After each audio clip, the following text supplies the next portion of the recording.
The next letter, Fa, is taken from the word Fina. Fina is the foam which is found on the mouth when one is very tired, as is commonly observed with horses. The letter Ba comes from the word Bandha, or bondage. Ba is taken from the word Bht, or fearfulness. Ma is taken from the word Mt, or death. So the word Pavarga signifies our struggle for existence and our meeting with defeat, exhaustion, bondage, fearfulness and, at last, death. Apavarga means that which can nullify all of these material conditions. Krishna is said to be the giver of Apavarga, the path of liberation. For the impersonalists and the enemies of Krishna, liberation means merging into the Supreme. The demons and the impersonalists do not care for Krishna, but Krishna is so kind that he gives this liberation even to his enemies and to the impersonalists. There is the following statement in this connection. Om Hare Krishna. How wonderful it is that although the demons, who were always envious of the demigods, have failed to penetrate your military phalanx, they have penetrated the region of Mitra, the sun globe.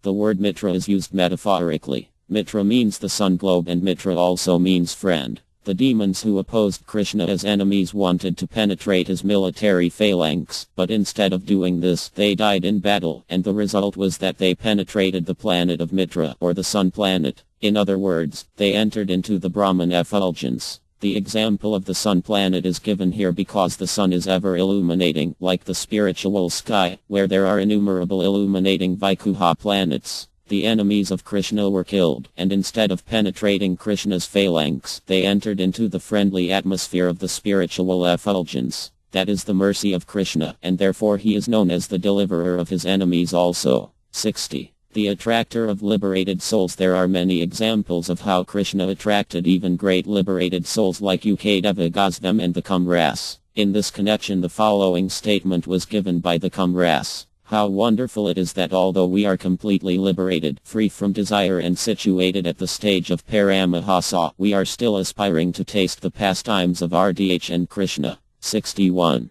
Performer of wonderful activities in the Behead Vimana Parade, the Lord says, although I have many fascinating pastimes, whenever I think of the Arsa LL which I perform with the goddess, I become eager to have it again. One devotee has said, I know about Anarya, the husband of the goddess of fortune, and I also know about many other incarnations of the Lord. Certainly all the pastimes of such incarnations are exciting to my mind, but still the pastimes of the Arsa LL performed by Lord Krishna himself are wonderfully increasing my transcendental pleasure. 62. Krishna is surrounded by loving devotees. When we speak of Krishna, Krishna is not alone.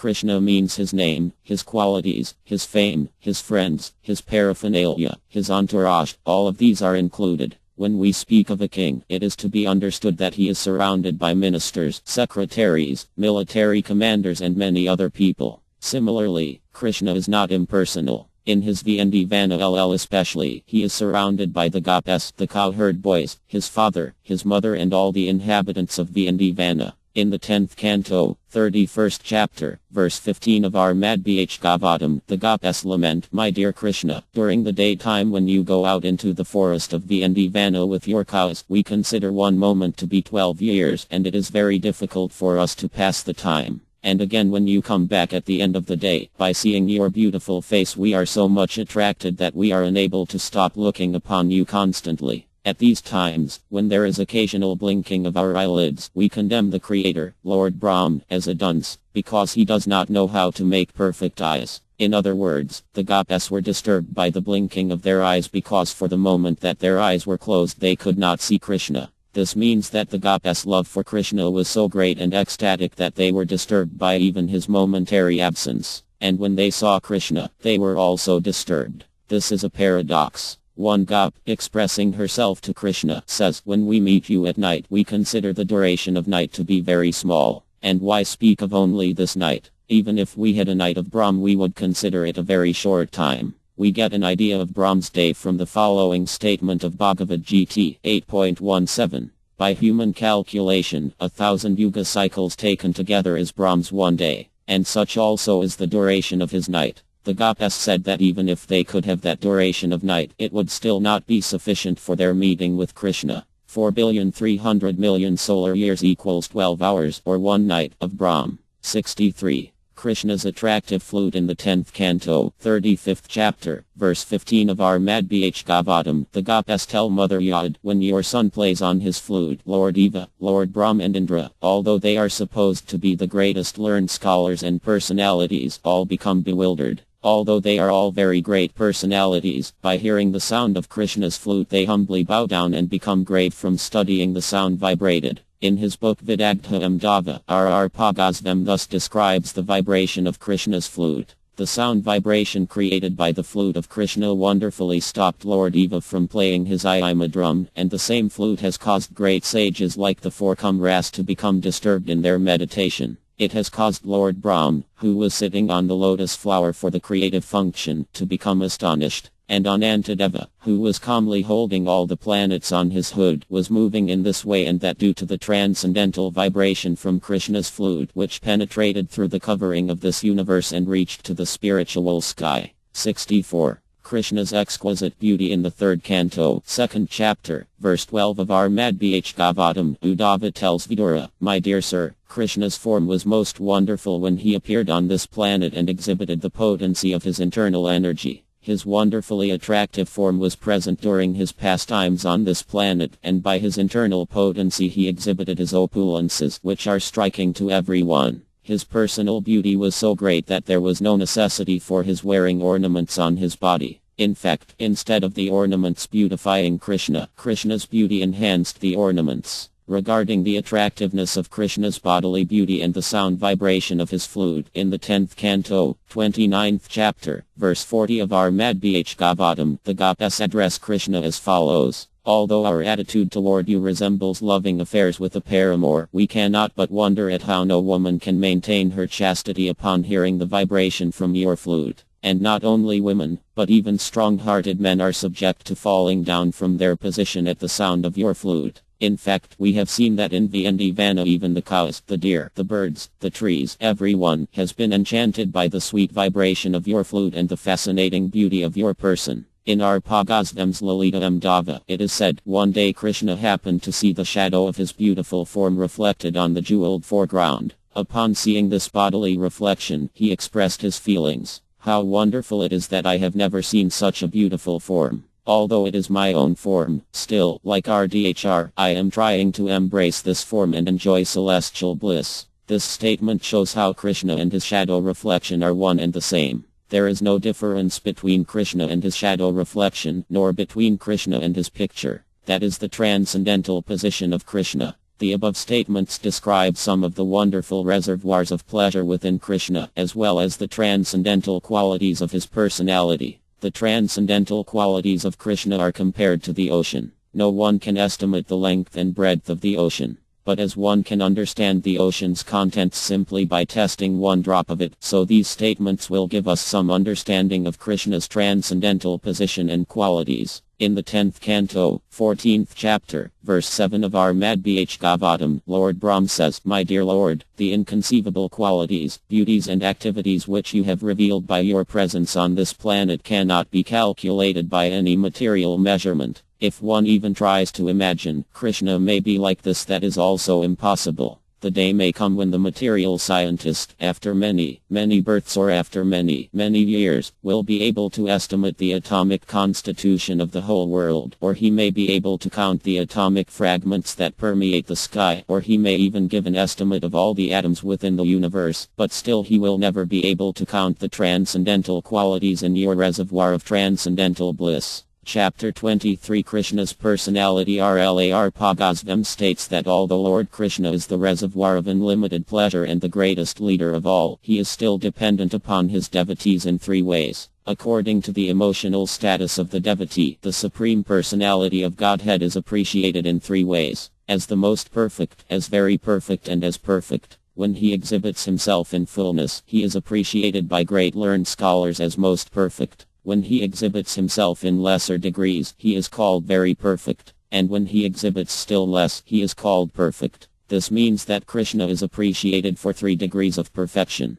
These 3 degrees of perfection are especially exhibited as follows. When he is in Galoka Vana his transcendental qualities are exhibited as most perfect. When he is in Dvirak he exhibits his qualities as very perfect. And when he is in Mathur he exhibits his qualities as perfect. Krishna's personality is analyzed as Dhradta, Dhralalita, Dhrapranta and Dhradada. If one asks how a personality can be beheld in four quite opposing ways, the answer is that the Lord is the reservoir of all transcendental qualities and activities. Therefore, his different aspects can be analyzed according to the exhibition of his limitless variety of pastimes, and as such there is no contradiction. Dhradta is a person who is naturally very grave, gentle, forgiving, merciful, determined, humble, highly qualified, chivalrous and physically attractive. In this connection, the following statement given by Indra, the king of heaven, is very significant. My dear Lord, I admit that I have committed great offenses unto you, but I cannot express my feelings of regret, being bewildered at seeing your extraordinary chivalrous spirit, your endeavor to protect your devotees, your determination, your steadiness in lifting the great hill of Govardhana, your beautiful bodily features and your astonishing characteristic of being pleased simply by accepting the prayers of your devotees and offenders.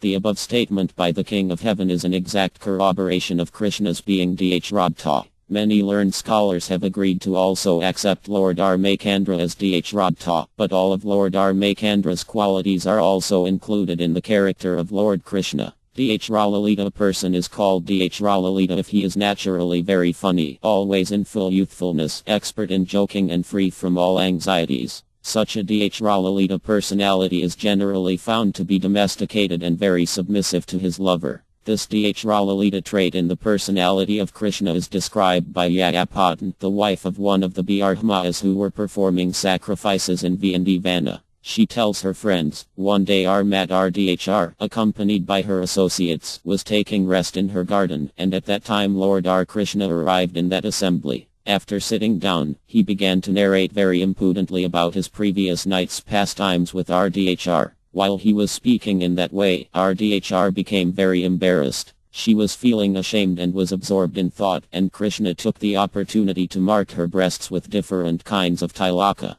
Krishna proved himself to be very expert in that art. In this way Krishna, as Dhralalita, was enjoying his youthful proclivities in the company of the gopas. Generally, those who are expert in writing drama choose to call Cupid the ideal Dhralalita, but we can more perfectly find in the personality of Krishna all the characteristics of Dhralalita. Dhrapranta, a person who is very peaceful, forbearing, considerate and obliging is called Dhrapranta. This Dhrapranta trait of Krishna was exhibited in his dealings with the Pandavas. On account of the Pandavas' faithful devotion to the Lord, he agreed to become their charioteer, their advisor, their friend, their messenger and sometimes their bodyguard. Such is an example of the result of devotional service toward Vivu. When Krishna was speaking to Maharya Yudhishthira about religious principles, he demonstrated himself to be a great learned scholar, but because he accepted the position of younger cousin to Yudhishthira, he was speaking in a very gentle tone, which enhanced his beautiful bodily features. The movements of his eyes and the mode of his speech proved that he was very, very expert in giving moral instruction. Sometimes, Maharya Yudhishthira is also accepted by learned scholars as Dhrapranta. Dhradada, a person who is very envious, proud, easily angered, restless and complacent is called Dhradada by learned scholars. Such qualities were visible in the character of Lord Krishna, because when he was writing a letter to Kalyavana, Krishna addressed him as a sinful frog. In his letter Krishna advised Kalyavana that he should immediately go and find some dark well for his residence because there was a black snake named Krishna who was very eager to devour all such sinful frogs. Krishna reminded Kalyavana that he could turn all the universes to ashes simply by looking at them. The above statement by Krishna seems apparently to be of an envious nature, but according to different pastimes, places and times this quality is accepted as a great characteristic.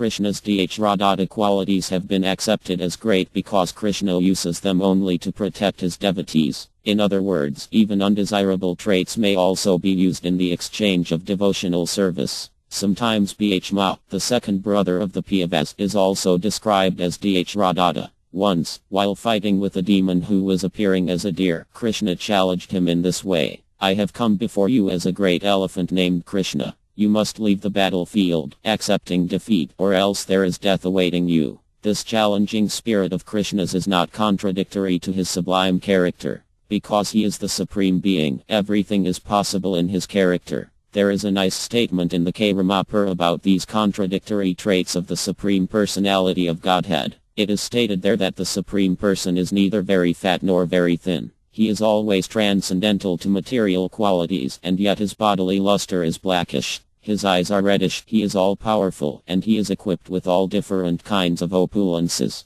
Contradictory traits in Krishna's person are not at all surprising. One should not consider the characteristics of Krishna, the Supreme Personality of Godhead, to be actually contradictory. One should try to understand the traits of Krishna from authorities and try to understand how these characteristics are employed by the supreme will of the Lord. In the Mahabharata it is confirmed that the transcendental bodies of the Supreme Personality of Godhead and his expansions are all existing eternally. Such bodies are never material. They are completely spiritual and full of knowledge. They are reservoirs of all transcendental qualities. In the Vayumala Tantra there is a statement that because the personality of Godhead and his expanded bodies are always full of knowledge, bliss and eternity, they are always free from the 18 kinds of material contaminations, illusion, fatigue, errors, runniness, material lust, restlessness, pride, envy, violence, disgrace, exhaustion, untruth, anger, hankering, dependence, desire to lord over the universe, seeing duality and cheating. Regarding all of the above-mentioned statements, it is understood that the Mahaviyu is the source of all incarnations in the material world. But because of his greater, extraordinary opulence, we can understand that the son of Nanda Maharya is the source of the Mahaviyu also. This is confirmed in the Brahma Sahit wherein it is stated, "Let me offer my respectful obeisances unto Govinda, whose partial representation is the Mahaviyu." The gigantic form of the Mahaviyu is the source of generation for innumerable universes. Innumerable universes are coming out of his exhaling breath, and the same universes are going back in with his inhaling breath. This Mahaviyu is also a plenary portion of Krishna. Chapter 24 Further traits of our Krishna. After describing the different opulences of Krishna, RLAR Pagasvam tries to further describe the transcendental beauties and qualities of the Lord as decorated, enjoying, pleasing, dependable, steady and predominating. He is also described as a meticulous dresser and a magnanimous personality. These are generally considered to be the qualities of great personalities. Decorated. It is said that a person is great if he is decorated with the qualities of being very merciful toward the unfortunate, very powerful, superior, chivalrous, enthusiastic, expert and truthful.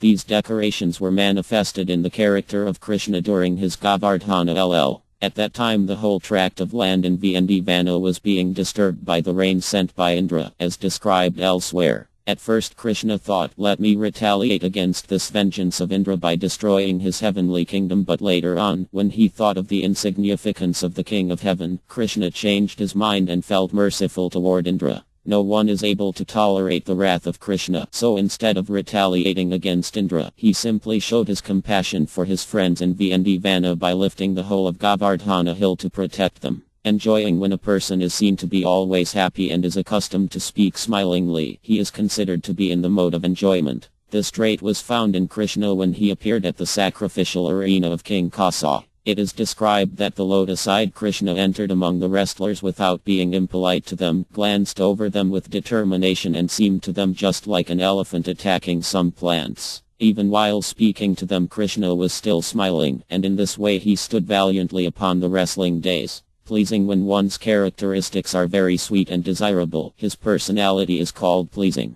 An example of Krishna's pleasing nature is thus described in Armad Bhagavatam. One day while Krishna was awaiting the arrival of Armad Rdhr by the bank of the Yaman, he began to make a garland of kadamba flowers. In the meantime, Armad Rdhr appeared there, and at that time Murari Krishna, the enemy of Mura, glanced over Rdhr very sweetly. Dependable. Any person who is reliable in all circumstances is called dependable. In this connection R. Pagasvam says that even the demons were relying upon the dependability of Krishna because they were confident that Krishna would never attack them without due cause. Therefore, with faith and confidence, they used to live with their doors wide open. And the demigods, although afraid of the demons, were confident of the protection of Krishna. Therefore, even in the midst of danger they were engaged in sportive activities. Persons who had never undergone the reformatory ritualistic ceremonies of the Vedas were confident that Krishna would accept only faith and devotion, and so they were engaged in Krishna consciousness and were freed from all anxieties. In other words, all kinds of men, from the demigods down to the uncultured, can rely on the causeless mercy of the Supreme Lord.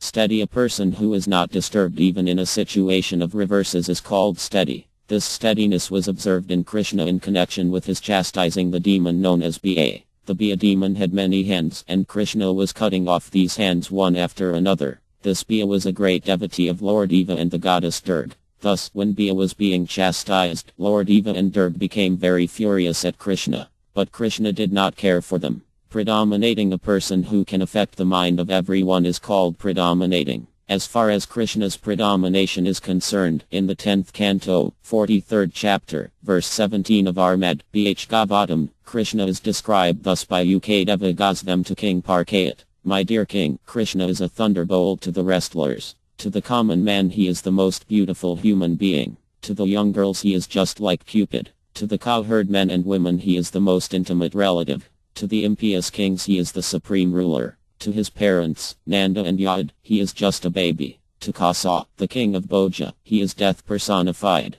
To the dull and stupid he is just like a stone. To the Yagas he is the supreme absolute truth. And to the Vyas he is the supreme personality of Godhead. In such a predominating position, Krishna appeared in that arena along with his older brother, Balarama. When Krishna, the reservoir of all mellows, was present in the arena of Kasa, he appeared differently to the different persons who were related to him in different mellows. It is stated in Bhagavad Gita that he appears to every person according to one's relationship with him. Sometimes learned scholars describe predominating to mean a person intolerant of being neglected. This peculiarity in Krishna was visible when Kasa was insulting Maharyananda. Vasudeva was asking Krishna's assistance in killing Kasa, and Krishna was glancing over Kasa with longing eyes, just like a prostitute, and was just preparing to jump at the king. Meticulous dresser. A person who is very fond of dressing himself is called Lalita, or a meticulous dresser. This characteristic was found in Krishna in two ways. Sometimes he used to decorate Armat Rdhr with various marks, and sometimes, when he was preparing to kill demons like Arisura, he would take care to arrange his belt very nicely. Magnanimous persons who can give themselves to anyone are called magnanimous. No one could be more magnanimous than Krishna because he is always prepared to give himself completely to his devotee. Even to one who is not a devotee, Krishna in his form of Lord Chaitanya is prepared to give himself and to grant deliverance.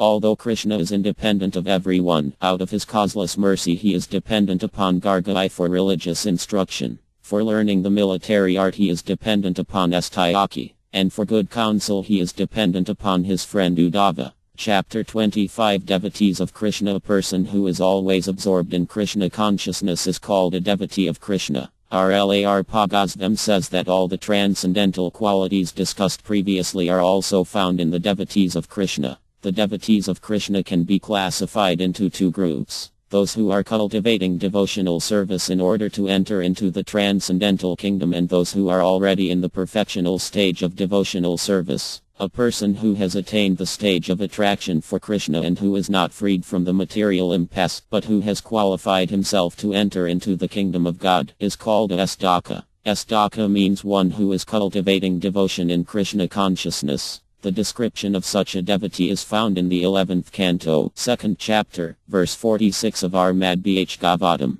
It is said there that a person who has unflinching faith in and love for the personality of Godhead, who is in friendship with devotees of Krishna, and who is very merciful to the ignorant, raising them to the standard of devotional service, and who is uninterested in non-devotees, is considered to be situated in the position of cultivating devotional service. When one is found shedding tears by hearing of the pastimes of the Lord, it is to be understood that the blazing fire of material existence will be extinguished by such watering. When there is shivering of the body and the hairs of the body stand up, it is to be understood that the devotee is nearing perfection. An example of a Astaka cultivating devotional service is Bilvama Gala H. Kura. When a devotee is never tired of executing devotional service and is always engaged in Krishna-conscious activities, constantly relishing the transcendental mellows in relationship with Krishna, he is called perfect. This perfectional stage can be achieved in two ways. One may achieve this stage of perfection by gradual progress in devotional service, or one may become perfect by the causeless mercy of Krishna, even though he has not executed all the details of devotional service. There is the following nice statement in the 3rd canto, 15th chapter, verse 25 of Armad, Bh Gavatam, describing a devotee who achieves perfection by regularly executing devotional service. A person who is freed from the false egotism of material existence, or an advanced mystic, is eligible to enter into the kingdom of God, known as Vaikuha.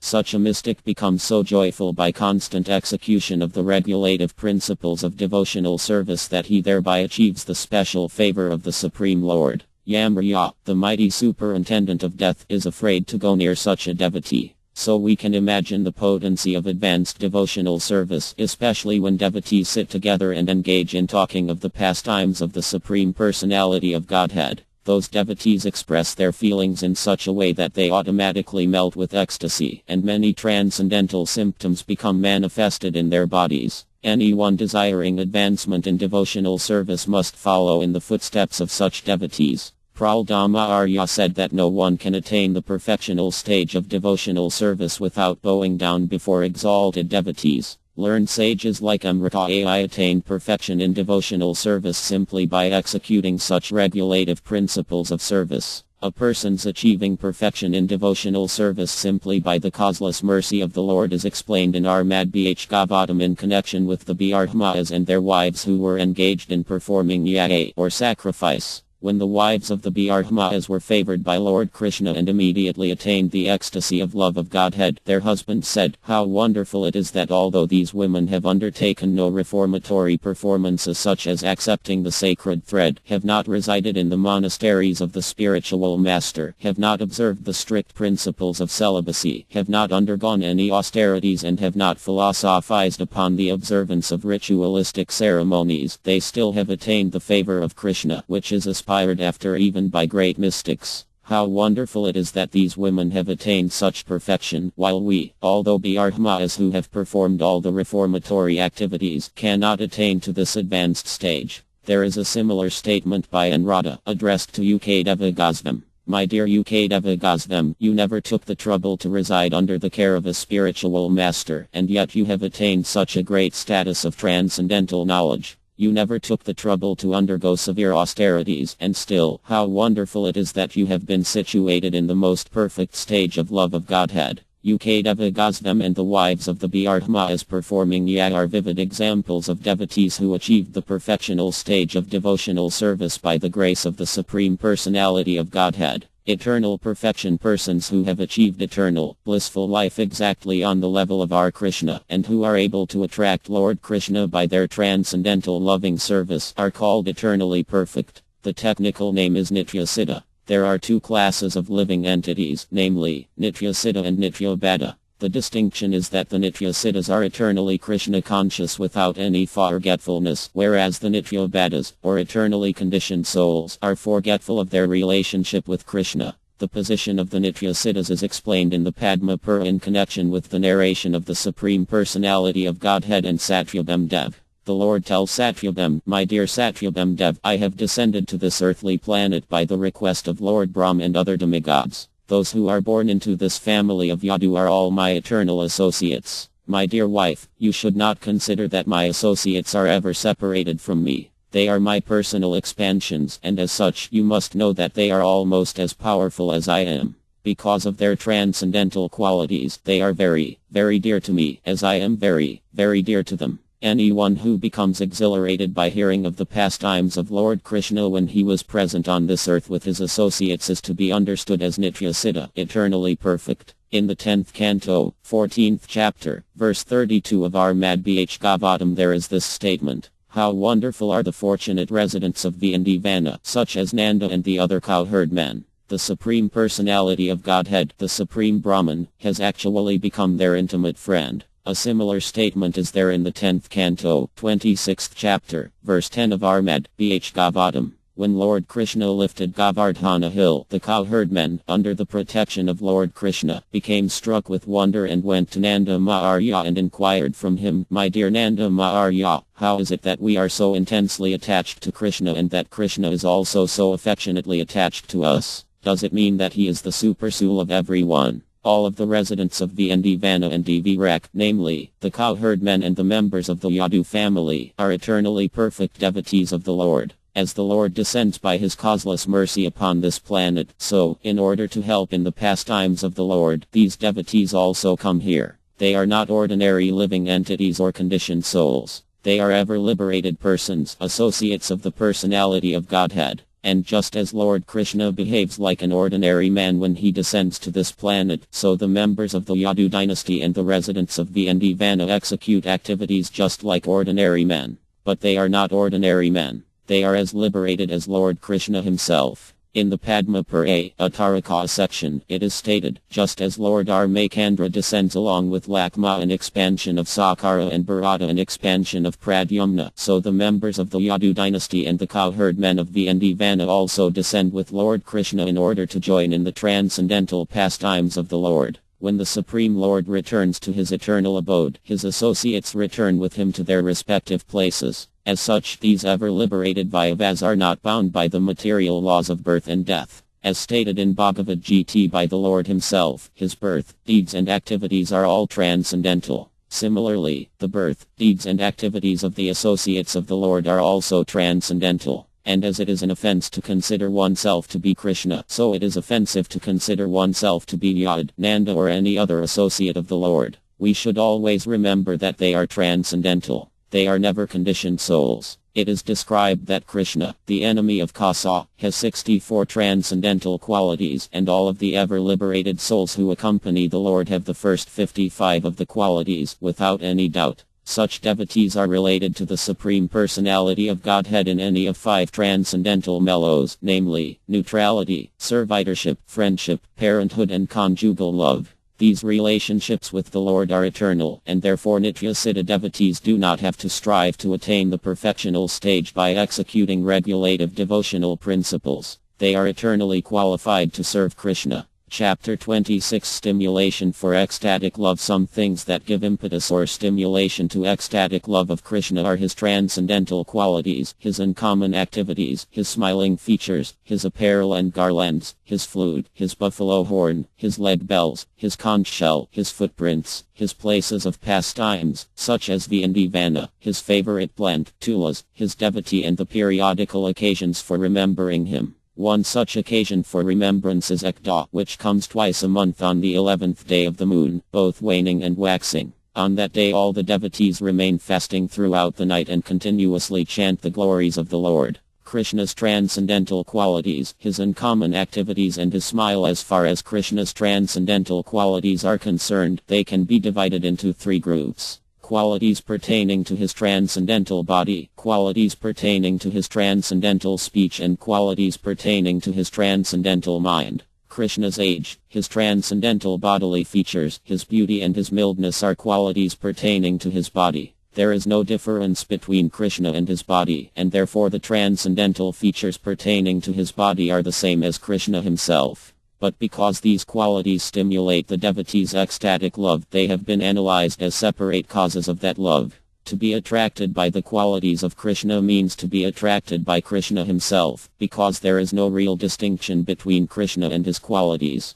Krishna's name is also Krishna. Krishna's fame is also Krishna. Krishna's entourage is also Krishna. Krishna and everything related with Krishna that gives stimulation to love of Krishna are all Krishna, but for our understanding these items may be considered separately. Krishna is the reservoir of all transcendental pleasure. Therefore, the impetuses to love of Krishna, although seemingly different, are not actually distinct from Krishna himself. In the technical Sanskrit terms, such qualities as Krishna's name and fame are accepted both as reservoirs of and as stimulation for love of Krishna. Krishna's age is considered in 3 periods. From his appearance day to the end of his 5th year is called Kamra, from the beginning of the 6th year up to the end of the 10th year is called Paga, and from the 11th to the end of the 15th year is called Kayora. After the beginning of the 16th year, Krishna is called a Yavana, or a youth, and this continues with no change. As far as Krishna's transcendental pastimes are concerned, they are mostly executed during the Kamra, Paga and Kayora periods. His affectionate pastimes with his parents are executed during his Kamra age. His friendship with the cowherd boys is exhibited during the Paga period.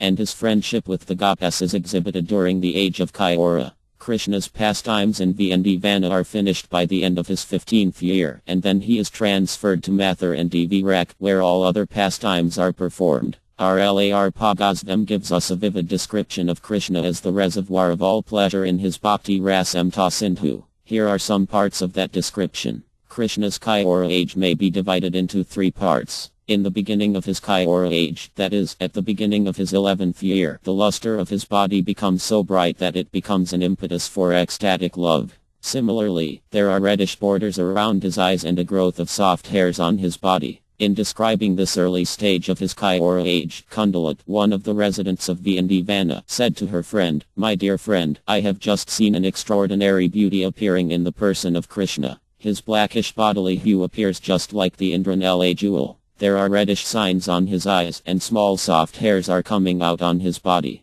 The appearance of these symptoms has made him extraordinarily beautiful." In this connection, in the 10th canto, 21st chapter, verse 5 of our Madbh Gavatam, Ukadeva Gosvam tells King Parkayat, "My dear king, I shall try to describe how the minds of the goddess became absorbed in thought of Krishna. The goddess would meditate on Krishna's dressing himself just like a dancing actor and entering the forest of Vana, marking the ground with his footprints. They meditated on Krishna's having a helmet with a peacock feather and wearing earrings on his ears and yellow gold-colored garments covered with jewels and pearls. They also meditated on Krishna's blowing his flute and on all the cowherd boys singing of the glories of the Lord." That is the description of the meditation that the goddess used to perform. Sometimes the goddess would think about his soft nails, his moving eyebrows and his teeth, which were kadu-colored from chewing pan. One description was given by a god to her friend. "My dear friend, just see how the enemy of Aga has assumed such wonderful features. His brows are just like the bow of Cupid, and they are moving just as though they were dancing.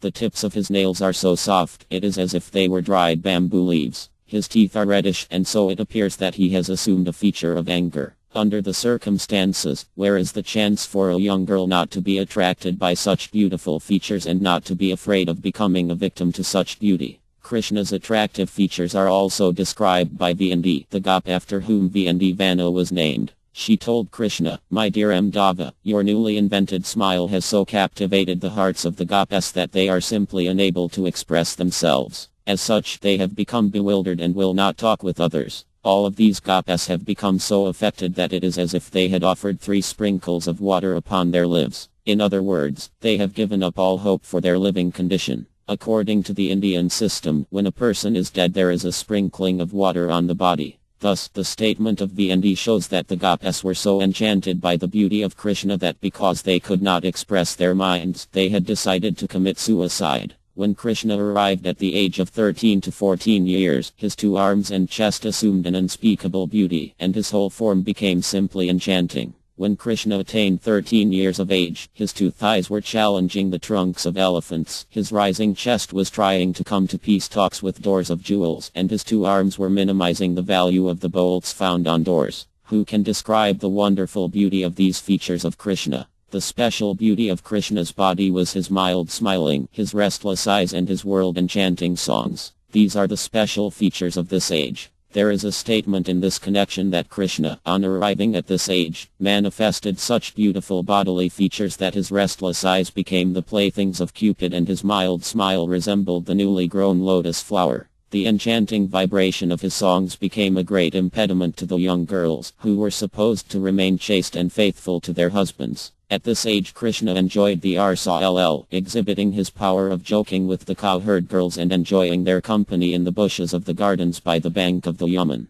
In this connection there is the following statement. Throughout the whole tract of land known as Vana there were the footprints of Krishna and the goddess, and in some places peacock feathers were strewn about. In some places there were nice beddings in the bushes of the Vana gardens, and in some places there were piles of dust due to the group dancing of Govinda and the goddess. These are some of the features which are due to the different pastimes invented by our Krishna in the place known as Vana. There is the following statement by one god, describing Krishna's attractive feature during this age. My dear friend, just see how all of a sudden in the sky of Krishna there is a powerful rising sun and how this rising sun is minimizing the rays of our chastity moon. Our attraction for Krishna is so intense that it is drying up the lotus flower of our discrimination, and we are losing our senses in deciding whether we shall continue as chaste women or be victimized by the beauty of Krishna. My dear friend, I think that we have lost all hope of life. In the Kaura age, beginning from the 11th year and continuing up to the end of the 15th year, Krishna's arms, legs and thighs became marked with 3 divisional lines. At that time Krishna's chest challenged a hill of Marakata jewels, his arms challenged pillars of the Indranela jewel, the 3 lines of his waist challenged the waves of the river Yaman, and his thighs challenged beautiful bananas. One Gop said, with all these exquisite features of his body, Krishna is too extraordinarily beautiful, and therefore I am always thinking of him to protect me, because he is the killer of all demons. The idea expressed in this statement is that the Gopas were comparing their attraction for Krishna to an attack by demons. And to counteract their attraction for the beauty of Krishna, they were also turning to Krishna hopefully, because he is the killer of all kinds of demons. In other words, they were perplexed, because on one hand they were attracted by the beauty of Krishna, and on the other they needed Krishna to drive away the demon of such attraction. This Kaura age can be translated as adolescence. At the end of this period all the Gopas said, Krishna is the killer of the attraction of Cupid, and as such he disturbs the patience of all newly married girls. Krishna's bodily features have become so exquisite, it is as if they were all manifesting an artistic sense of the highest sort. His dancing eyes have dimmed the brilliance of the most expert dancer, and so there is no longer any comparison to the beauty of Krishna. Learned scholars therefore describe the features of his body at this time as Navo Yavana, newly invented youthfulness. At this stage of Krishna's bodily features, the conjugal love affairs with the Gopas and similar pastimes become very prominent. There are 6 features of conjugal love affairs called peacemaking, picking a quarrel, going to meet one's lover, sitting together, separation and support. Lord Krishna expanded an empire of these 6 features, of which he was the ruling prince. Somewhere he was picking quarrels with the young girls, somewhere he was scratching them with the nails of parrots, somewhere he was busy going to visit the Gopas, and somewhere he was negotiating through cowherd friends to take shelter of the Gopas. Some of the Gopas addressed him thus. Dear Krishna, because of your adolescent age, you have just become the spiritual master of these young girls, and you are teaching them to whisper among themselves. You are teaching them to offer solemn prayers, as well as training them to cheat their husbands and to join you in the gardens at night without caring for the instructions of their superiors. You are enthusing them by the vibration of your enchanting flute. And, as their teacher, you are teaching them all the intricacies of loving affairs. It is said that even when Krishna was a boy of 5 he manifested such youthful energies, but learned scholars do not explain them because of the absence of suitable age. Krishna was beautiful because every part of his body was perfectly arranged without any defect. Such perfect bodily features of Krishna are described as follows. My dear enemy of Kasa, your broad eyes, your rising chest, your 2 pillar-like arms and the thin middle portion of your body are always enchanting to every lotus-eyed beautiful girl. The ornaments on the body of Krishna were not actually enhancing his beauty, but just the reverse. The ornaments were beautified by Krishna. A person is called mild when he cannot even bear the touch of the most soft thing. It is described that every part of Krishna's body was so soft that even at the touch of newly grown leaves, the color of the touched part of his skin would change. At this Kaura age, Krishna's endeavors were always bent toward arranging the Arsa dance as well as toward killing the demons in the forest of Vindivana. While Krishna was engaged in enjoyment with the boys and girls within the forest of Vindivana, Kasa used to send his associates to kill Krishna, and Krishna would show his prowess by killing them. Krishna's apparel and garlands generally. There are 4 kinds of garments on the body of Krishna. His shirt, turban, belt and wearing garments. In Vindivana, he used to put on reddish garments, with a golden shirt on his body and an orange-colored turban on his head. The different kinds of belts, combined with his enchanting smile, used to always increase the transcendental bliss of his associates. This dress of Krishna is described as gorgeous. As a baby elephant is sometimes dressed in colorful clothing, so Krishna's gorgeousness was manifested by decoration with such colorful clothing on the different parts of his body. Kalpa refers to the texture of Krishna's hair, his nicely dressed body anointed with sandalwood pulp and decorated with flower garlands, his tilaka and his chewing pan. Krishna was decorated constantly in this Kalpa process. Krishna's hair was sometimes decorated with flowers placed on the middle of his head, or else it was reaching down to his back. In this way Krishna dressed his hair differently at different times. As for the ointment on his body, the pulp of sandalwood generally appeared to be white, and when it was mixed with saffron dye it appeared to be yellow. Krishna used to put a valiant garland around his neck. This valiant garland is made of flowers of at least 5 different colors. Such a garland was always long enough to touch Krishna's knees or feet. Besides this garland of flowers, there were other kinds of flower garlands too, sometimes decorating his head, sometimes hanging around his neck and chest. Artistic paintings with sandalwood pulp and colored sandalwood were also to be found on the body of Krishna. One gop addressed her friend and began to praise the bodily features of Krishna. She praised his blackish complexion, the reddish color of chewing pan enhancing his beauty hundreds of times, the curling hair on his head, the kukuma red spots on his body and the tilaka on his forehead. Kukuma is a sweetly flavored reddish powder that is thrown on the bodies of worshipable persons. His helmet, his earrings, his necklace, his foregarments, the bangles on his head, the rings on his fingers, his ankle bells and his flute. These are the different features of Krishna's ornaments. Krishna, the enemy of Aga, always looked beautiful with his incomparable helmet, his earrings made of diamonds, his necklace of pearls, his bangles, his embroidered garments and the beautiful rings on his fingers. Krishna is sometimes called Vana ML. Vana means forest and ML means gardener, so Vana ML refers to one who extensively uses flowers and garlands on different parts of his body. Krishna was dressed like this not only in VND Vana but also on the battlefield of Kurukshetra. Seeing such colorful dress and the garlands of different flowers, some great sages prayed. Lord Krishna was going to the battlefield of Kurukshetra not to fight, but to grace all of the devotees with his presence. Krishna's flute, as far as his flute is concerned, it is said that the vibration of this wonderful instrument was able to break the meditation of the greatest sages. Krishna was thus challenging Cupid by advertising his transcendental glories all over the world. There are 3 kinds of flutes used by Krishna. One is called Vu, one is called Mural, and the third is called Va.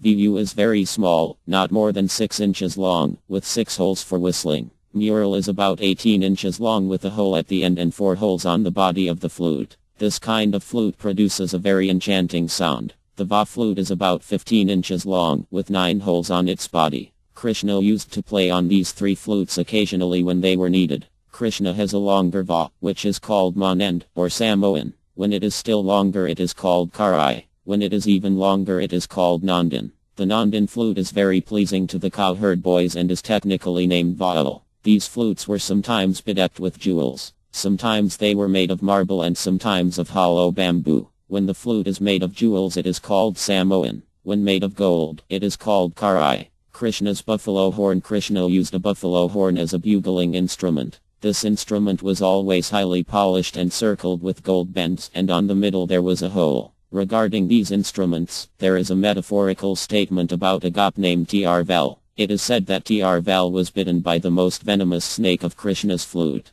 Then, in order to neutralize the poisonous effect, she drank the milk produced by the buffalo horn in the hand of Krishna. But instead of decreasing the poisonous effect, it increased it 1,000 times. The gop was thus put into the most miserable poisoned condition. The attraction of Krishna's leg bells. A certain gop once stated to her friend, "My dear friend, when I heard the sound of the leg bells of our Krishna, I immediately started to go out of the house to see him. But most regrettably, my superiors were present before me just at that time and I could not go out." Krishna's conch shell. Krishna's conch shell is known as PK Janya. This PK Janya conch is also mentioned in the Bhagavad Gita. Krishna sounded it before the battle of Kurukshetra. It is said that when Lord Krishna blows on his transcendental conch shell, the wives of the demons become subject to abortions and the wives of the demigods become blessed with all auspiciousness. In this way, the sound of Krishna's conch shell used to vibrate and circulate all over the world. Krishna's footprints. It is stated in Armad Bhagavatam that when Akara, who drove Krishna from Vana to Mathur, saw the footprints of Krishna on the land of Vana, his ecstatic love for Krishna increased so much that the hairs on his body stood up. His eyes became overflooded with tears, and in such ecstasy he jumped out of the chariot and fell down on the ground and began to chant, "How wonderful this is! How wonderful this is!" Similar feelings were expressed by the Gopas when they were going to the bank of the Yaman and saw Krishna's footprints in the dust. When Krishna walked on the ground of Vana, the marks of his soul, flag, thunderbolt, fish, a rod for controlling elephants, and a lotus flower, would be imprinted upon the dust of the land. The gopis became overwhelmed simply at seeing those marks on the ground. Krishna's places of pastimes. One devotee has exclaimed, "Oh, I have not as yet visited the wonderful places where the pastimes of the Lord were performed, but simply by hearing the name of Mathur I have become overwhelmed with joy." Krishna's favorite plant. Tulas. Lord Krishna is very fond of tulas leaves and buds. Because tulas buds are usually offered up to the lotus feet of Krishna, a devotee once prayed to the tulas buds to give him some information about the lotus feet of the Lord.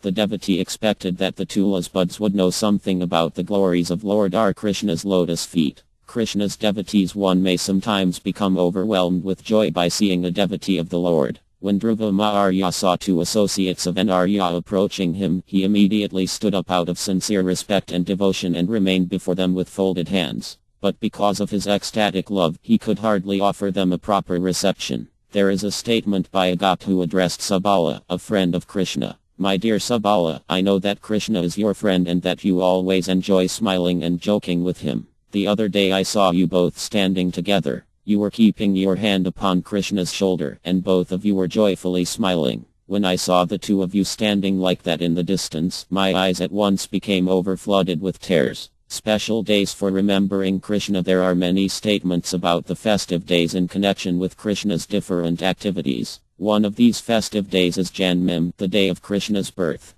This Janmim day is the most opulent festival day for the devotees, and it is still observed with great pomp in every Hindu house in India. Sometimes even the devotees of other religious groups take advantage of this auspicious day and enjoy the performance of the ceremony of Janmim. Ecstatic love for Krishna is also aroused on the days of Ekta, which are other festive days in connection with Krishna. Chapter 27. Symptoms of ecstatic love. The bodily symptoms manifested by a devotee in expressing ecstatic love for Krishna are called anubhava. Practical examples of anubhava are as follows: dancing, rolling on the ground, singing very loudly, stretching the body, crying loudly, yawning, breathing very heavily, neglecting the presence of others, drooling, laughing like a madman, wheeling the head and belching. When there is an extraordinary excess of ecstatic love, with all of these bodily symptoms manifested, one feels relieved transcendentally. These symptoms are divided into two parts. One is called ta, and the other is called kpa. When there is yawning, the symptoms are called ta, and when there is dancing they are called kpa. Dancing. While watching the Arsa dance performed by Lord Krishna and the gopis, Lord Eva beheld the beautiful face of Krishna and immediately began to dance and beat upon his small daima drum. While Lord Eva was dancing in ecstasy, his eldest son, Gaiya, joined him. Rolling on the ground. In the third canto, first chapter, verse 32 of our Madhbh Gavatam, Vidura inquires from Uddhava, "My dear friend, is Akara in an auspicious condition? Not only is he a learned scholar and sinless, but he is also a devotee of Lord Krishna. He has such ecstatic love for Krishna that I have seen him rolling upon Krishna's footprints in the dust as if bereft of all sense." Similarly, one gop gave a message to Krishna that Rdhr, because of her separation from him and because of her enchantment with the aroma of his flower garlands, was rolling on the ground, thereby bruising her soft body. Singing loudly, one gop informed Krishna that when Rdhr was singing about his glories, she enchanted all of her friends in such a way that they became stone-like and dull. At the same time, the nearby stones began to melt away in ecstatic love. When Narada Muni was chanting the Hare Krishna mantra, he chanted so loudly that it was apprehended that Lord Nrsimha had appeared. Thus all the demons began to flee in different directions. Stretching the body. It is said that sometimes when Narada, the carrier of the V, remembers his Lord Krishna in great ecstasy, he begins to stretch his body so vigorously that his sacred thread gives way. Crying loudly, a gop once said to Krishna, "My dear son of Nanda Maharya, by the sound of your flute our Mat Rdhr has become full of lamentation and fear, and thus, with a faltering voice, she is crying like a kurar bird." It is described that by hearing the vibration of Krishna's flute, Lord Eva becomes very puzzled and begins to cry so loudly into space that the demons become vanquished and the devotees become overwhelmed with joy. Yawning. It is said that when the full moon rises, the lotus petals become expanded. Similarly, when Krishna used to appear before Rdhr, her face, which is compared to the lotus flower, would expand by her yawning. Breathing heavily. As far as breathing heavily is concerned, it is stated, Lalit, one of the goddess, is just like a sea-tac bird, which only takes water falling directly from the rain cloud and not from any other source. In this statement, Krishna is compared to the dark cloud, and Lalit is compared to the sea-tac bird seeking only Krishna's company. The metaphor continues to say, as a heavy wind sometimes disperses a mighty cloud, so the heavy breath from Lalit's nostrils caused her to miss Krishna, who had disappeared by the time she recovered herself. Neglecting the presence of others. As far as neglecting the presence of others is concerned, the wives of the Brahmas who were performing sacrifices at ENG left home as soon as they heard that Krishna was nearby. They left their homes without caring for their learned husbands. The husbands began to discuss this among themselves. How wonderful is the attraction for Krishna that it has made these women leave us without any care. This is the influence of Krishna. Anyone who becomes attracted to Krishna can be relieved from the bondage of birth and death, which can be compared to the locked-up homes that were neglected by the wives of the Brahmas. In the Padi Val there is a statement by some devotees, we shall not care for any outsiders. If they should deride us, we shall still not care for them. We shall simply enjoy the transcendental mellow of chanting Hare Krishna, and thus we shall roll on the ground and dance ecstatically. In this way we shall eternally enjoy transcendental bliss. Drooling as an example of the running down of saliva from the mouth, it is stated that sometimes when Narada Muni was chanting the Hare Krishna mantra, he remained stunned for a while, and saliva oozed from his mouth. Laughing like a madman. When a devotee laughs very loudly like a madman, it is done out of an extraordinary agitation of ecstatic love within the heart. Such mad laughing is an expression of the condition of the heart that is technically called ahsa. When a devotee becomes affected with this mental condition, his love is expressed through the lips. The laughing sounds, coming one after another, are compared to flowers falling from the creeper of devotion that grows within the heart of the devotee. In the Kaitanya Charitamrita, devotional service to the Lord is also compared to a creeper that rises up to the lotus feet of Krishna in Goloka Vrindavan. Wheeling of the head, one gop told her friend, it appears that Lord Krishna, the enemy of the Demanaga, has released from his mouth a whirlwind which is acting on your head and is gradually proceeding to do the same to the other lotus-eyed gopas. Belching. Sometimes belching also becomes a symptom of ecstatic love for Krishna. There is evidence of this in Poor MS's address to one crying associate of RDHR. My dear daughter, don't be worried because our mad RDHR is belching.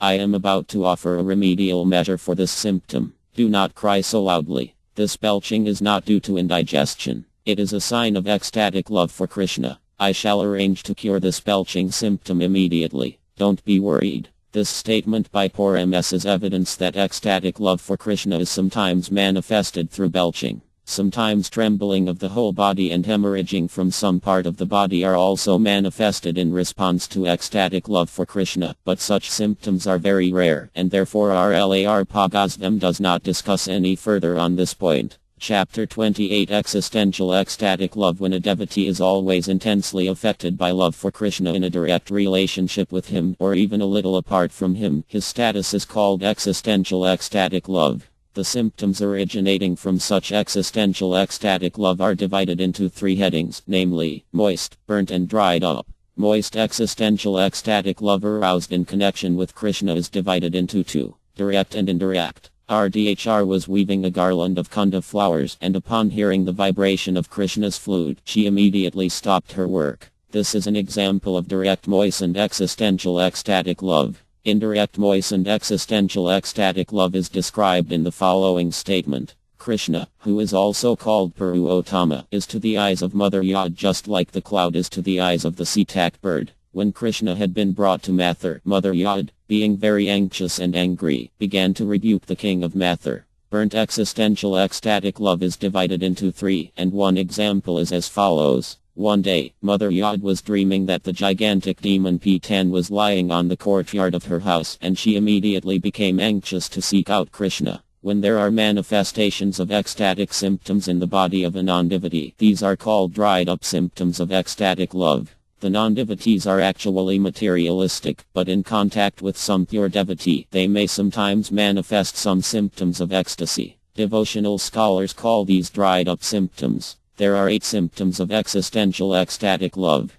Becoming stunned, Perspiring, standing of the hairs on the body, faltering of the voice, trembling of the body, changing of bodily colors, shedding of tears and devastation. The scientific explanation of these 8 symptoms is given by R. Pagaznem as follows. When the vital force of life is in contact with the earth, one is stunned. When the same force comes into contact with water, there is the shedding of tears. When the same force comes into contact with fire, there is perspiration. When the force comes into contact with the sky, there is complete devastation. And when that force comes into contact with the air, there is trembling, failing of the voice and standing of the hairs on the body. These symptoms are sometimes manifested internally and sometimes externally. The pure devotee always feels such symptomatic expressions within himself, but being afraid of outsiders he does not generally manifest them externally. Becoming stunned. The symptom of being stunned is caused by ecstatic tribulation, fearfulness, astonishment, lamentation and anger. This symptom is exhibited by a stoppage of talking, a stoppage of movement, a feeling of voidness and an extreme feeling of separation. When Uddhava was describing Krishna's pastimes to Vidura, he said, one day the gopis became stunned when Krishna, in the dress of a gardening maid, entered the greenhouse and enlivened them with joking and laughter. Then when Krishna left the greenhouse, the gopis were seeing Krishna so ecstatically that it was as though both their minds and eyes were following him. These symptoms signify that although the gopis' business was not finished, they had become stunned with ecstatic love. Another example of being stunned took place when Krishna was surrounded by various wrestlers in the sacrificial arena of Kasa. His mother, Devak, then became stunned, and her eyes dried up when she saw Krishna among the wrestlers. Devak was Krishna's natural mother. To protect Krishna from Kasa, Vasudeva brought him to Yadinvana, where he exhibited his childhood pastimes. Later he returned to Mathur and vanquished Kasa, the incident referred to here. There is also an example of the astonishment of Lord Brahm. It is explained in the 10th canto, 13th chapter, verse 56 of our Madhbh Gavatam that when Brahm understood that this cowherd boy was the Supreme Personality of Godhead himself, he became stunned. All of his sensory activities stopped when he saw all the cowherd boys again, along with Krishna. Lord Brahm was so stunned that he appeared to be a golden statue with 4 heads. Also, when the residents of Vrah found that Krishna had lifted Govardhana hill with his left hand, they became stunned. Astonishment caused by lamentation was exemplified when Krishna was entering into the belly of the Baksura demon and all the demigods from higher planets became stunned with lamentation. A similar example of becoming stunned was visible in Arjuna when he saw that Avatham was attempting to release his Brahmastra at Krishna. The Brahmastra was a nuclear weapon controlled by mantra or sound vibration.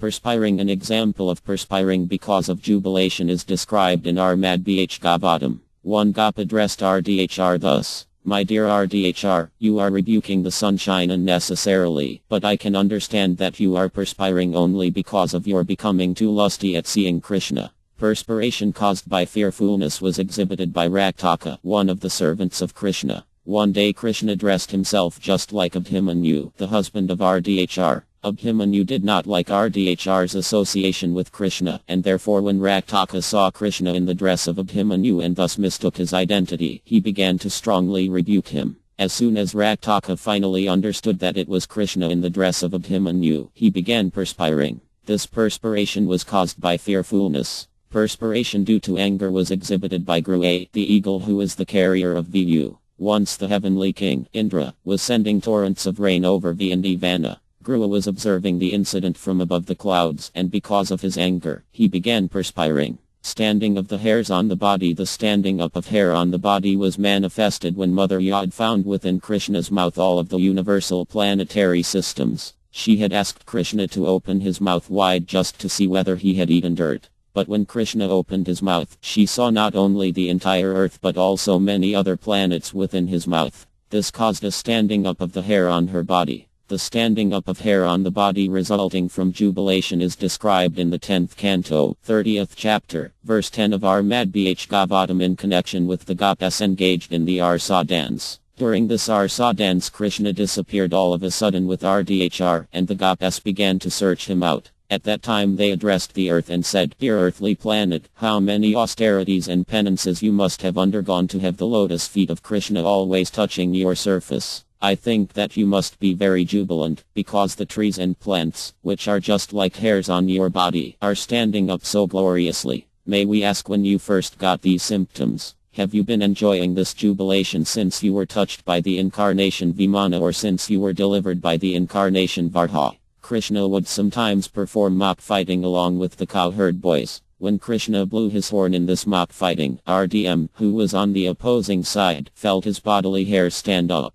Similarly, when Arjuna saw Krishna in his gigantic universal form, there was a standing of the hairs on his body. Faltering of the voice when Krishna was going to Mathur on the chariot driven by Akara, Yad and all the Gopas came to try to forbid him to pass and to block his way. At that time Rdhr was so perturbed that in a faltering voice she requested Mother Yad to please stop Akara. Faltering of the voice resulting from wonder was exhibited by Brahm. It is said in Armad, Bh Gavatam, 10th Canto, 13th chapter, verse 64 that after bowing down before Lord Krishna, when Brahm began to rise he prayed to the Lord in a faltering voice. In the 10th Canto, 29th chapter, verse 30, another example of faltering of the voice was exhibited by the Gopas when they came to Krishna, desiring to dance with him. Krishna asked them to go back to their husbands and homes. The Gopas apparently became very angry and began to talk to Krishna with faltering voices. In the 10th Canto, 39th chapter, verses 56 and 57 of Armad Bh Gavatam, a faltering voice due to jubilation was exhibited by Akara when he was shown all of the Vaikuha planets resting within the river Yaman. When Akara understood that Krishna was the Supreme Personality of Godhead, he bowed his head to Krishna's lotus feet and with folded hands began to pray in a faltering voice. There are also examples of faltering of the voice caused by fearfulness. One of Krishna's friends praised him thus, "My dear friend, your flute was given to your servant Padar, and when I asked him to return it he began speaking in a faltering voice and his complexion became yellow."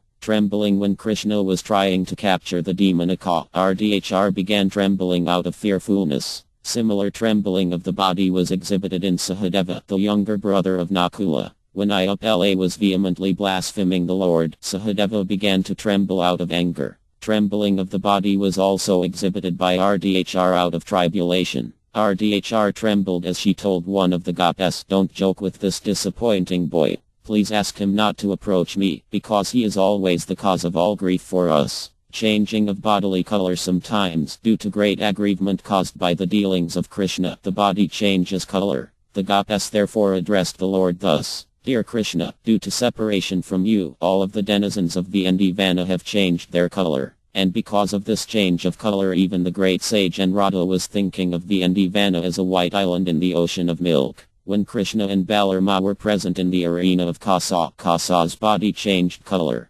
Similarly, Indra's face changed color when he saw that Krishna was protecting all the denizens of Vra by lifting Govardhana hill. If the color change takes place due to excessive jubilation, the hue turns red. Because such a change of color is so rare, RLAR Pagazvam does not further discuss this point. Tears out of jubilation, anger or separation. There may be the pouring down of tears from the eyes. When such tears are very cold they are due to jubilation, and when they are due to anger the tears become hot. In all cases there is a severe movement of the eyes, and the eyes generally become reddish. There is also an itching sensation that causes the sufferer to rub his eyes. When the lotus-eyed Rukmi, the first queen of Krishna in Dvirak, was shedding tears out of ecstatic jubilation, she did not like the tears. There is a passage in the Hariva wherein Satyabam begins to shed tears because of her great affection for Krishna. An example of shedding tears because of anger was exhibited by Bhma when he saw that Ayapala was insulting Krishna in the Arjamesya arena of sacrifice.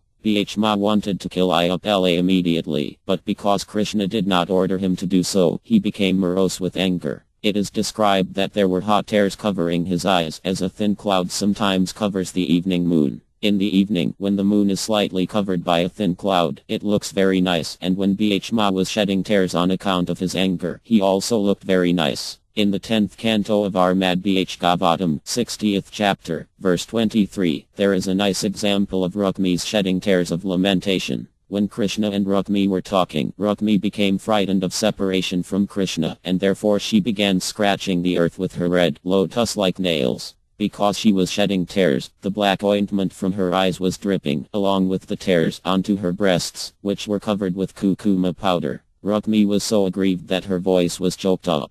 Devastation: when a person is confused by simultaneous happiness and tribulation and does not know what to do. This state of confusion is called pralaya or devastation. In this condition of pralaya, one sometimes falls down on the ground, and all the symptoms of ecstatic love become manifest. When the gopis were searching after Krishna and all of a sudden he came out from the bushes and creepers, all of them became stunned and almost senseless. In this state the gopis appeared very beautiful. This is an example of pralaya or devastation in happiness. There are also instances of pralaya in distress. One such example is described in the 10th canto, 39th chapter, verse 15 of our Madhbhagavatam, wherein Ukadeva Gosvam tells King Parkayat, "My dear king, when the gopis were missing Krishna, they were so much absorbed in meditation upon him that all of their senses stopped functioning and they lost all bodily sense. It was as though they had become liberated from all material conditions." Degrees of ecstatic symptoms: out of the many ecstatic symptoms of the body, the symptom of being stunned is especially significant. According to the degree of being stunned, the vital force within the body becomes agitated, and due to such a state, the other ecstatic loving symptoms sometimes become altered. These transcendental ecstatic symptoms gradually develop, and in the course of such development they are sometimes called smoky, sometimes called blazing, and sometimes called shining. These 3 degrees are experienced for many years, and they extend to different parts of the body. Unlike the shedding of tears and faltering of the voice, the condition of being stunned is spread all over the body. The shedding of tears and faltering of the voice are simply localized symptoms. The shedding of tears, however, sometimes makes the eyes become swollen and whitish, and sometimes the lenses of the eyes become differently focused. Faltering of the voice may sometimes cause choking in the throat and extreme anxiety. As the different symptoms of these ecstatic manifestations are localized, they are accompanied by different local reactions. E.g., when the throat is choked up because of a faltering voice, there may be a sound like gura. Such sounds choke the voice, and with extreme mental anxiety they may be manifest in different ways. All these symptoms are listed under the dried up existential condition known as smoky, and they are exhibited in different ways. Sometimes, while participating in ceremonies celebrating Krishna's pastimes, or in the society of devotees, there is dancing ecstasy. Such sentiments are called blazing. None of the above symptoms can be manifested without the basic principle of strong attachment for Krishna. In the smoky condition of such ecstatic expressions, the symptoms could otherwise be hidden. This type of symptom was experienced by the priest Garga Muni, who was performing some ritualistic ceremony in the house of Nanda Maharya. When he heard about Krishna's killing of the Aghasura demon, there were some tears visible in his eyes, his throat was trembling, and perspiration covered his whole body. In this way priest Garga Muni's beautiful face assumed a nice condition. When several such ecstatic symptoms are visible, the condition is called blazing. For example, one of Krishna's friends told him, "My dear friend, as soon as I heard the sound of your flute from within the forest, my hands became almost motionless and my eyes became full of tears, so much so, in fact, that I could not recognize your peacock feather. My thighs became almost completely stunned so that I could not move even an inch. Therefore, my dear friend, I must acknowledge the wonderful vibration of your transcendental flute." Similarly, one gop said to another, "My dear friend, when I heard the sound of Krishna's flute, I tried to hide myself from the reaction of the vibrations. But still I could not check the trembling of my body, and therefore all of my friends in the house could detect my attachment for Krishna without any doubt." When the ecstatic symptoms cannot be checked and they simultaneously appear in 4 or 5 different categories, this stage of ecstatic love is called shining. The example is cited in this connection that when the sage Anrada saw Lord Krishna standing before him, his body became so stunned that he stopped playing on his V. Because of his faltering voice, he could not offer any prayers to Krishna, and his eyes filled with tears. Thus, Anrada's ability to see Krishna was also obstructed. When similar symptoms were manifest in the body of Rdhr, some of her friends criticized her. "Dear friend, you are blaming the aroma of the flowers for the tears in your eyes. You are rebuking the air for the standing of the hairs on your body. And you are cursing your walking in the forest for your thighs being stunned. But your faltering voice reveals the cause to be different. It is just your attachment for Krishna." RLAR Pagosvam remarks that when various symptoms become manifest very prominently, the devotee's condition may be called the brightest. For example, a friend of Krishna addressed him as follows: My dear Pitimbara, because of separation from you all the residents of Galoka Vana are perspiring. They are lamenting with different words and their eyes have become moistened with tears. Actually, all of them are in great confusion. There is a supreme symptom of ecstatic love which is called Mabhva. This Mabhva expression was possible only in RDHR, but later on when our Krishna Chaitanya appeared to feel the mode of love of RDHR, he also expressed all of the symptoms of Mabhva. R.R. Pagazvam says in this connection that when the symptoms of ecstatic love become the most bright, that stage is accepted as Mabhva. RLAR Pagazvam further analyzes the ecstatic loving expression into 4 divisions which are called Estvik Bhsa. Sometimes impersonalists, who are not actually in devotional service, may also exhibit such symptoms of ecstatic love, but this is not accepted as actual ecstasy. It is a reflection only.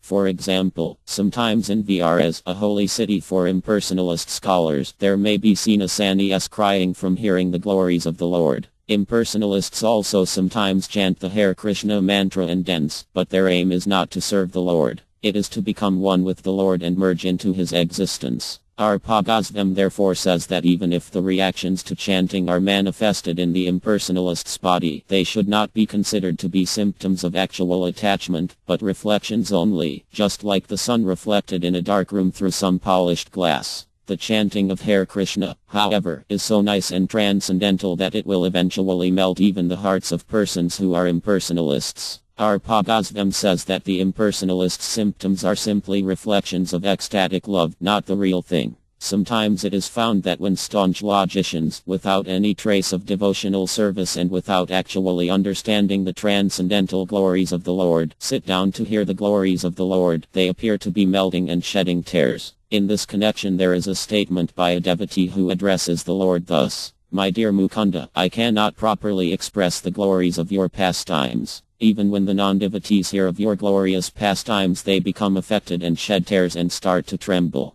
Such non-devotees are not actually melted, they are hard-hearted. But the influence of the glories of the Lord is so great that even the non-devotees sometimes shed tears. Sometimes it is found that a non-devotee who has practically no taste for Krishna and who follows no rules or regulations can, by practice, make a show of devotional symptoms, even crying in an assembly of devotees. This shedding of tears is not actually an ecstatic loving expression, however. It is done simply by practice. Although there is no need to describe these reflections of ecstatic love, our Pagazvam gives some instances where there is no actual devotional service and such expressions are manifested. Chapter 29 Expressions of Love for Krishna. There are some bodily symptoms that express overwhelming ecstatic love, Vyabhikri Bhva. They are counted at 33 as follows: disappointment, lamentation, humility, guilt, fatigue, intoxication, pride, doubt, apprehension, intense emotion, madness, forgetfulness, disease, confusion, death, laziness, inertness, bashfulness, concealment, remembrance, argumentativeness, anxiety, thoughtfulness, endurance, happiness, eagerness, violence, haughtiness, envy, impudence, dizziness, sleepiness and alertness. Disappointment when one is forced to act in a way that is forbidden or to refrain from acting in a way that is proper. He becomes regretful and thinks himself dishonored. At that time there is a sense of disappointment. In this kind of disappointment one becomes full of anxiety, sheds tears, changes bodily color, feels humility and breathes heavily. When Krishna, in punishing the Kaliya serpent, appeared to have drowned himself in the poisonous water of the Yaman, Nanda Maharya addressed Yadev thus: "My dear wife, Krishna has gone deep into the water, and so there is no longer any need to maintain our bodies, which are so full of sinful activities. Let us also enter into the poisonous water of the Yaman and compensate for the sinful activities of our lives." This is an instance of severe shock, wherein the devotee becomes greatly disappointed.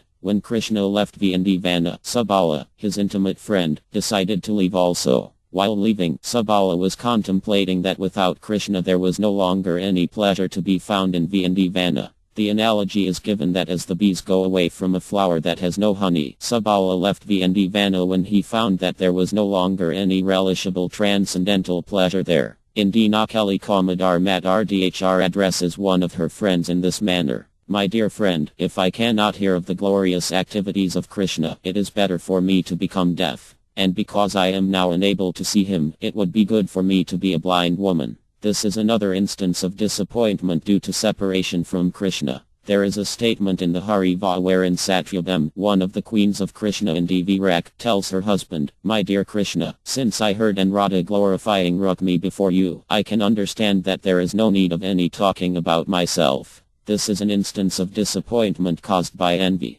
Rukmi and Satyabhama were co-wives, and because Krishna was husband of both, there naturally was some feminine envy between them. So when Satyabhama heard the glories of Rukmi, she was envious of her and thus became disappointed. In the 10th canto, 51st chapter, verse 47 of the Bhagavatam, there is this statement, "My dear Krishna, I cannot say that it is only other people who are implicated in material existence because I too am much entangled with the bodily concept of life. I am always too anxious about my family, home, wife, wealth, land and kingdom. And because I have been so maddened by this material atmosphere, I am thinking now that my life has simply been spoiled." This statement is an instance of disappointment caused by lamentation. According to Bharata Muni, this disappointment is inauspicious. But there are other learned scholars who have accepted such disappointment as being in the mood of neutrality and as being a preservative of ecstatic love. Lamentation when one is unsuccessful in achieving his desired goal of life, when one finds no fulfillment in his present occupation, when one finds himself in reversed conditions and when one feels guilt, at such a time one is said to be in a state of lamentation.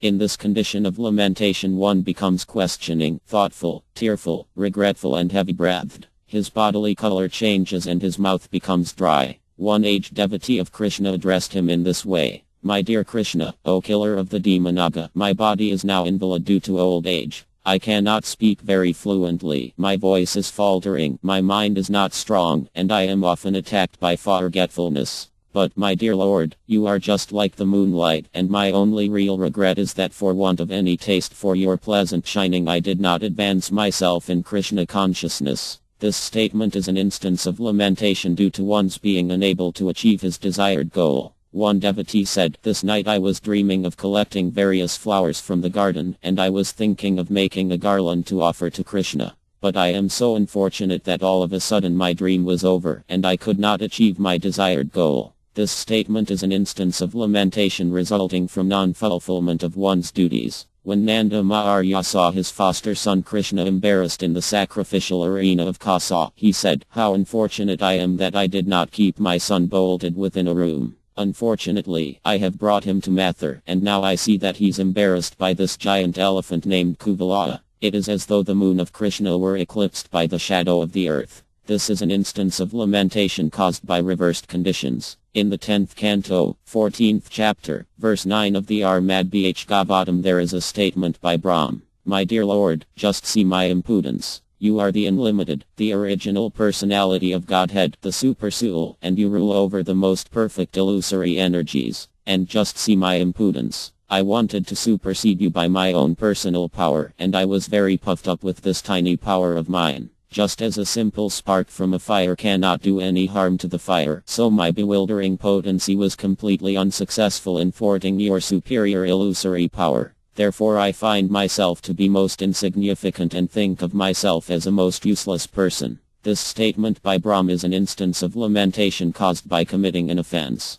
Humility, a sense of weakness caused by distress, fear or offensiveness, is called humility. In such a humble condition one becomes talkative, small in heart, dirty in mind, full of anxiety and inactive. In the 10th canto, 51st chapter, verse 57 of the Bhagavatam, there is the following statement by King Mukyukunda. "My dear Lord, because of my bad deeds in the past I am everlastingly aggrieved. I am always suffering from my desires, but still my senses are never satisfied with material enjoyments. Somehow or other, by your grace, I am now in a peaceful condition because I have taken shelter of your lotus feet, which are always free from all lamentation, fear and death. O Supreme Protector, O Supreme Soul, O Supreme Controller, kindly give me your protection. I am so much embarrassed." This statement by Mukyukunda is an instance of humility resulting from a severely miserable condition of material existence. When Utter was attacked by the Brahmstra of Avatham, she became afraid of losing her child, Maharya Parkayat, who was still within the womb.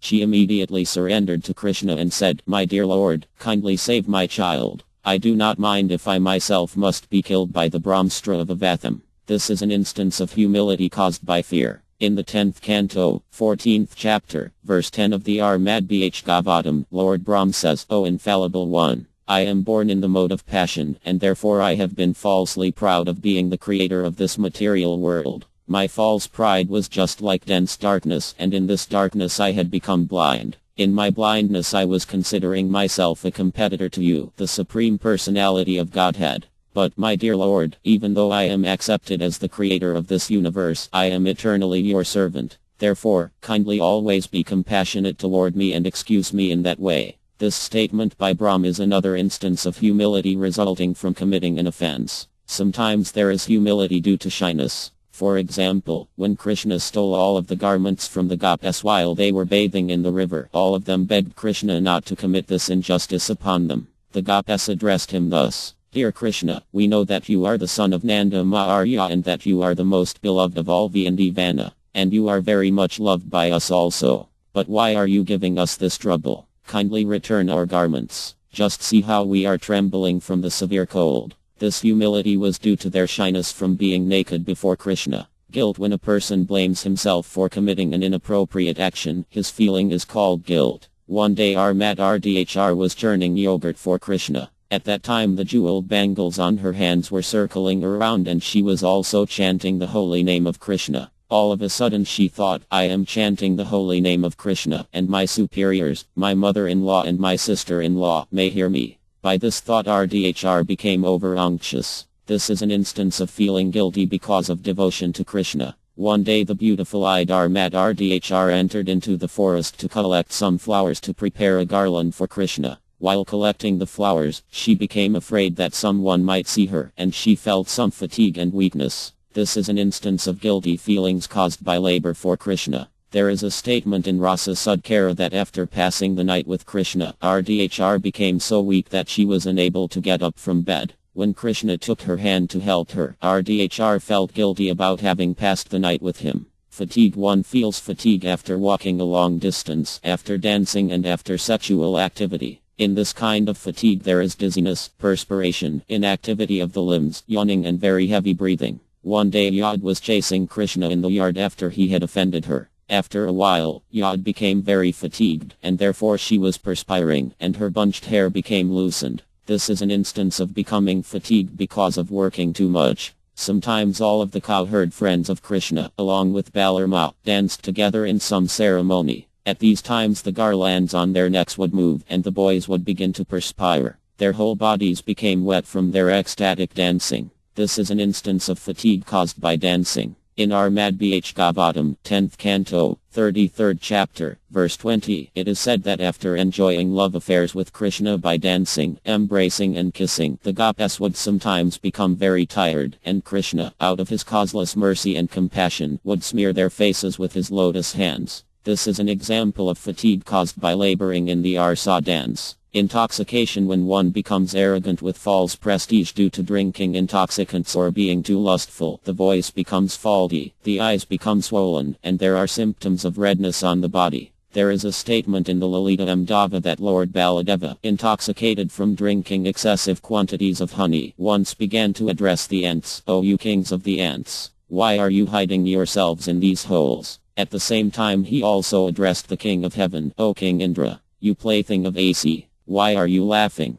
I am now prepared to smash the whole universe, and I know that Krishna will not be angry with me. Then he addressed Krishna, my dear Krishna, tell me immediately why the whole world is trembling and why the moon has become elongated. And O you members of the Yadu dynasty, why are you laughing at me? Please give me back my liquors made of honey from the Kadamba flower. RLAR Pagazvam prays that Lord Balarama will be pleased with all of us while he is thus talking just like an intoxicated person. Baladeva, or Balarama, is the older brother of Krishna. He is an expansion of the Godhead himself, and therefore to be considered an incarnation of God, as explained in Armad Bhagavatam. In this state of intoxication, Balarama felt tired and lay down for rest. Generally, those who are exalted personalities lie down when they feel intoxicated, whereas those who are mediocre laugh and sing during intoxication, and those who are lowly use vulgar language and sometimes cry. Such intoxication is manifested according to different ages and mentalities.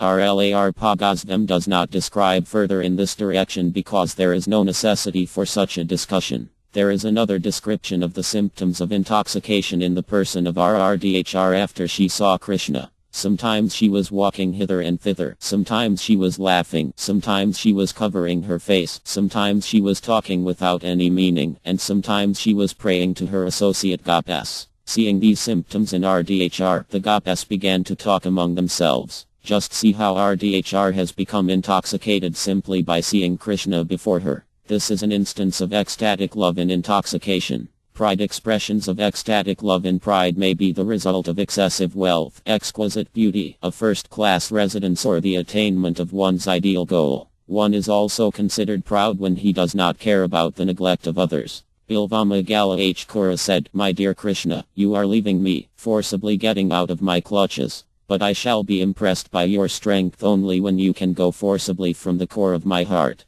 This is an instance of feeling pride in ecstatic love for Krishna. Once during the Arsa dance, when RDHR left the arena and Krishna went to seek her out, one of the dear friends of RDHR addressed Krishna thus: "My dear Krishna, you have been very much obliging in serving the form of our RRDHR, and now you have left all the other Gopas to search for her. Please allow me to inquire how you want her to treat you." This is an instance of feeling pride on account of exquisite beauty. Sometimes RDHR felt pride within herself and said, "Although the cowherd boys prepare nice flower garlands for Krishna, when I present my garland to him, he becomes struck with wonder and immediately accepts it and puts it on his heart." Similarly, in the 10th canto, 2nd chapter, verse 33 of our Madhbh Gavatam, Lord Brahm says, "My dear Madhusdana, persons who are pure devotees of your lordship actually feel your ecstatic friendship, and as such they are never vanquished by enemies. They know they are always protected by you, and so they can matter-of-factly pass over the heads of their enemies without any care." In other words, one who has taken complete shelter under the lotus feet of the Lord is always proud of being able to conquer all enemies. One weaver at Mathur addressed Krishna in this way: "My dear King of Vana, I have become so proud of your causeless mercy upon me that I do not even count upon the mercy of the Lord of Vaikuha, which is sought after by many great sages in deep meditation."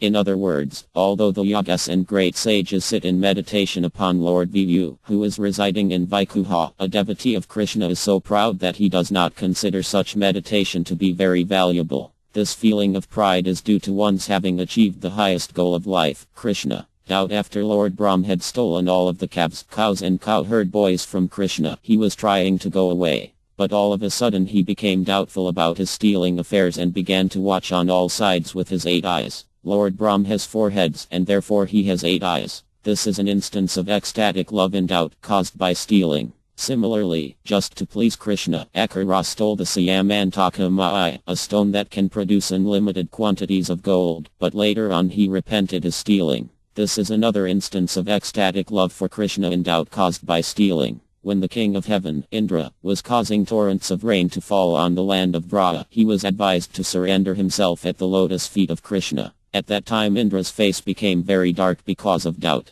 Apprehension: when a person becomes disturbed in his heart by seeing lightning in the sky, by seeing a ferocious animal or by hearing a tumultuous sound, his state of mind is called apprehensive. In such a state of apprehension, one tries to take shelter of something that provides safety. There may be standing of the hairs on the body, trembling of the body, and sometimes the committing of mistakes. And sometimes the body may become stunned. In the Padi Val there is the following statement: "My dear friend, Krishna's residence in the demoniac circle at Mathur, under the supremacy of the king of demons, Kasa, is causing me much worry." This is one instance of apprehending some danger to Krishna in ecstatic love for him. When Visura appeared in Vana as a bull, all of the Gopas became greatly affected with fear. Being perturbed in that way, they began to embrace the tamala trees. This is an instance of fear caused by a ferocious animal and of the search for shelter while remembering Krishna in ecstatic love. Upon hearing the jackals crying in the forest of Vana, Mother Yad sometimes became very careful about keeping Krishna under her vigilance, fearing that Krishna might be attacked by them.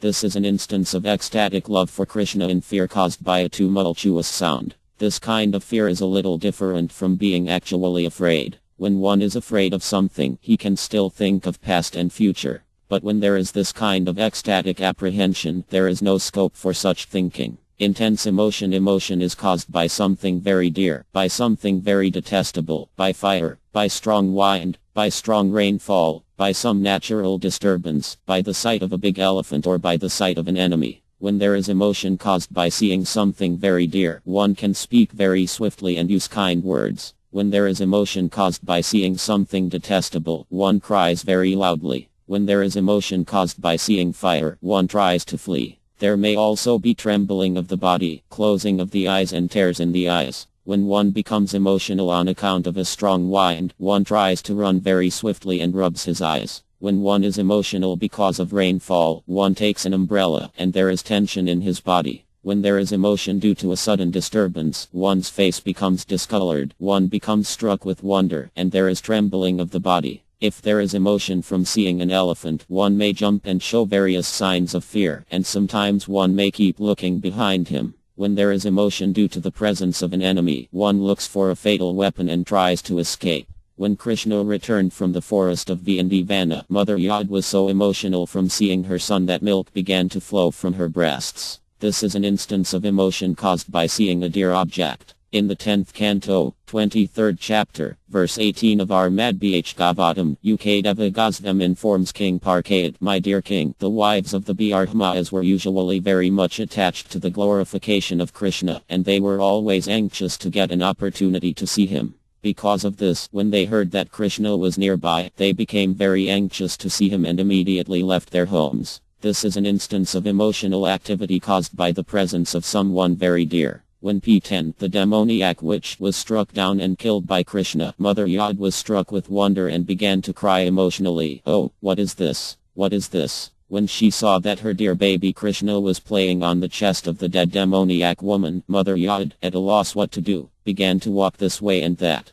This is an instance of being emotional on account of seeing something ghastly. When Krishna uprooted the two Arjuna trees and Yod heard the sound of the trees crashing down, she became overcome with emotion and simply stared upward, being too bewildered to know what else to do. This is an instance of being emotional from hearing a tumultuous sound. When there was a forest fire in Vana, all the cowherd men assembled together and desperately appealed to Krishna for protection. This is an instance of emotion caused by fire. The whirlwind demon known as Tivarta once carried Krishna off from the ground and blew him around along with some very big trees. At that time, Mother Yod could not see her son, and she was so disturbed that she began to walk this way and that. This is an instance of emotion caused by severe wind. In the 10th canto, 25th chapter, verse 11 of our Madbh Gavatam, there is a description of Indras causing severe torrents of rain at Vana. All the cows and cowherd boys became so afflicted by the wind and cold that they all gathered together to take shelter under the lotus feet of Krishna.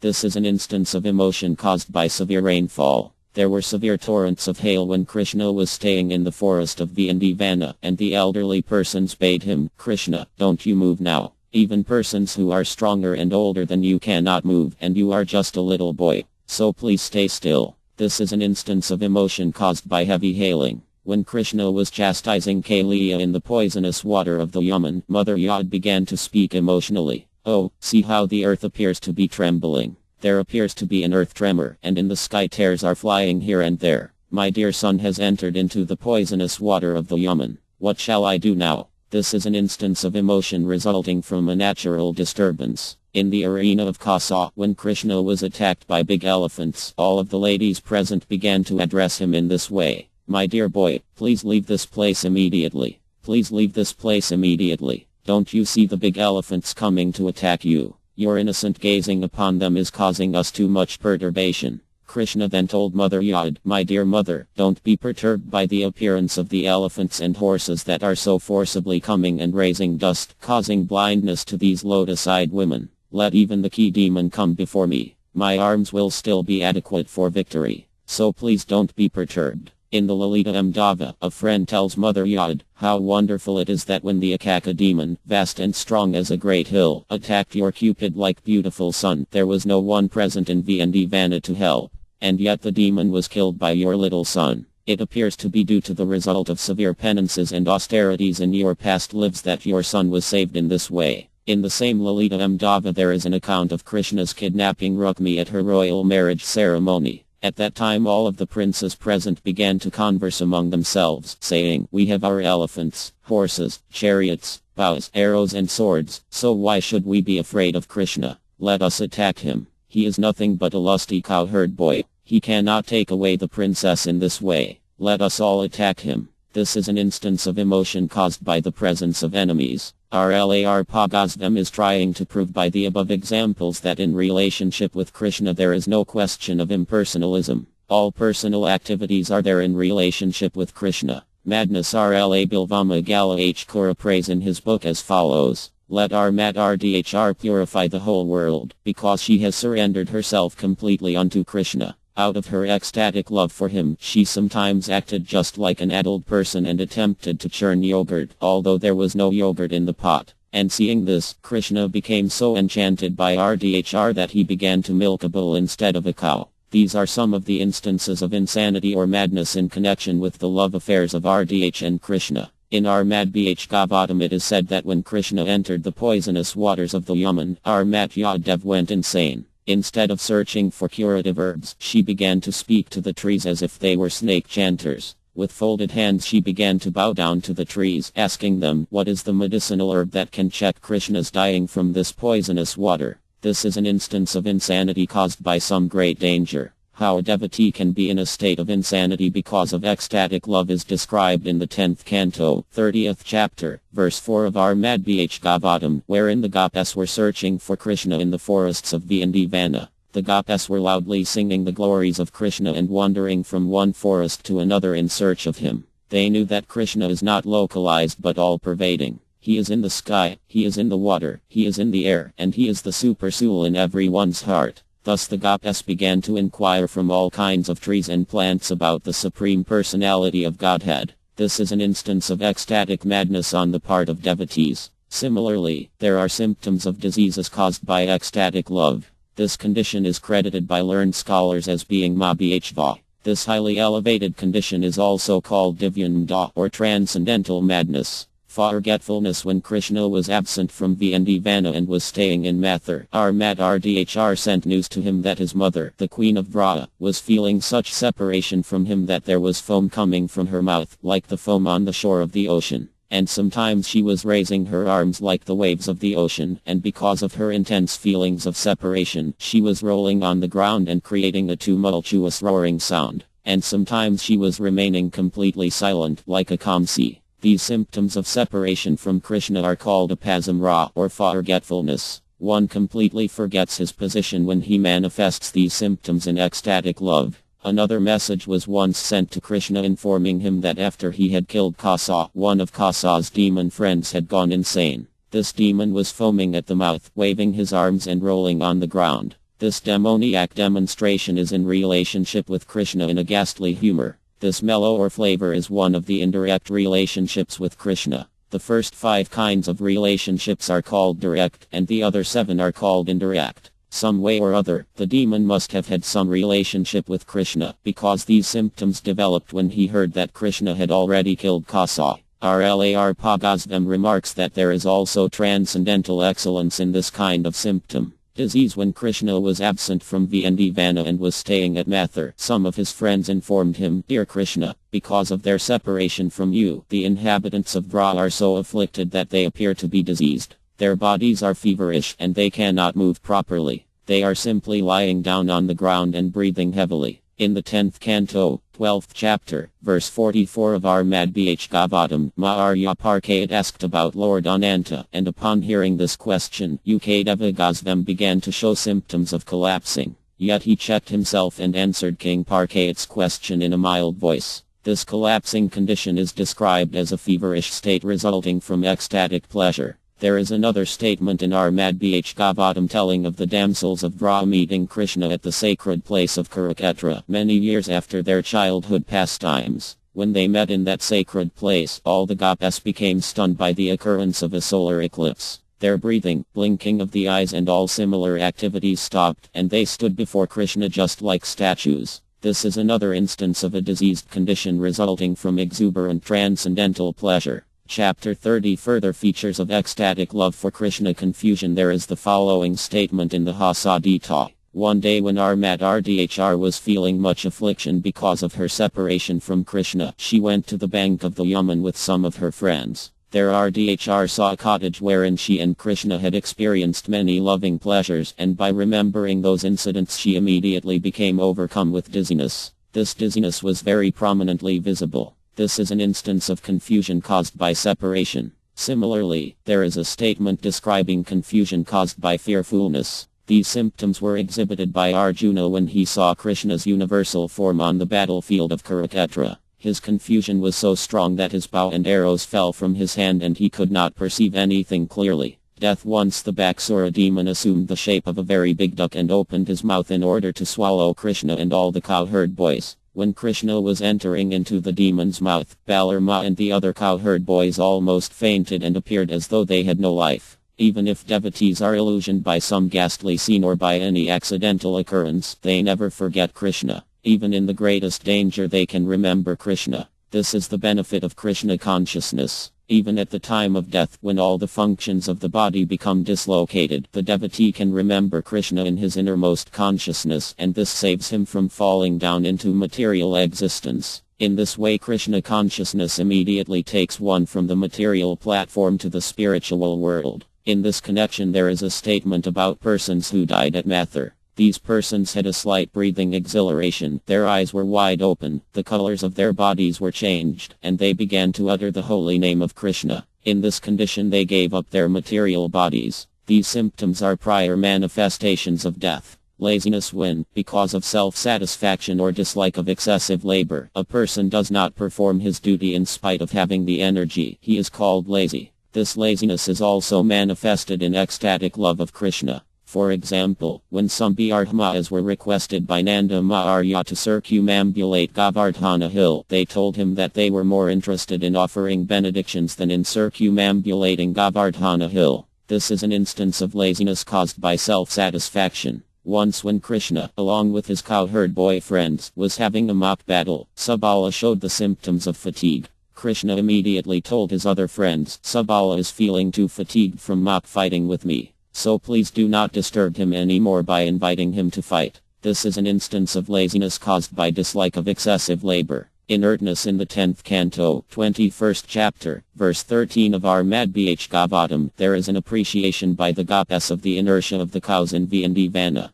The Gopes saw that the cows were hearing the sweet songs vibrated by Krishna's flute and were appearing to be drinking the nectar of these transcendental sounds. The calves were stunned, and they forgot to drink the milk from the milk bags. Their eyes seemed to be embracing Krishna, and there were tears in their eyes. This is an instance of inertia resulting from hearing the transcendental vibrations of Krishna's flute. When Lakma became disturbed upon hearing words against Krishna, she remained inert and did not move her eyelids. This is another example of inertia caused by hearing. In the 10th canto, 71st chapter, verse 39 of our Madhbh Gavatam, there is an account of King Yudhishthira's bewilderment after his bringing Krishna into his home with the greatest respect. King Yudhishthira was very much bewildered because of his transcendental pleasure at having Krishna present in his house. In fact, while receiving Krishna, King Yudhishthira forgot himself. This is an instance of inertia resulting from the ecstasy of seeing Krishna. There is another instance in the 10th canto, 39th chapter, verse 36 of our Madhbh Gavatam. When Krishna was going to Mathur, all of the Gopes were standing behind Krishna, and upon seeing the chariot leaving, they stood there stunned and did not move.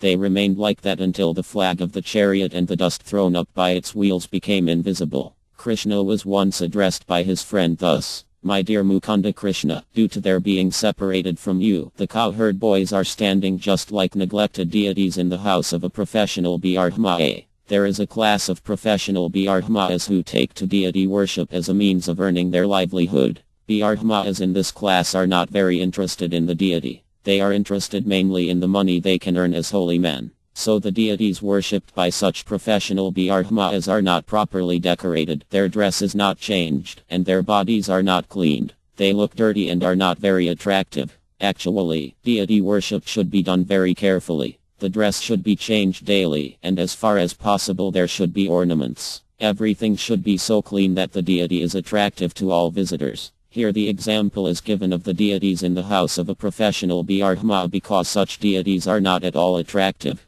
The friends of Krishna, in the absence of Krishna, were appearing like such neglected deities. Bashfulness. When RDHR was first introduced to Krishna, she felt very bashful. One of her friends addressed her in this way: "My dear friend, you have already sold yourself and all your beauty to Govinda. Now you should not be bashful. Please look upon him cheerfully. One who has sold an elephant to another person should not make a miserly quarrel about selling the trident that controls the elephant." This kind of bashfulness is due to a new introduction in ecstatic love with Krishna. The heavenly king, Indra, upon being defeated in his fight with Krishna for possession of the Pirita flower, became very bashful because of his defeat. He was standing before Krishna, bowing down his head, when Krishna said, "All right, Indra, you can take this Pirita flower. Otherwise, you will not be able to show your face before your wife, A.C. Dev." Indra's bashfulness was due to defeat. In another instance, Krishna began to praise Uddhava for his various high qualifications. Upon being praised by Krishna, Uddhava also bowed down his head bashfully. In the Harivaya, Satyabham, feeling slighted by Rukmi's high position, said, "My dear Krishna, the Raivataka mountain is always full of spring flowers, but when I have become persona non grata to you, what is the use of my observing them?"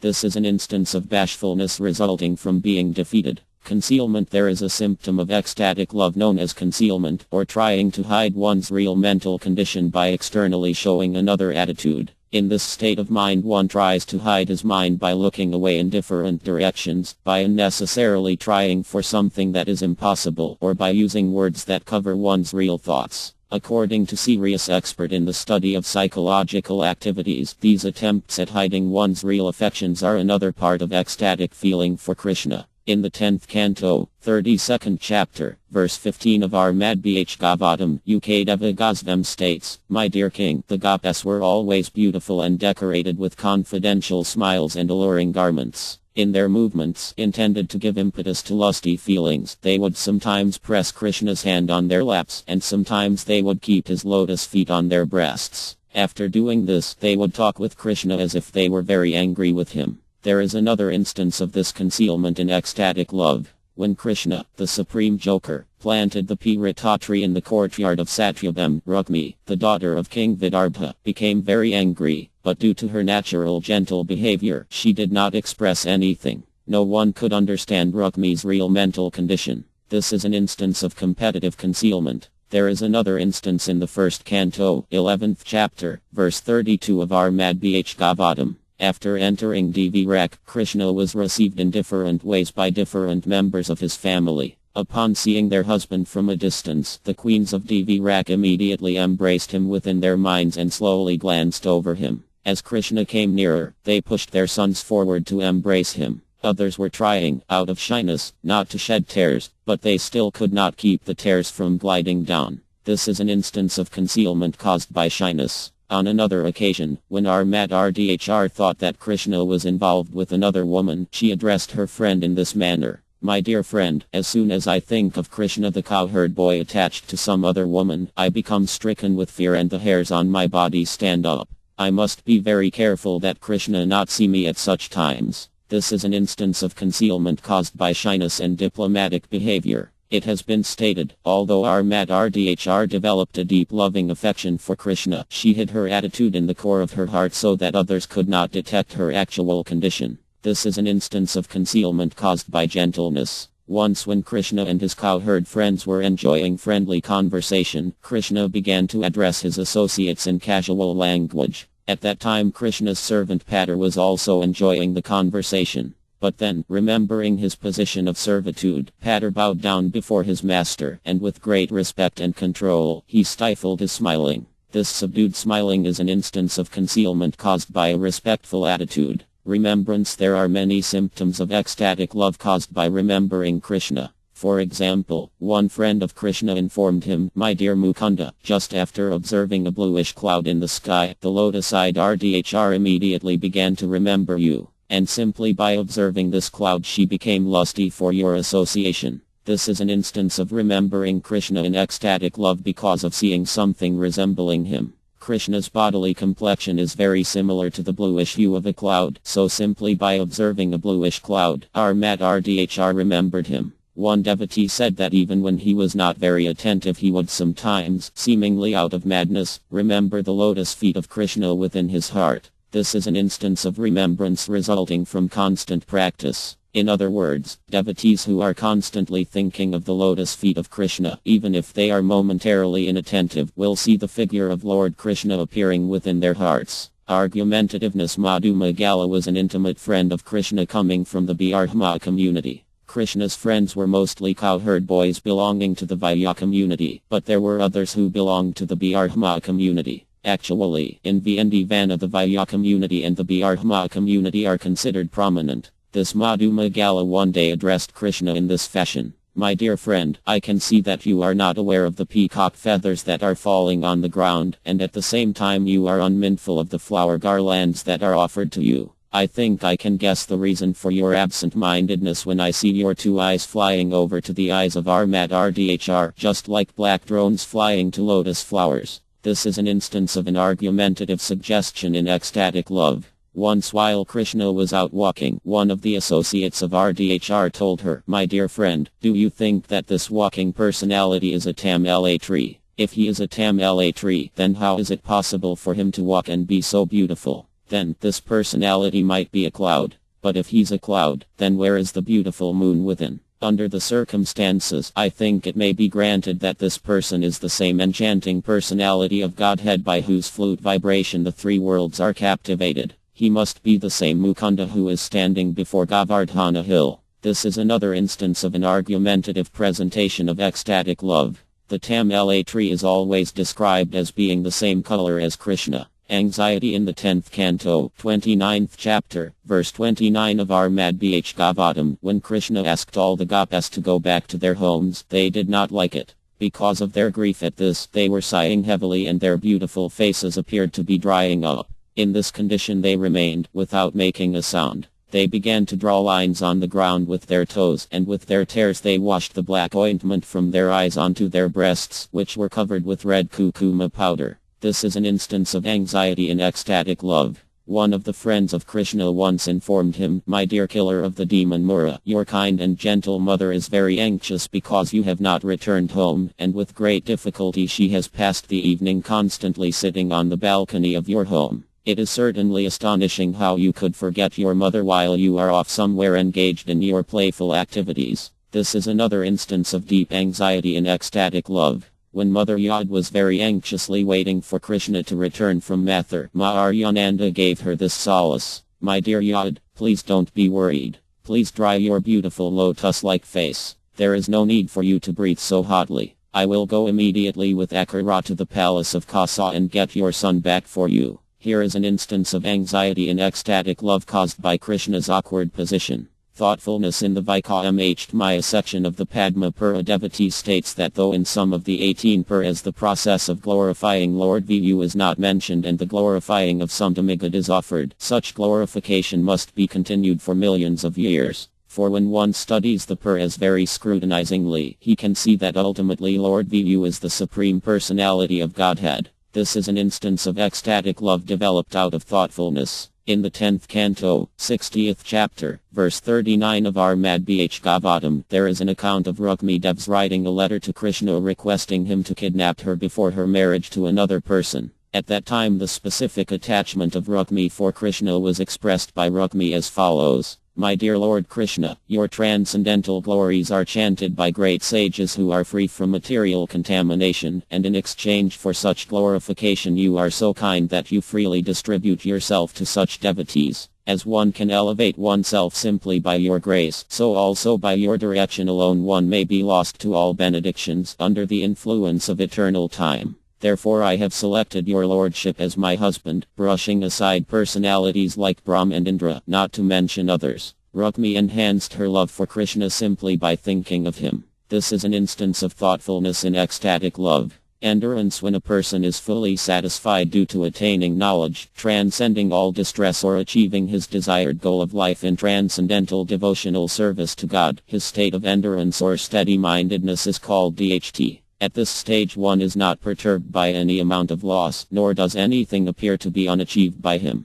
According to the opinion of Bhartari, a learned scholar, when a person is elevated to this state of endurance, he thinks as follows: I do not wish to be a highly posted government servant. I shall prefer to remain naked, without proper garments. I shall prefer to lie down on the ground without any mattress. And despite all these disadvantages, I shall refuse to serve anyone, even the government. In other words, when one is in ecstatic love with the personality of Godhead, he can endure any kind of disadvantages calculated under the material concept of life. Nanda Maharya, the father of Krishna, used to think, in my pasturing ground the goddess of fortune is personally present, and I possess more than 100,000 cows, which loiter here and there. And above all, I have a son like Krishna, who is such a powerful, wonderful worker. Therefore, even though I am a householder, I am feeling so satisfied. This is an instance of mental endurance resulting from the absence of all distress. In another instance, a devotee says, I am always swimming in the nectarean ocean of the pastimes of the personality of Godhead, and as such I have no more attraction for religious rituals, economic development, sense gratification, or even the ultimate salvation of merging into the existence of Brahman.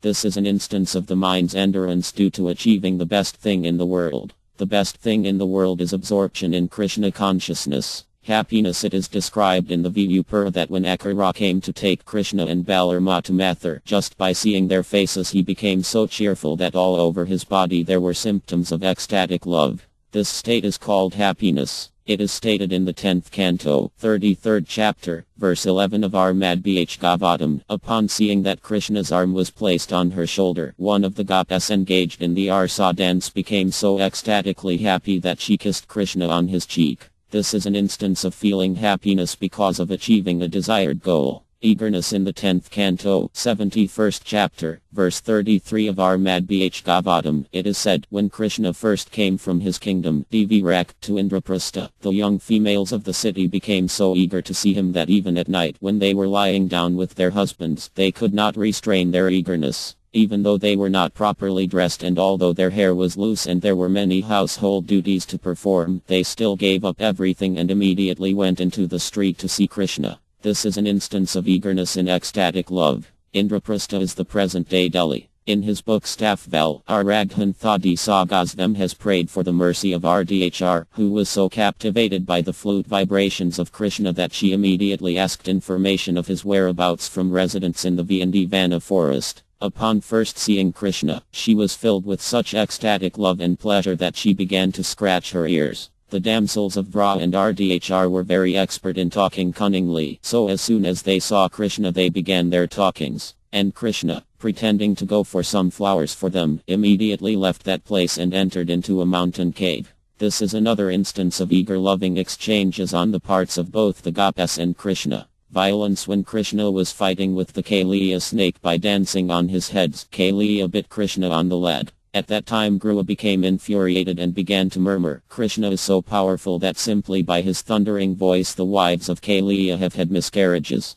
Because my lord has been insulted by this snake, I wish to devour him immediately, but I cannot do so in the presence of my lord because he may become angry with me. This is an instance of eagerness to act in ecstatic love as a result of dishonor to Krishna. When Ayapala objected to the worship of Krishna in the Arjamesya arena at a sacrifice organized by Maharya Yudhishthira, Sahadeva, the younger brother of Arjuna, said, a person who cannot tolerate the worship of Krishna is my enemy and is possessed of a demoniac nature. Therefore I wish to strike my left foot upon his broad head just to punish him more strongly than the one of Yamraya. Then Baladeva began to lament like this, Oh, all auspiciousness to Lord Krishna. I am so surprised to see that the condemned descendants of the Kuru dynasty, who so unlawfully occupied the throne of the Kuru kingdom, are criticizing Krishna with diplomatic devices. Oh, this is intolerable. This is another instance of eagerness caused by dishonor to Krishna. Haughtiness, resulting in dishonorable words in the Vidagdha Amdava, Yael, the mother-in-law of Rdhr, began to criticize Krishna in this way. Krishna, you are standing here, and Rdhr, who has just been married to my son, is also standing here. Now I know both of you very well, so why should I not be very anxious to protect my daughter-in-law from your dancing eyes? This is an instance of dishonorable words used to indirectly criticize Krishna. Similarly, some of the gopis once began to address Krishna with these dishonorable words. My dear Krishna, you are a first-class thief. So please leave this place immediately. We know you love Kandarval more than us, but there is no use in praising her in our presence. Kindly do not contaminate the name of RDHR in this place. This is another instance of dishonorable words cast upon Krishna in ecstatic love. There is another statement in the 10th canto, 31st chapter, verse 16 of our Madhbh Gavatam. When all the gopas came out of their homes to meet Krishna in the Vana forest, Krishna refused to accept them and asked them to go home, giving them some moral instruction. At that time the gopas spoke as follows. Dear Krishna, there is extreme distress in being out of your presence, and there is extreme happiness simply in seeing you. Therefore we have all left our husbands, relatives, brothers and friends and have simply come to you, being captivated by the sound of your transcendental flute. O infallible one, you had better know the reason for our coming here. In plain words, we are here simply because we have been captivated by the sweet sound of your flute. We are all beautiful girls, and you are so foolish that you are rejecting our association.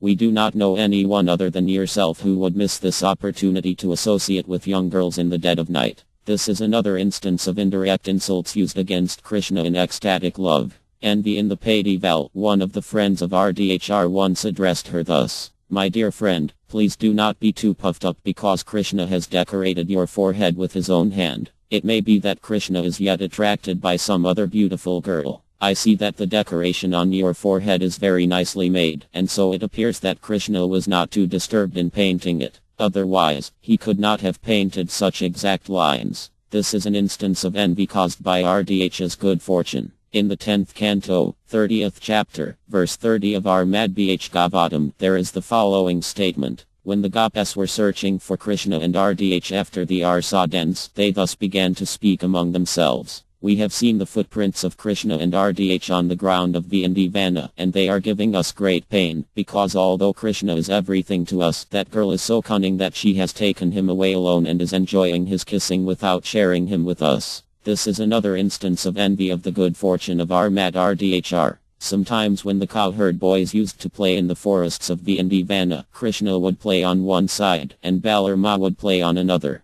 There would be competition and mock fighting between the two parties, and when Krishna's party was defeated by Balarama, the boys would say, if Balarama's party remains victorious, then who in the world can be weaker than ourselves? This is another instance of envy in ecstatic love. Impudence in the 10th canto, 52nd chapter, verse 41 of our Madhbh Gavatam, Rukmi addresses a letter to Krishna as follows. My dear unconquerable Krishna, my marriage day is fixed for tomorrow. I request that you come to the city of Vidarbha without advertising yourself. Then have your soldiers and commander suddenly surround and defeat all the strength of the king of Magadha, and by thus adopting the methods of the demons, please kidnap and marry me. According to the Vedic system there are 8 kinds of marriages, one of which is called Arkayasavivha. Arkayasavivha refers to kidnapping a girl and marrying her by force. This is considered to be a demoniac method. When Rukmi was going to be married to Ayapala by the choice of her elder brother, she wrote the above letter to Krishna requesting him to kidnap her.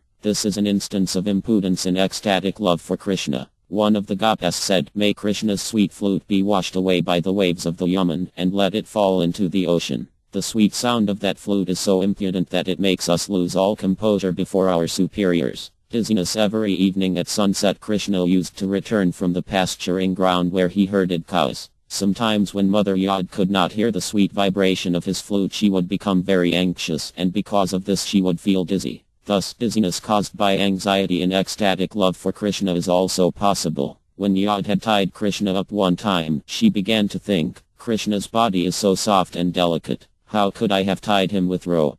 Thinking this, her brain became puzzled, and she felt dizziness. The gopas were advised by their superiors to bolt the doors at night, but they were so carefree that they did not carry out this order very rigidly. Sometimes, by thinking of Krishna, they became so confident of being out of all danger that they would lie down at night in the courtyards of their houses. This is an instance of dizziness in ecstatic love due to natural affection for Krishna. It may be questioned why devotees of Krishna should be attacked by dizziness, which is usually considered a sign of the mode of ignorance. To answer this question, R.J. Vagasvam has said that the devotees of Lord Krishna are always transcendental to all the modes of material nature. When they feel dizziness or go to sleep, they are not considered to be sleeping under the modes of nature, but are accepted as being in a trance of devotional service. There is an authoritative statement in the Gurupur about mystic yogas who are under the direct shelter of the Supreme Personality of Godhead. In all three stages of their consciousness, namely, wakefulness, dreaming and deep sleep, the devotees are absorbed in thought of the Supreme Personality of Godhead.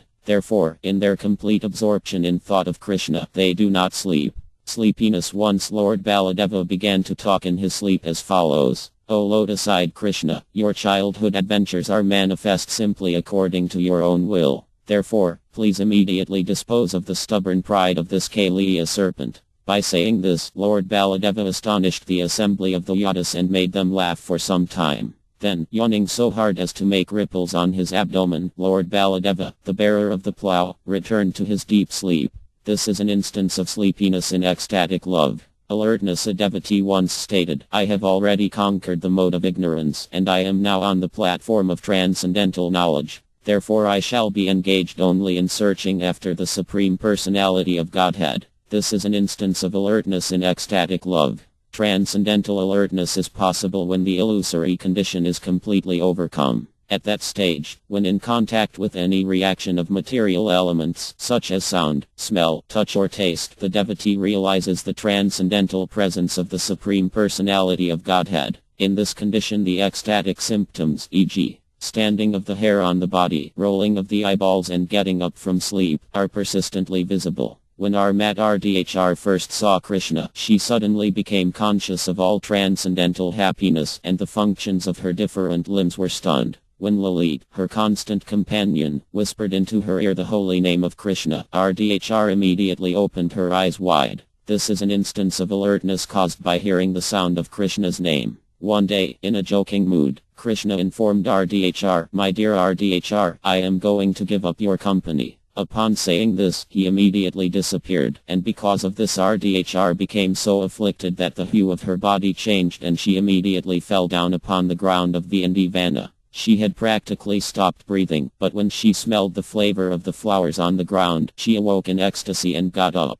This is an instance of transcendental alertness caused by smelling. When Krishna was touching the body of one gop, the gop addressed her companion thus, My dear friend, whose hand is this touching my body? I had become very afraid after seeing the dark forest on the bank of the Yaman, but suddenly the touch of this hand has saved me from hysterical fits. This is an instance of alertness caused by touching. One of the gopas informed Krishna, My dear Krishna, when you disappeared from the arena of the Arsadans, our most dear friend, Rdhr, immediately fell on the ground and lost consciousness. But after this, when I offered her some of your chewed betel nut remnants, she immediately returned to consciousness with jubilant symptoms in her body. This is an instance of alertness caused by tasting. One night our Mat Rdhr was talking in a dream. My dear Krishna, she said, please do not play any more jokes on me. Please stop. And please don't touch my garments either. Otherwise I shall inform the elderly persons and I shall disclose all of your naughty behavior. While she was talking like this in a dream, she suddenly awoke and saw some of her superiors standing before her. Thus Rdhr became ashamed and bowed her head. This is an instance of alertness after awakening from sleep. There is another instance of this. A messenger from Krishna came to our Mat Rdhr while she was sleeping, and Rdhr immediately awakened. Similarly, when Krishna began to blow on his flute in the night, all of the gopas, the beautiful daughters of the cowherd men, immediately got up from their sleep. There is a very beautiful comparison made in this connection. The lotus flower is sometimes surrounded by white swans, and sometimes it is surrounded by black wasps who are collecting its honey. When there is a thundering in the sky, the swans go away, but the black wasps stay to enjoy the lotus flowers. The gopa's sleeping condition is compared to the white swans, and the sound of Krishna's flute is compared to a black wasp. When Krishna's flute sounded, the white swans, which represent the sleeping condition of the gopas, were immediately vanquished, and the black wasp sound of the flute began to enjoy the lotus flower of the gopa's beauty. Chapter 31 Additional Symptoms. All the previously mentioned 33 symptoms of ecstatic love are called vyabhikar, or disturbing. All these symptoms refer to apparently disturbed conditions, but even in such disturbed conditions there is acute ecstatic love for Krishna. These symptoms, however, can be divided into three groups: first class, second class and third class. There are many disturbing symptoms in ecstatic love, such as envy, anxiety, pride, jealousy, conclusion, cowardliness, forgiveness, impatience, hankering, regret, doubtfulness, and impotence. These are included in the 33 conditions of ecstatic love.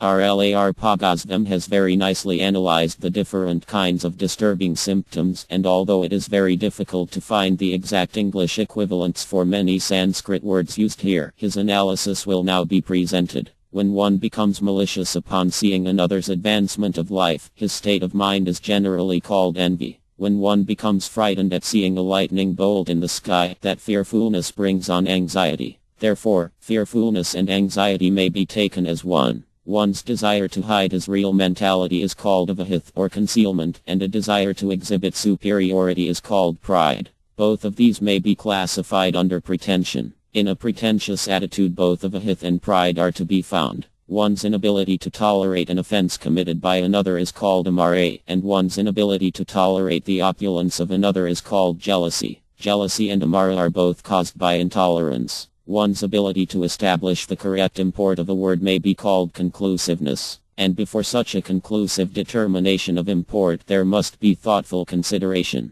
Therefore, the act of consideration is present during the establishment of a conclusion. When one presents himself as ignorant, his attitude is called humility, and when there is an absence of enthusiasm it is called cowardice. Therefore, in humility, there is sometimes cowardice also. When the mind is steadfast it is called enduring, and one's ability to tolerate others' offenses is also called endurance. Therefore, forgiveness and endurance can be synonymous. Anxiousness for time to pass is called impatience, and when one sees something wonderful one is said to be struck with wonder. Impatience may be caused by being struck with wonder, and so impatience and being struck with wonder can be synonymous. When anxiety is in its dormant stage it is called hankering. Therefore, anxiety and hankering can also be synonymous. When one becomes regretful for some offense, his feeling is called bashfulness. In this way, bashfulness and regret can be synonymous. Doubtfulness is one of the aspects of argument. After exhibiting impudence one becomes restless. Therefore restlessness and impudence can be synonymous. When all such symptoms are included in ecstatic love, they are called SACR, or continuously existing ecstatic symptoms. All of these symptoms are transcendental, and they are exhibited in different ways, acting and interacting under different conditions. They are like the reciprocation of love between the lover and beloved. When a person is envious or defamed, there may be a change in the color of the body. This may be classified as vibha or sukstasy. Sometimes illusion, collapse and strong anxiety are also considered to be vibha.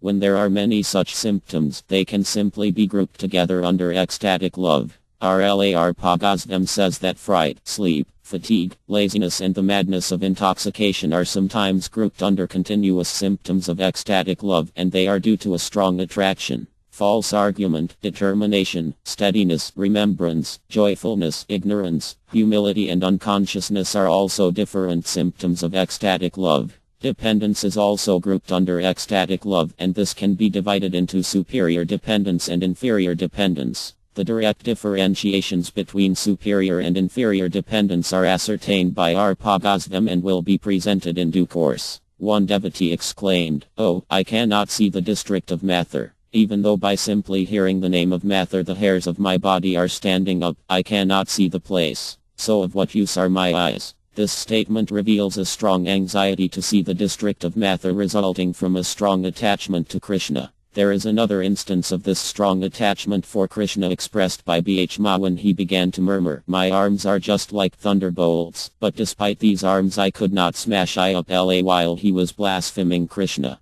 Therefore, of what use are these strong arms? In this instance Bhishma became angry, and being influenced by such anger, his hopelessness became a cause for strong attachment to Krishna. This instance can be described as strong attachment for Krishna in anger. When Arjuna witnessed the universal form of Krishna, whose dazzling teeth were practically devouring the very existence of the universe, Arjuna's mouth became dried up. At that time Arjuna forgot himself and could not understand that he was Arjuna, Krishna's friend, although he was always dependent upon Krishna's mercy. This incident is an example of inferior dependence. Sometimes ghastly activities also support strong ecstatic love for Krishna. This state of mind is called ecstatic fearfulness under illusion. In the 10th canto, 23rd chapter, verse 40 of our Madbhgavatam, there is the following statement by the Brahmas who were performing sacrifices. We have all been born into three advantageous conditions. We are in high Brahma families, we have ceremoniously received the sacred thread, and we are also properly initiated by a spiritual master.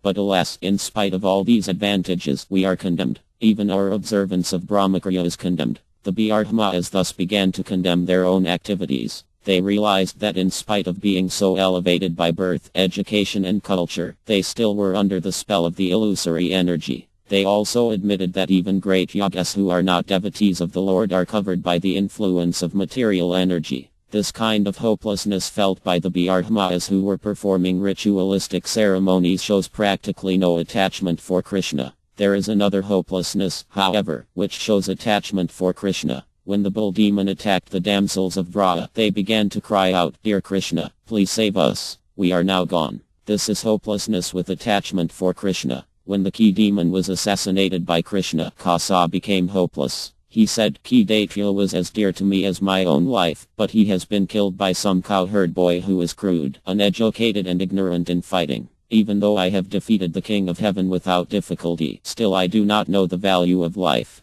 Because this hopelessness has a slight touch of attraction for Krishna, it is considered to be a reflection of ecstatic love in hopelessness. Kasa once rebuked Akara by saying, "You are such a fool that you are accepting a cowherd boy to be the supreme personality of Godhead simply because he has defeated some harmless water snake." The boy may have lifted one pebble called Govardhana Hill, but what is more surprising than that is your statement that this boy is the personality of Godhead. This is an instance of a maliciously opposing element, caused by hopelessness in ecstatic love for Krishna. One devotee tried to console a kadamba tree when the tree was lamenting because Krishna had not touched even its shadow. The devotee said, "My dear kadamba tree, do not be worried. Just after defeating the Kaliya snake in the Yaman river, Krishna will come and satisfy your desire." This is an instance of inappropriate hopelessness in ecstatic love for Krishna. Grua the eagle, the carrier of Vu, once said, "Who can be more pure than I? Where is there a second bird like me, so able and competent?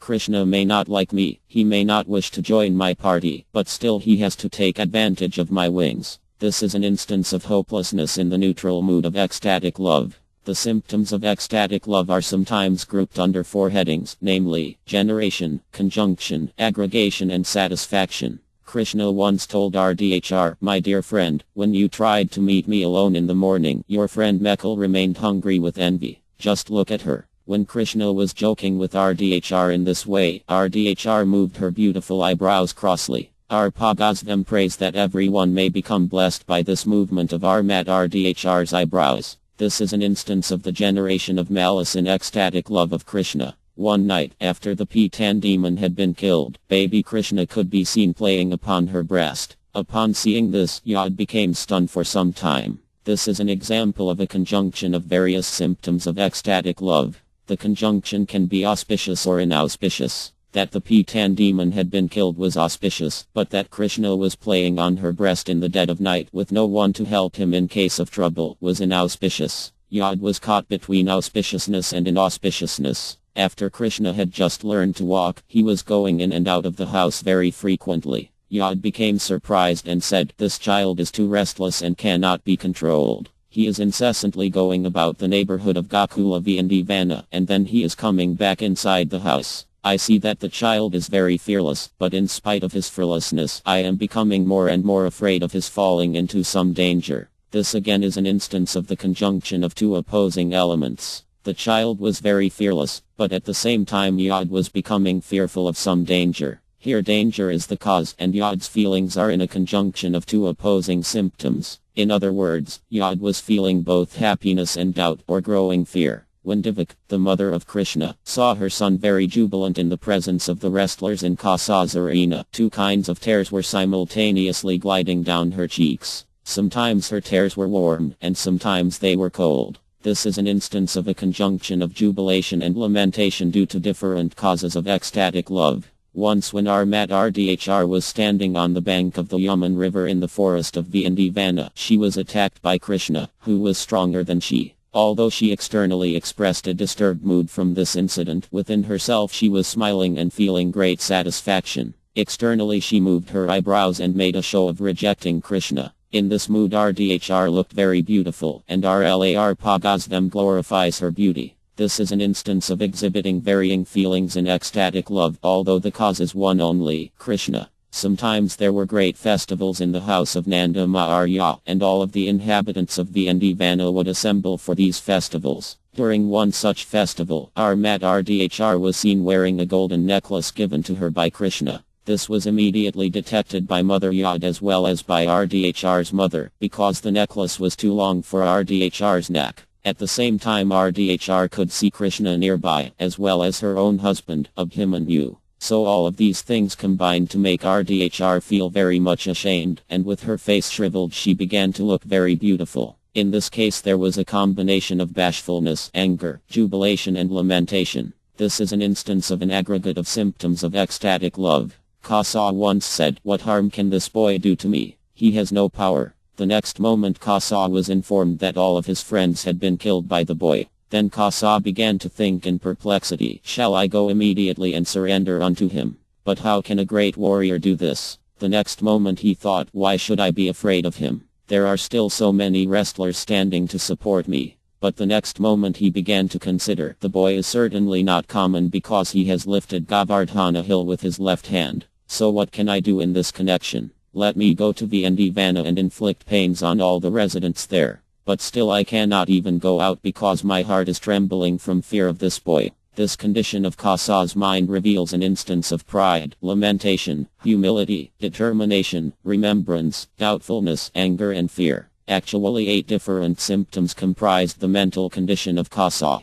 This is another instance of an aggregate of symptoms in hopeless ecstatic love. One householder devotee once said, "My lord, I am so wretched that these 2 eyes are never desiring to see the glorious city of Mathur. Therefore, my eyes are actually condemned. I am nicely educated, but my education has simply been used in government service. I have not considered formidable time, stronger than anything else, which creates and annihilates everything. To whom shall I leave all of my wealth and fortune? I am becoming older and older. What shall I do? Shall I execute devotional service from here at home? This I cannot do, because my mind is being attracted by the transcendental land of VND Vana." This is an instance of hopelessness, pride, doubt, patience, lamentation, determination and eagerness, an aggregation of 7 different symptoms in ecstatic love for Krishna. There is a proverb in Sanskrit that says, "Disappointment gives rise to the greatest satisfaction." In other words, when one's sentiment or ambition becomes too great and is not fulfilled until after seemingly hopeless tribulation, that is taken as the greatest satisfaction. Once the cowherd boys in VND Vana were vainly searching after Krishna for a long time, and for that reason their faces became blackened, and their complexions appeared faded. Just then they could hear on the hill a faint vibration from Krishna's flute. Immediately all of them became very much gladdened. This is an instance of satisfaction in the midst of disappointment. RLAR Pagasvam says that although he has no expert knowledge about the sounds and meanings and mellows of the symptoms of ecstatic love, he has tried to give some examples of different varieties of love of Krishna. He further states that the 33 disturbing symptoms of ecstatic love, plus 8 other symptoms, all taken together equal 41 primary symptoms of ecstatic love. These symptoms create transformations of bodily activities as well as movements of the senses. All of them can be accepted as different feelings of the heart. Sometimes some of the feelings are quite natural. Sometimes some of the feelings are just temporary appearances. Those symptoms that are very natural always remain, both within and without the devotee. As one can detect the color of dye a cloth was soaked in by looking at the cloth, so, simply by understanding the different signs of these symptomatic features, one can understand the actual position. In other words, attachment for Krishna is one, but because there exist different kinds of devotees, such attachment is manifested in many varieties. As clothing tinged red appears red, so the temporary appearance of a certain type of feeling can be detected or observed by the specific ecstatic symptom. In fact, all the different humors and mellows of the devotees produce various specific feelings within the mind. And according to these differences, the symptoms of ecstatic love appear in different forms and degrees. If one's heart is highly elevated, grave and magnanimous, or if one's heart is rough and crude, different symptoms of ecstatic love will appear, influenced by the condition of the heart. Actually, people cannot generally understand such different qualities of mentality, but when one's heart is very soft or gentle, these symptoms become very easily visible, and one can understand them very clearly. The heart of one who is highly elevated and grave is compared to gold. If one's heart is very soft and gentle, his heart is compared to a cotton swab. When there is an ecstatic sensation within the mind, the golden heart or grave heart is not agitated, but the soft heart immediately becomes agitated. To offer another example, a grave, magnanimous heart is compared to a great city, and a soft heart to an insignificant cottage. There may be many lights or even great elephants in the big city, but no one will take particular notice of them. But when such lights or elephants are seen near a small cottage, everyone can distinctly point them out. A hard heart is compared to a lightning bolt, to gold and to shellac. The lightning bolt is very strong and never becomes soft. Similarly, the hearts of those who are engaged in severe austerities and penances do not become very easily softened. The golden heart becomes melted at high temperature, as in ecstatic love, and the shellac heart is very easily melted in slight temperature. A soft heart is compared to honey, to butter and to nectar, and the condition of the mind is compared to sunshine. As honey and butter become melted even in slight sunshine, soft-hearted persons become easily melted. Nectar, however, is by its nature always liquid, and the hearts of those who are in pure ecstatic love with Krishna are by nature always liquefied, just like nectar. A pure devotee of Krishna is always specifically qualified with nectarean qualifications and sometimes with the qualifications of butter and honey. On the whole, the heart in any of the different conditions mentioned above can be melted under certain circumstances, just as a hard diamond is sometimes melted by a combination of certain chemicals. In the Dinakali Comet it is stated, when love develops in the heart of a devotee, he cannot check the transformation of his sentiments. His heart is just like the ocean at the rising of the moon, when the ebb tide cannot be checked. Immediately there must be movement of high waves. Although in its natural state the ocean is always grave and unfathomable, when the moon rises, nothing can check the ocean's agitation. Similarly, those who are pure devotees cannot on any account check the movement of their feelings within. Chapter 32 Symptoms of Continuous Ecstasy. The continuous ecstasy of love can remain like a powerful king, subduing all temporary manifestations of love as well as any opposing elements of anger. It can be exhibited directly or indirectly, and thus ecstatic love can be described as direct or indirect. These symptoms of ecstatic love are possible only when one is fully situated in a transcendental position. Direct ecstatic love can be divided into two groups, namely, selfish and selfless. When non-contradictory symptoms of ecstatic love are distinctly manifest, any contradictory symptoms create a sense of abomination. Contradictory ecstatic love is called selfish. That ecstatic love that can adjust all contradictory or non-contradictory symptoms is called direct selfless love. These selfless symptoms can again be divided into 5 groups: neutrality, servitude, fraternity, parenthood and conjugal love. Such ecstatic love assumes a particular mode in contact with different objects of love. Neutrality can be further subdivided into general, transparent and peaceful. An attraction for Krishna by the people in general or by children cannot take any specific or satisfactory position. It can be manifest sometimes in trembling of the body and changing of the color of the eyes to red, white, etc., although there is no symptom of any particular affection. One old man was told by a young man, "Just see how this child, only 3 years old, is so jubilant. Simply by seeing Krishna he is running so swiftly, making a tumultuous sound. Just see." This is an instance of neutral ecstatic love in the heart of a child, without any specific subdivision. Due to the different types of attraction for Krishna, there are different varieties of devotees. Their symptoms are manifested transparently, just like jewels. It is said that a great devotee Bhardama would sometimes address the Supreme Personality of Godhead as Master and sometimes joke with the Lord, using different kinds of familiar words. Sometimes he would protect the Lord with a filial affection, sometimes he would cry out to the Lord, addressing the Lord as his beloved, and sometimes he would meditate on the Lord as the Supersoul.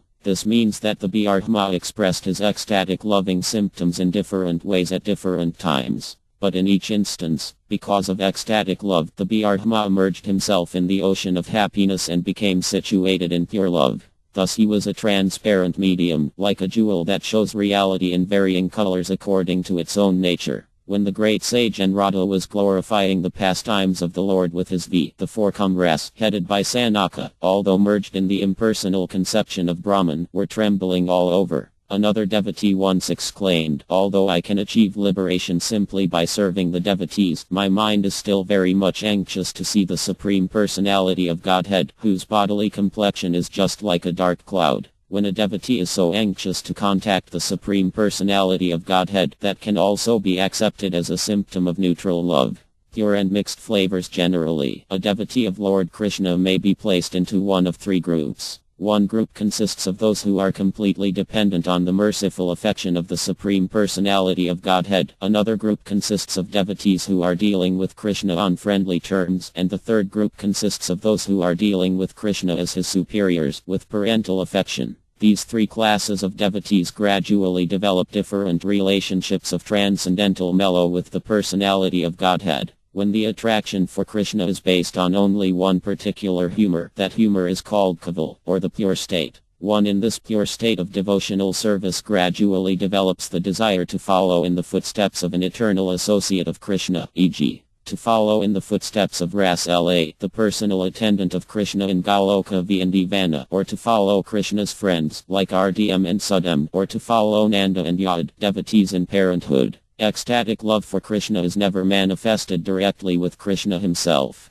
The devotee has to follow in the footsteps of the eternal associates of Krishna in Goloka and Ivana. When transcendental humors in relationship with Krishna become mixed, e.g., when the relationships with Krishna in friendship, servitorship and parental love become mixed together, the result is called mixed humor or flavor. Such mixed transcendental flavors are manifested by such devotees as Uddhava, Bhishma and Mukher, the personal attendant of Mother Yad. Although devotional humors are sometimes found in mixtures, a particular humor is always found to be a prominent and constant factor. That prominent humor is to be accepted as the devotee's main relationship with Krishna. For example, Uddhava is in relationship with Krishna as a friend, but in Uddhava's character a trace of servitude to Krishna is also visible. Such friendship is called friendship in reverence. The friendship typified by RDM and Sudam, however, is the standard of friendship without any tinge of reverence. Subordinate ecstatic love. The devotees who always think of Krishna as a superior are in subordinate ecstatic love. To such a devotee the concept of inferiority to the Lord is very prominent, and he rarely takes interest in any other kind of transcendental loving humor with the Lord. In the Mukunda ML Statra, compiled by King Kula Ekara, one of the prayers says, "My dear Lord, you are the deliverer of living entities from the hellish condition of materialistic life, but that does not matter to me. Whether I am elevated to the heavenly platform or remain on this earthly planet or am dispatched to some hellish planet, that does not matter at all to me. My only prayer is that at the time of my death I may simply remember your two beautiful feet, which are just like lotus flowers fructifying during the autumn season." Friendship. As far as friendship is concerned, those high-grade devotees who are almost like Krishna are considered to be great authorities in the modes of friendly relations with the Supreme Personality of Godhead. On that friendly platform there are different kinds of laughing and joking conversations. An example of such a friendly relationship with Krishna is described in our Madhbhagavatam when Krishna was once thinking, "Today, while I was engaged in tending the cows in the pasturing ground of Vandivana, I went to collect some flowers in a beautiful garden. At that time my friends, the cowherd boys, were unhappy even to tolerate a 2-minute separation from me. And when they found me, there was competition between us as to who would touch the other first with the flowers we had in hand. One friend criticized Krishna thus, 'My dear Damodara, although you have been defeated by RDM and have become sufficiently minimized in strength, by a false expression of strength you have somehow covered your shameful condition of defeat.' Parenthood or superiority. When Mother Yad heard that Krishna's cows were being forcibly moved by the strong servants of Kasa and that the tender cowherd boys were trying to protect their cows, she began to think, "How can I protect these poor boys from the invasion of Kasa's servants?" This is an instance of a superior attitude in a devotee. As soon as Mother Yad found her son Krishna returning from the pasturing ground, she immediately began to pat him, touching her fingers to the cheeks of the Lord. Conjugal love. Above even the humor of love between Krishna and his parents is the relationship of conjugal love.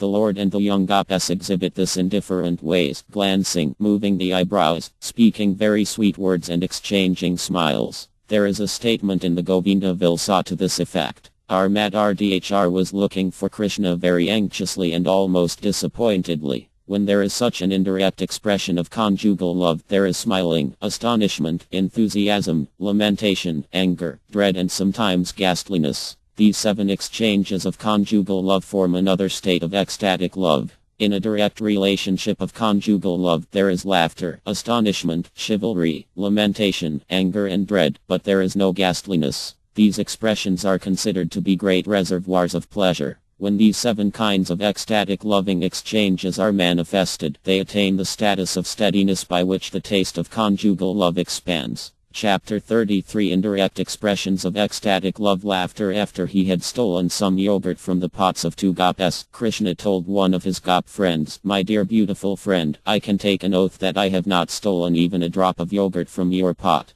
But still your friend RDHR is very shamelessly smelling the flavor of my mouth. Kindly forbid her from this devious policy of putting her face near mine." When Krishna was speaking like this, RDHR's friends could not check their laughter. This is an instance of laughter in ecstatic love. Astonishment. Once Brahm was watching all the cows and the cowherd boys dressed in yellow garments and decorated with valuable jewels. The boys were expanding their forearms and were being worshipped by many hundreds of other Brahmas. All the cowherd boys began to express their joyfulness for being with Krishna, the Supreme Brahman. At that time, Brahm showed his astonishment by exclaiming, "What am I seeing here?" This is an instance of astonishment in ecstatic love. Chivalry. On the bank of the Yaman, once there was the crackling sound of dry leaves, giggling from the cowherd boys and thundering from the sky. RDM was tightening his belt to fight with Krishna, the conqueror of the Demanaga. This is an instance of chivalry in ecstatic love. Lamentation. In the 10th canto, 7th chapter, verse 25 of our Mad Bhagavatam, there is a description of Krishna's being taken away by the whirlwind demon, Tivarta. As Krishna was being thus carried up into the sky, all the gopis began to cry aloud. They approached Mother Yad, stating that they could not find the son of Nanda. He had been taken away by a whirlwind. This is an instance of lamentation in ecstatic love. When Krishna was fighting with Kaliya, Mother Yad exclaimed, "Krishna is now entrapped within the hoods of the Kaliya snake, and yet I am not tattered to pieces. So I must admit how wonderful is the preserving power of this material body." This is another instance of lamentation in ecstatic love. Anger. When Yael, the mother of Abhimanyu, saw Krishna wearing a necklace, she could understand that the jeweled ornament had been given to him by RDHR. She therefore became absorbed in anger and began to move her eyebrows, expressing her anger in ecstatic love. Ghastliness. There is a statement by Y. Munsiriya to this effect. "Since I have begun to enjoy these transcendental exchanges of love, which are always newer and newer, whenever I remember the pleasure of past sex life, my lips curl and I wish to spit on the idea." This is an instance of ecstatic love in ghastliness. Dread. One old devotee said, "My dear Lord, when we are away from you we become so anxious to see you again, and there is great misery in our lives. But then when we do see you, there immediately comes the fear of separation. Under the circumstances, both when we see you and when we do not see you, we are subjected to different kinds of tribulation." This is an instance of a contradictory mixture of ecstatic love for Krishna. Such ecstatic love is palatable, and expert critics have compared such ecstatic love to a mixture of curd, sugar candy and a little black pepper. The combined taste is very palatable. Chapter 34 The Nectar of Devotion. The particular type of ecstatic loving sentiment that develops within the heart of a particular devotee is considered to be vibha, and the resultant manifestations such as moving of the eyebrows, fear, astonishment and smiling, which have been explained hereinbefore, are called anubhava. The different causes for developing anubhava and vibha are called steady ecstasy, or sasiri bhava. Whenever there is a recitation of poetry or a dramatic play on the different pastimes of Krishna, the audience develops different kinds of transcendental loving service for the Lord. They enjoy different types of vibha, anubhava and sasiri bhava. No one, while remaining on the material platform, should discuss these different descriptions of bhava and anubhava by quoting different statements of transcendental literatures. Such manifestations are displays of the transcendental pleasure potency of the Lord. One should simply try to understand that on the spiritual platform there are many varieties of reciprocal love. Such loving exchanges should never be considered to be material. In the Mahabharata, Udayama Parva, it is warned that things that are inconceivable should not be subjected to arguments. Actually, the transactions of the spiritual world are inconceivable to us in our present state of life. Great liberated souls like Arpagosvam and others have tried to give us some hints of transcendental activities in the spiritual world, but on the whole these transactions will remain inconceivable to us at the present moment. Understanding the exchanges of transcendental loving service with Krishna is possible only when one is actually in touch with the pleasure potency of the Supreme Lord. In this connection, Arpagosvam gives an example of the clouds in the sky. The clouds in the sky arise from the ocean, and when the clouds become water again and fall to the ground, they glide back to the ocean. Thus the pleasure potency of Krishna is compared to the ocean. The pure devotee is the pleasure-possessing cloud, and when he is filled with transcendental loving service, then he can bestow his mercy as a downpour of rain, and the pleasure potency returns to the ocean of Krishna. Direct and indirect attraction for Krishna. Transcendental pleasure derived from devotional service can be divided into two groups: direct devotional service and indirect devotional service. Direct devotional service is divided into 5 transcendental humors or flavors, and indirect devotional service is divided into 7 transcendental humors. Direct devotional services are as follows: neutrality, servitude, fraternity, and parental and conjugal love. Indirect devotional service is divided into laughter, compassion, anger, chivalry, dread, astonishment, and ghastliness. Devotional service can therefore be divided into 12 types, each of which has a different color.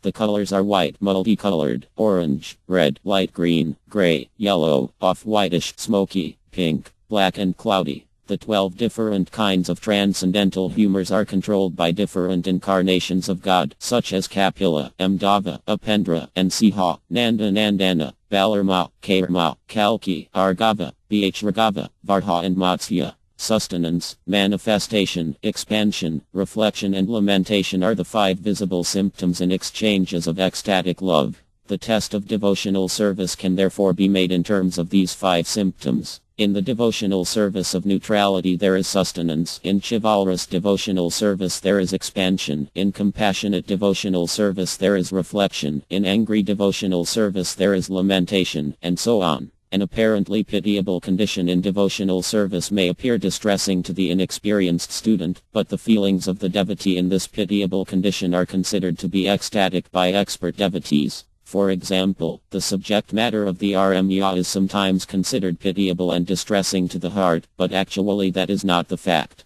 The RMYA narrates how Lord Rama was sent to the forest by his father just when he was going to be enthroned. After Lord Rama's departure, Maharyada, his father, died. In the forest his wife, St. Dev, was kidnapped by Arva, and there was a great war. When St. Dev was finally delivered from the clutches of Arva, Arva's whole family and kingdom, and Arva himself, were vanquished. When St. Dev came home she was tried by fire, and after some days she was again banished to the forest. All of these subjects in the RMYA seem very pitiable, and they may appear very distressing to the reciter, but actually they are not. Otherwise, why would Hanuman, the great devotee of Lord Ramakandra, read daily about the activities of Lord Ramakandra as described in the RMYA itself? The fact is that in any of the above-mentioned 12 transcendental humors of devotional service, everything is transcendentally pleasing. Arpagosvam mourns in this connection for persons who are in the fire of false renunciation, the dry speculative habit, and who neglect devotional service.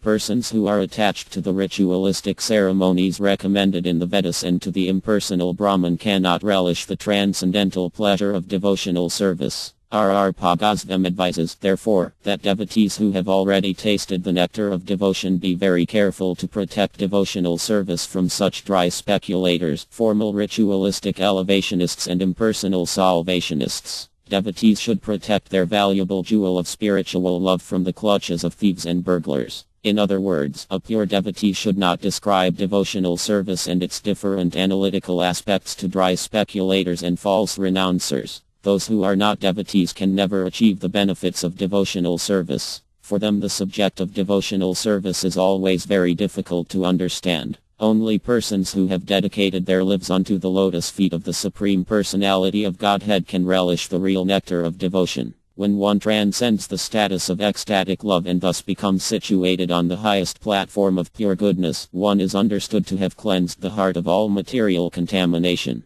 In that pure stage of life, one can taste this nectar, and this tasting capacity is technically called rasa, or transcendental mood. Thus ends the Bhaktivedanta summary study of the second division of Bhakti Rasamrita Sindhu in the matter of general devotional service. Chapter 35 Neutral Love of God. RLAR Pagazvam offers his respectful prayers to the Eternal Supreme Personality of Godhead, who is always so beautiful and for whom the pure devotees are always engaged in loving transcendental service. This third division of Bhakti Rasamrita Sindhu describes the 5 primary kinds of devotional service, namely, neutrality, servitude, fraternity, parenthood and conjugal love. These 5 items will be very elaborately explained here, and thus they have been figuratively described as the 5 waves on the western side of this ocean of the nectar of devotion. When one is actually able to maintain the transcendental position, his stage is called neutrality in devotional service. Some great sages have attained this neutral position by practicing austerity, penance and meditation to control the senses. Such sages are generally called mystic yogas, and in most cases they are inclined to appreciate the spiritual pleasure of the impersonal feature of the absolute truth.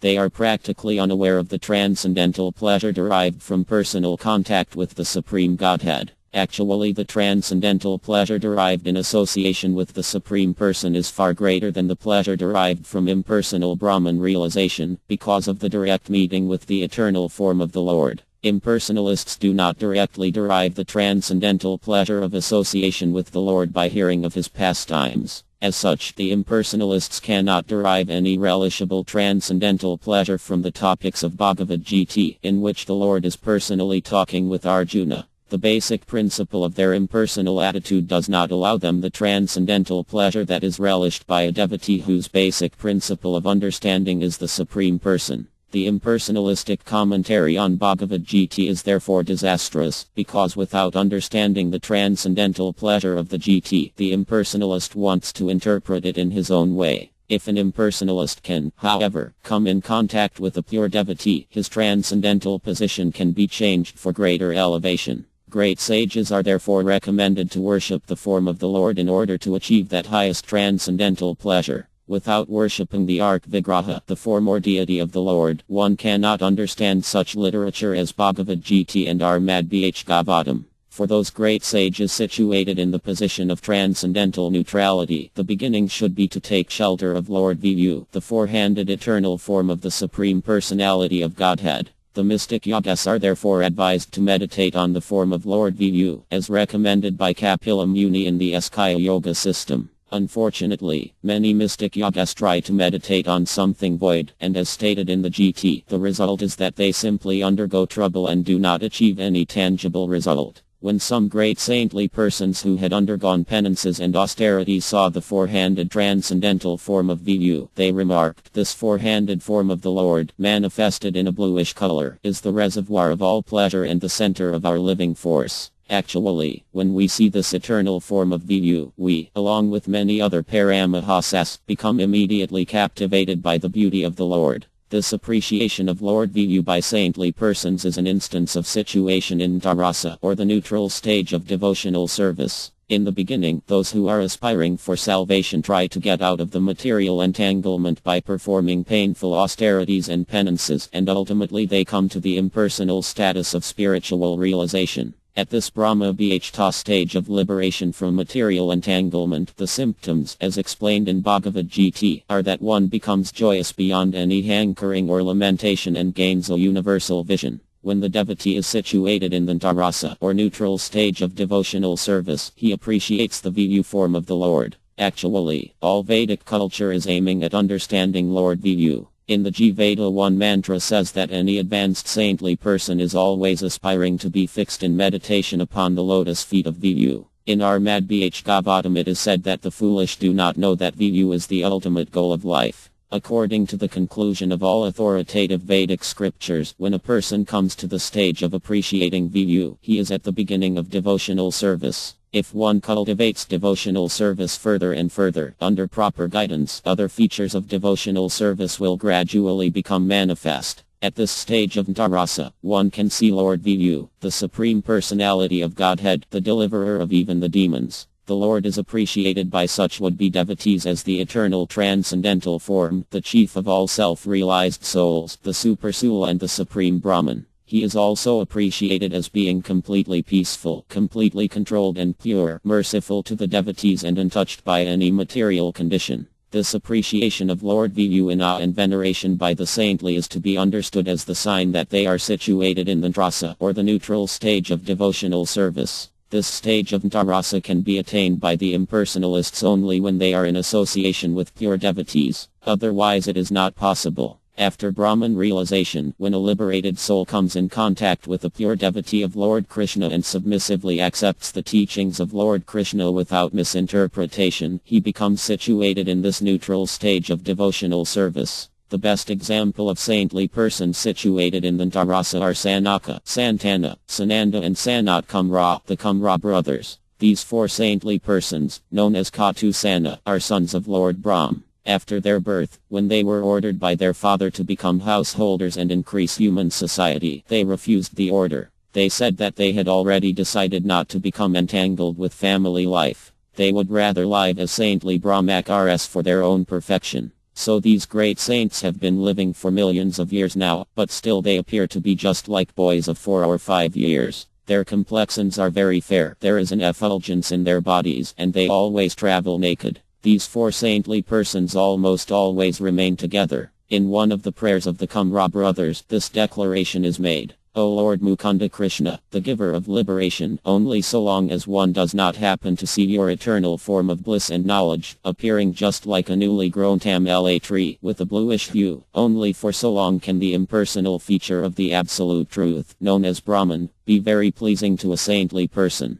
The qualifications of a saintly person are described in the Bhakti Rasamrita Sindhu as follows. A saintly person is one who understands fully that simply by discharging devotional service he can become confident of liberation. He is always situated in the regulative principles of devotional life and at the same time aspires to be liberated from material entanglement. A saintly person thinks like this: when shall I be able to live alone in the caves of the mountains? When shall I be dressed simply with undergarments? When shall I be satisfied by eating simply a little fruit and vegetables? When will it be possible for me to think always of the lotus feet of Mukunda, who is the source of the Brahman effulgence? When, in such a spiritual condition of life, shall I fully understand my days and nights to be insignificant moments in eternal time? The devotees and self-realized persons who are engaged in preaching the glories of the Lord always maintain an ecstatic love for the Lord within their hearts. Thus they are benefited by the rays of the ecstatic moon, and they are called saintly persons. The impulse of a saintly person is to be engaged in the study of the Vedas, especially the Upanishadic portions. To live always in a place where there is no disturbance from the common people. To think always of the eternal form of Krishna. To be ready to consider and understand the absolute truth. To be always prominent in exhibiting knowledge. To see the Supreme Lord in his universal form, Viva Arpa. To associate always with learned devotees. And to discuss the conclusion of the Vedas with similarly elevated persons. All of these qualifications of a saintly person serve to raise him to the status of Dharasa. In the Bhakti Rasamrita Sindhu it is stated that all those who attended the pious meeting held by Lord Brahma for the study of Vedic literature like the Upanishads became overwhelmed with ecstatic love for Krishna, the chief of the Yadu dynasty. Actually, the result of studying the Upanishads is to understand the Supreme Personality of Godhead. Negation of material existence is only one of the subjects of the Upanishads. The next subject concerns becoming situated in the impersonal realization. And then, after penetrating through the impersonal Brahman, when one comes to the platform of associating with the Supreme Personality of Godhead, one reaches the ultimate goal in studying the Upanishads.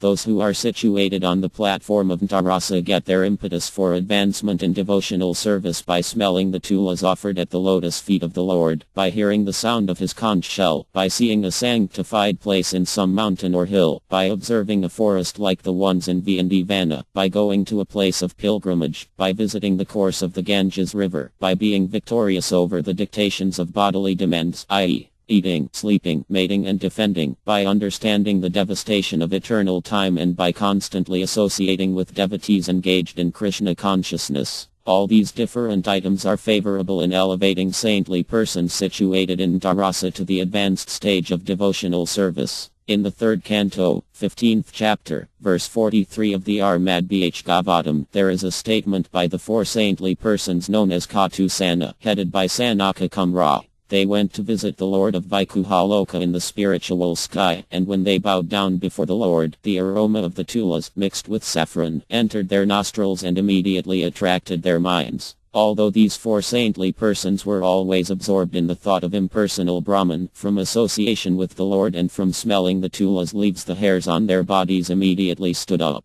This shows that even a person who is situated in Brahman realization, if he is put into association with devotees in pure devotional service, will immediately become attracted to the personal feature of the Lord. There are certain symptoms of great sages who are situated in Dharasa devotional service, and these symptoms are exhibited as follows. They concentrate their eyesight on the tip of the nose, and they behave just like an avadta. Avadta means a highly elevated mystic who does not care for any social, religious or Vedic conventions. Another symptom is that such persons are very careful to step forward when giving speeches. When they speak, they join together the forefinger and thumb. This is called the Jaina Mudra position. They are not against the atheists, nor are they particularly inclined to the devotees. Such persons give stress to liberation and detachment from the materialistic way of life. They are always neutral and have no affection for nor misidentification with anything material. They are always grave, but fully absorbed in thoughts of the Supreme Personality of Godhead. These uncommon features develop in devotees who are situated in Dharasa. Regarding concentration of the eyesight on the tip of the nose, there is a statement in the Bhakti Rasamrita Sindhu by a devotee who observed this being performed by a yog. He remarked, "This great sage is concentrating his eyesight on the tip of his nose, and from this it appears that he has already realized the eternal form of the Lord within himself." Sometimes a devotee in Dharasa yawns, stretches his limbs, instructs on devotional service, offers respectful obeisances unto the form of the Lord, offers nice prayers to the Lord, and has a desire to give direct service with his body. These are some of the common symptoms of the devotee who is situated in neutrality. One devotee, after observing the yawning of another devotee, addressed him thus: "My dear mystic, I think that within your heart there is some ecstatic devotional love which is causing you to yawn. It is sometimes found that a devotee in the Dharasa falls down on the ground, his hairs stand up on his body, and he trembles all over.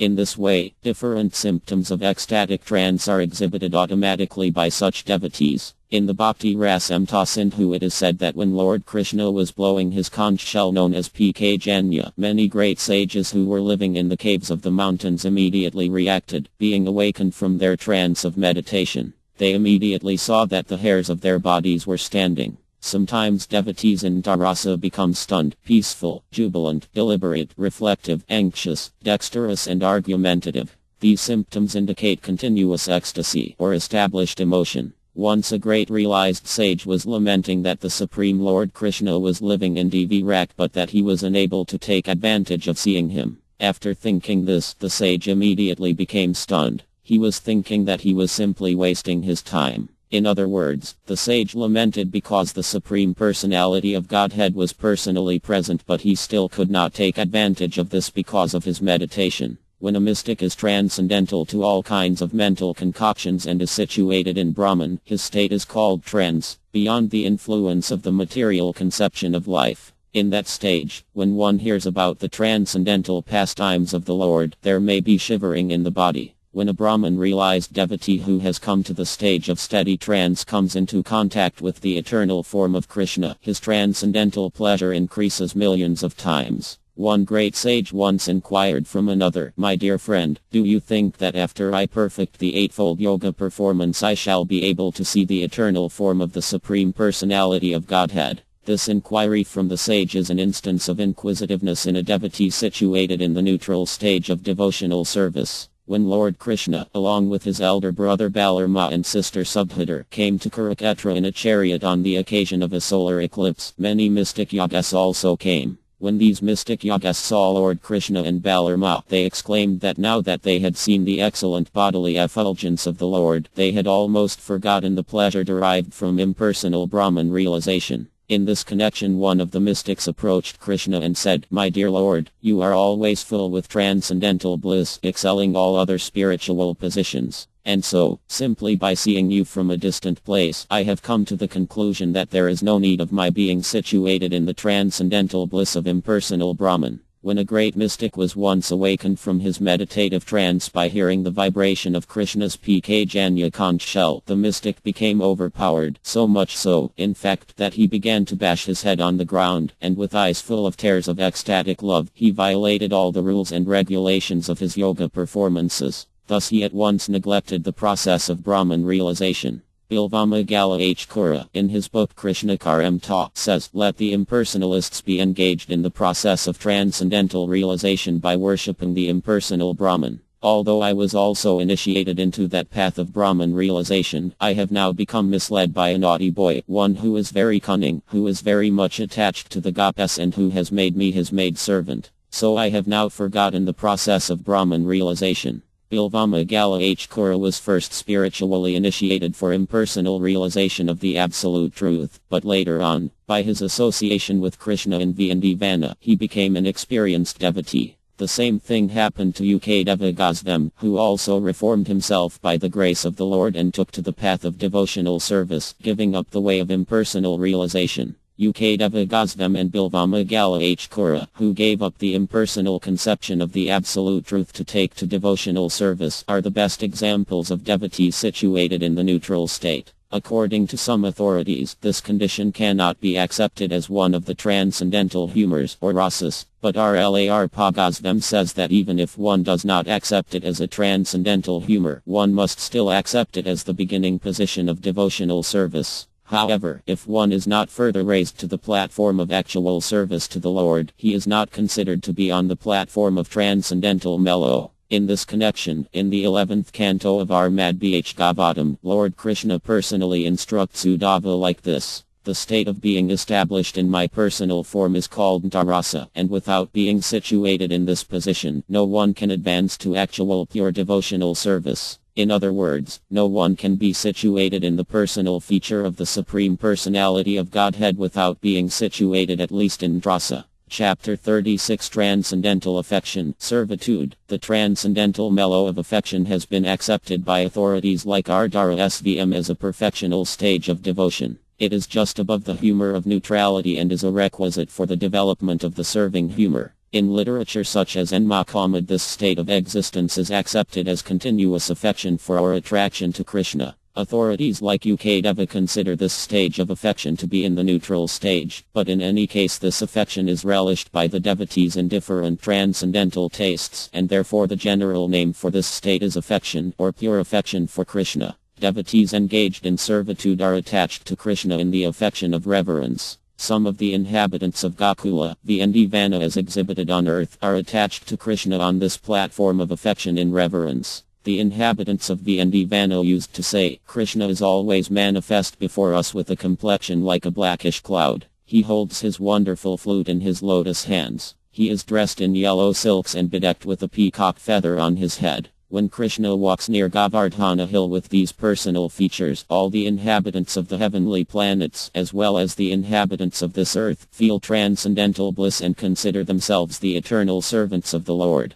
Sometimes the devotee becomes filled with the same awe and reverence by seeing a picture of Vibhu, who is dressed like Krishna and who has a similar complexion. The only difference is that Vibhu has 4 hands, in which he holds the conch shell, the disc, the club and the lotus flower. Lord Vibhu is always decorated with many valuable jewels, such as the Candrakanta stone and the Srikanta stone. In the Lalita Amdava by Arpa Goswami there is the following statement by Dhiruka, one of the servants of Krishna. "Certainly Lord Vibhu is very beautiful with his necklace of Kaustubha jewels, his 4 hands holding conch shell, disc, club and lotus flower, and his dazzlingly beautiful jewelry. He is also very beautiful in his eternal position, riding upon the shoulder of Grue."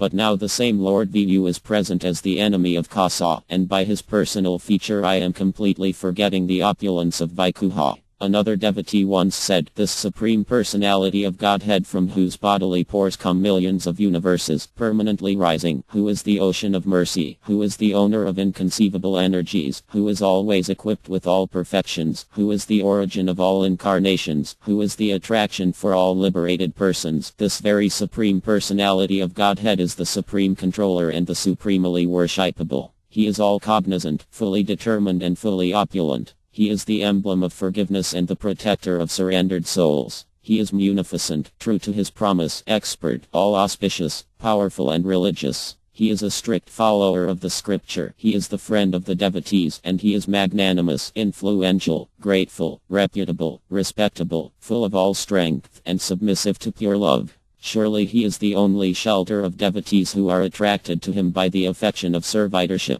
The devotees of the Lord in servitude are divided into 4 classes. Appointed servants, such as Lord Brahma and Lord Eva, who are appointed to control the material modes of passion and ignorance. Devotees in servitude who are protected by the Lord. Devotees who are always associates and devotees who are simply following in the footsteps of the Lord. Appointed servants. In a conversation between Jambavat, one of Krishna's wives, and Kalind, her friend, Jambavat inquired, "Who is this personality circumambulating our Krishna?" Kalind replied, "She is Ambik, the superintendent of all universal affairs." Then Jambavat inquired, "Who is this personality who is trembling at the sight of Krishna?" Kalind replied, "He is Lord Eva." Then Jambavat inquired, "Who is the person offering prayers?" Kalind replied, "He is Lord Brahm." Jambavat then asked, "Who is that person who has fallen on the ground and is offering respect to Krishna?" Kalind replied, "He is Indra, the king of heaven." Jambavat next inquired, "Who is this person who has come with the demigods and is laughing with them?"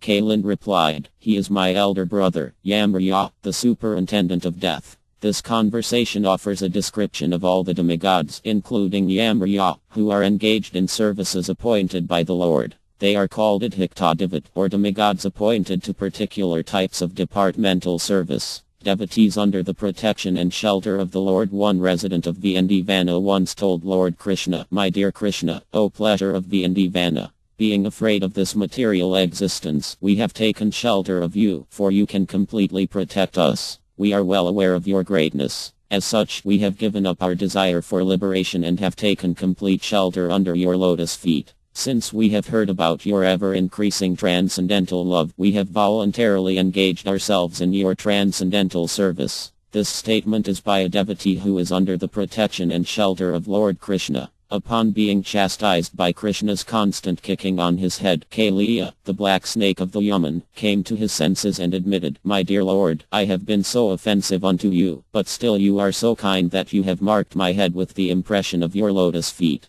This is also an instance of one's taking shelter under the lotus feet of Krishna. In the Apardabhajana, a pure devotee expresses his feelings. "My dear Lord, I am ashamed to admit before you that I have carried out the orders of my masters named lust, anger, avarice, illusion and envy. Sometimes I have carried out their orders in a way most abominable. Yet in spite of my serving them so faithfully, they are not satisfied, nor are they kind enough to give me relief from their service. They are not even ashamed of taking service from me in that way. My dear Lord, O head of the Yadu dynasty, now I have come to my senses and I am taking shelter of your lotus feet. Please engage me in your service." This is another instance of surrendering and taking shelter of the lotus feet of Krishna. There are many instances in the various Vedic writings of persons who were aspiring after liberation by speculative knowledge but gave up this process in order to take complete shelter under the lotus feet of Krishna. Examples of such persons are the Brahmas headed by Anaka in the forest of Miraya.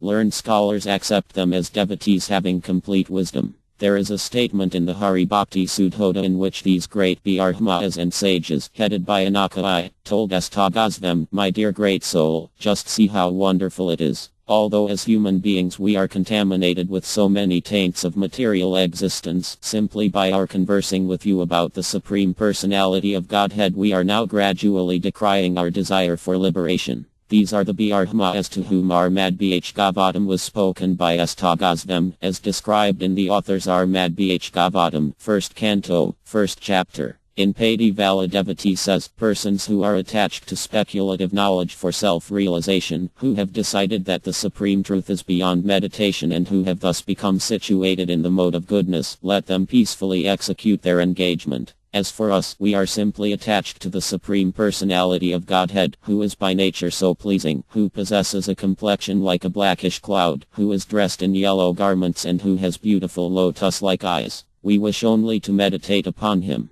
Those who are from the very beginning of their self-realization attached to devotional service are called Sevniha. Sevniha means simply attached to devotional service. The best examples of such devotees are Lord Eva, King Indra, King Bahulva, King Ikviku, Rudadeva and Puarka. One devotee says, "My dear Lord, your transcendental qualities attract even the liberated souls and carry them to the assembly of devotees where your glories are constantly chanted. Even great sages who are accustomed to living in solitary places are also attracted by the songs of your glory. And, observing all your transcendental qualities, I have also become attracted and have decided to dedicate my life to your loving service." Constant associates in the city of Dvirak. The following devotees are known as Krishna's close associates: Uddhava, Dhiruka, Stayaki, Rudadeva, Atrujit, Nanda, Apananda and Bhadra. All of these personalities remain with the Lord as his secretaries, but still they are sometimes engaged in his personal service. Among the Kuru dynasty, Bhma, Maurya Parkade and Vidura are also known as close associates of Lord Krishna. It is said, all the associates of Lord Krishna have lustrous bodily features and their eyes are just like lotus flowers. They have sufficient power to defeat the strength of the demigods, and the specific feature of their persons is that they are always decorated with valuable ornaments. When Krishna was in the capital Indraprastha, someone addressed him thus: "My dear Lord, your personal associates, headed by Uddhava, are always awaiting your order by standing at the entrance gate of Dvirak. They are mostly looking on with tears in their eyes, and in the enthusiasm of their service they are not afraid even of the devastating fire generated by Lord Eva. They are soul simply surrendered unto your lotus feet." Out of the many close associates of Lord Krishna, Uddhava is considered the best. The following is a description of him. His body is blackish like the color of the Yaman river, and it is similarly as cool. He is always decorated with flower garlands first used by Lord Krishna, and he is dressed with yellow silk clothing.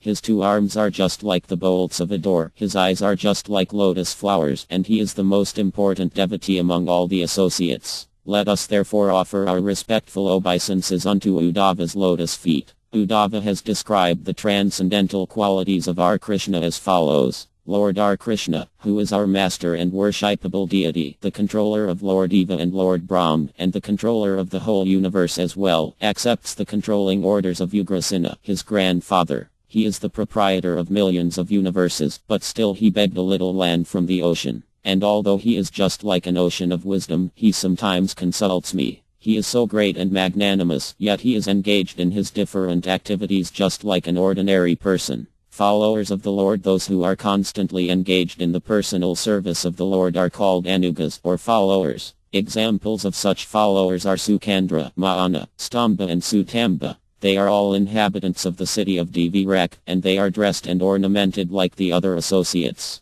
The specific services entrusted to the anugas are varied. Maana always bears the umbrella over the head of Lord Krishna. Sukandra is engaged in fanning with the white simara bunch of hair, and Sutamba is engaged in supplying betel nuts. All of them are great devotees, and they are always busy in the transcendental loving service of the Lord. As there are anugas in Dvirak, so there are many anugas in Vindivana also. The names of the anugas in Vindivana are as follows: Raktaka, Patraka, Patar, Madhukaha, Madhuvrata, Ras-La, Suvalsa, Premakanda, Mirandaka, Nanda, Kandrasa, Payoda, Bakula, Rasada and Radha. Descriptions of the bodily features of the anugas in Vindivana are given in the following statement: Let us offer our respectful obeisances unto the constant associates of the son of Mauryananda. They always stay in Vindivana, and their bodies are decorated with garlands of pearls and with bangles and bracelets of gold. Their colors are like black bees and the golden moon, and they are dressed just to suit their particular special bodily features.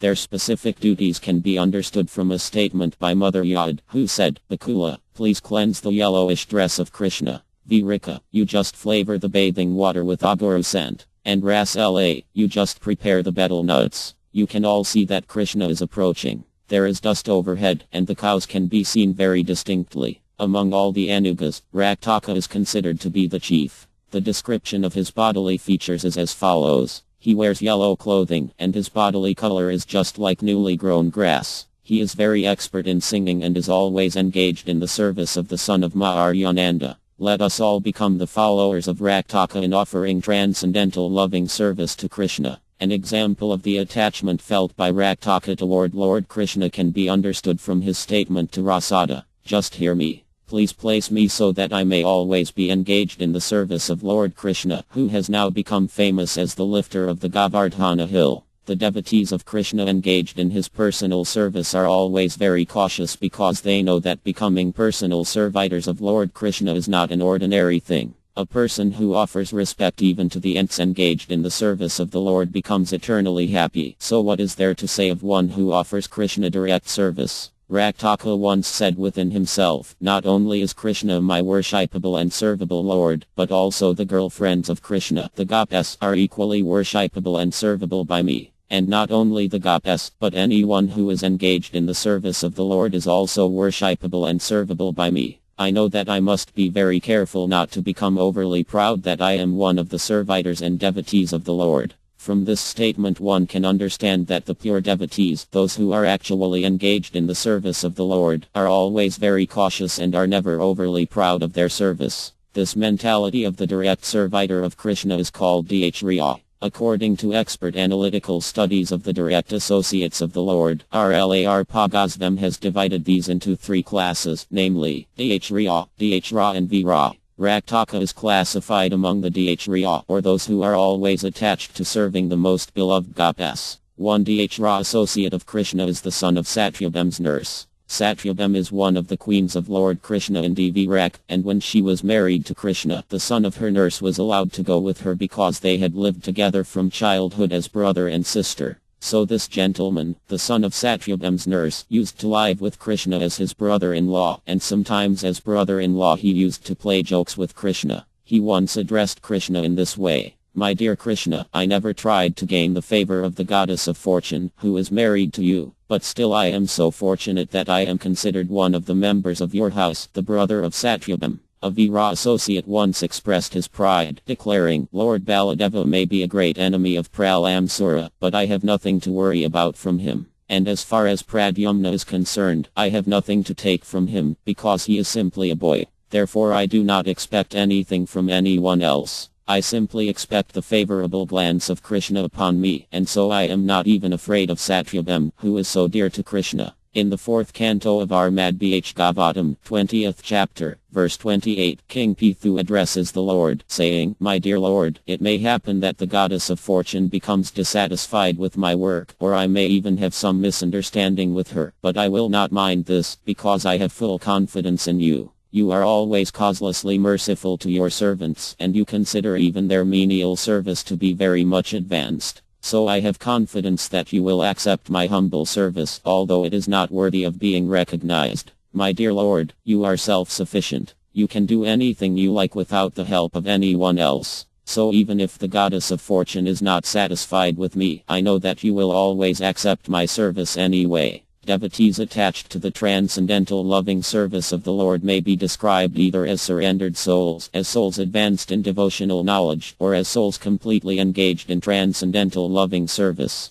Such devotees are called, respectively, neophyte, perfect and eternally perfect. Chapter 37 Impetuses for Krishna's service. The causeless mercy of Krishna, the dust of his lotus feet, his prastha and association with his devotees are some impetuses toward a devotee's engagement in transcendental loving service to the Lord. Krishna exhibited his causeless mercy when he was present at the departure of grandfather Bhishma. During the battle of Kurukshetra, Bhishmadeva, the grandfather of Arjuna, was lying on a bed of arrows before departing from this mortal world. When Lord Krishna, Maharya and the other Pandavas approached Bhishmadeva, he was very grateful to Lord Krishna, and he addressed the Brahma military commander KP Riya thus, My dear KP Riya, just see the wonderful causeless mercy of Lord Krishna. I am most unfortunate. I have no qualification. I was opposing Krishna's most intimate friend, Arjuna. I even tried to kill him. I have so many disqualifications, and yet the Lord is still so kind that he has come to see me at the last point of my life. He is worshipable by all great sages, but still he is so merciful that he has come to see an abominable person like me. Sometimes the vibration of Lord Krishna's flute, his bugling, his smiling, his footmarks on the ground, the transcendental fragrance of his body and the appearance of a new cloud in the sky also become impetuses for ecstatic love of him. In the Vidagdha Ahmedava there is the following statement. When Krishna was playing on his flute, Baladeva very anxiously declared, "Just see how, after hearing the transcendental sound of Krishna's flute, Indra, the king of heaven, is crying in his heavenly kingdom." And from his drops falling on the ground, the Vrindavan appears to have become a celestial residence for the demigods. Ecstatic love for Krishna, which is known as anubhava, is symptomized by the following signs. One becomes engaged exclusively in the service of the Lord, being attentive to carry out the orders of the Lord faithfully. One becomes undisturbed and non-envious in full transcendental loving service to the Lord.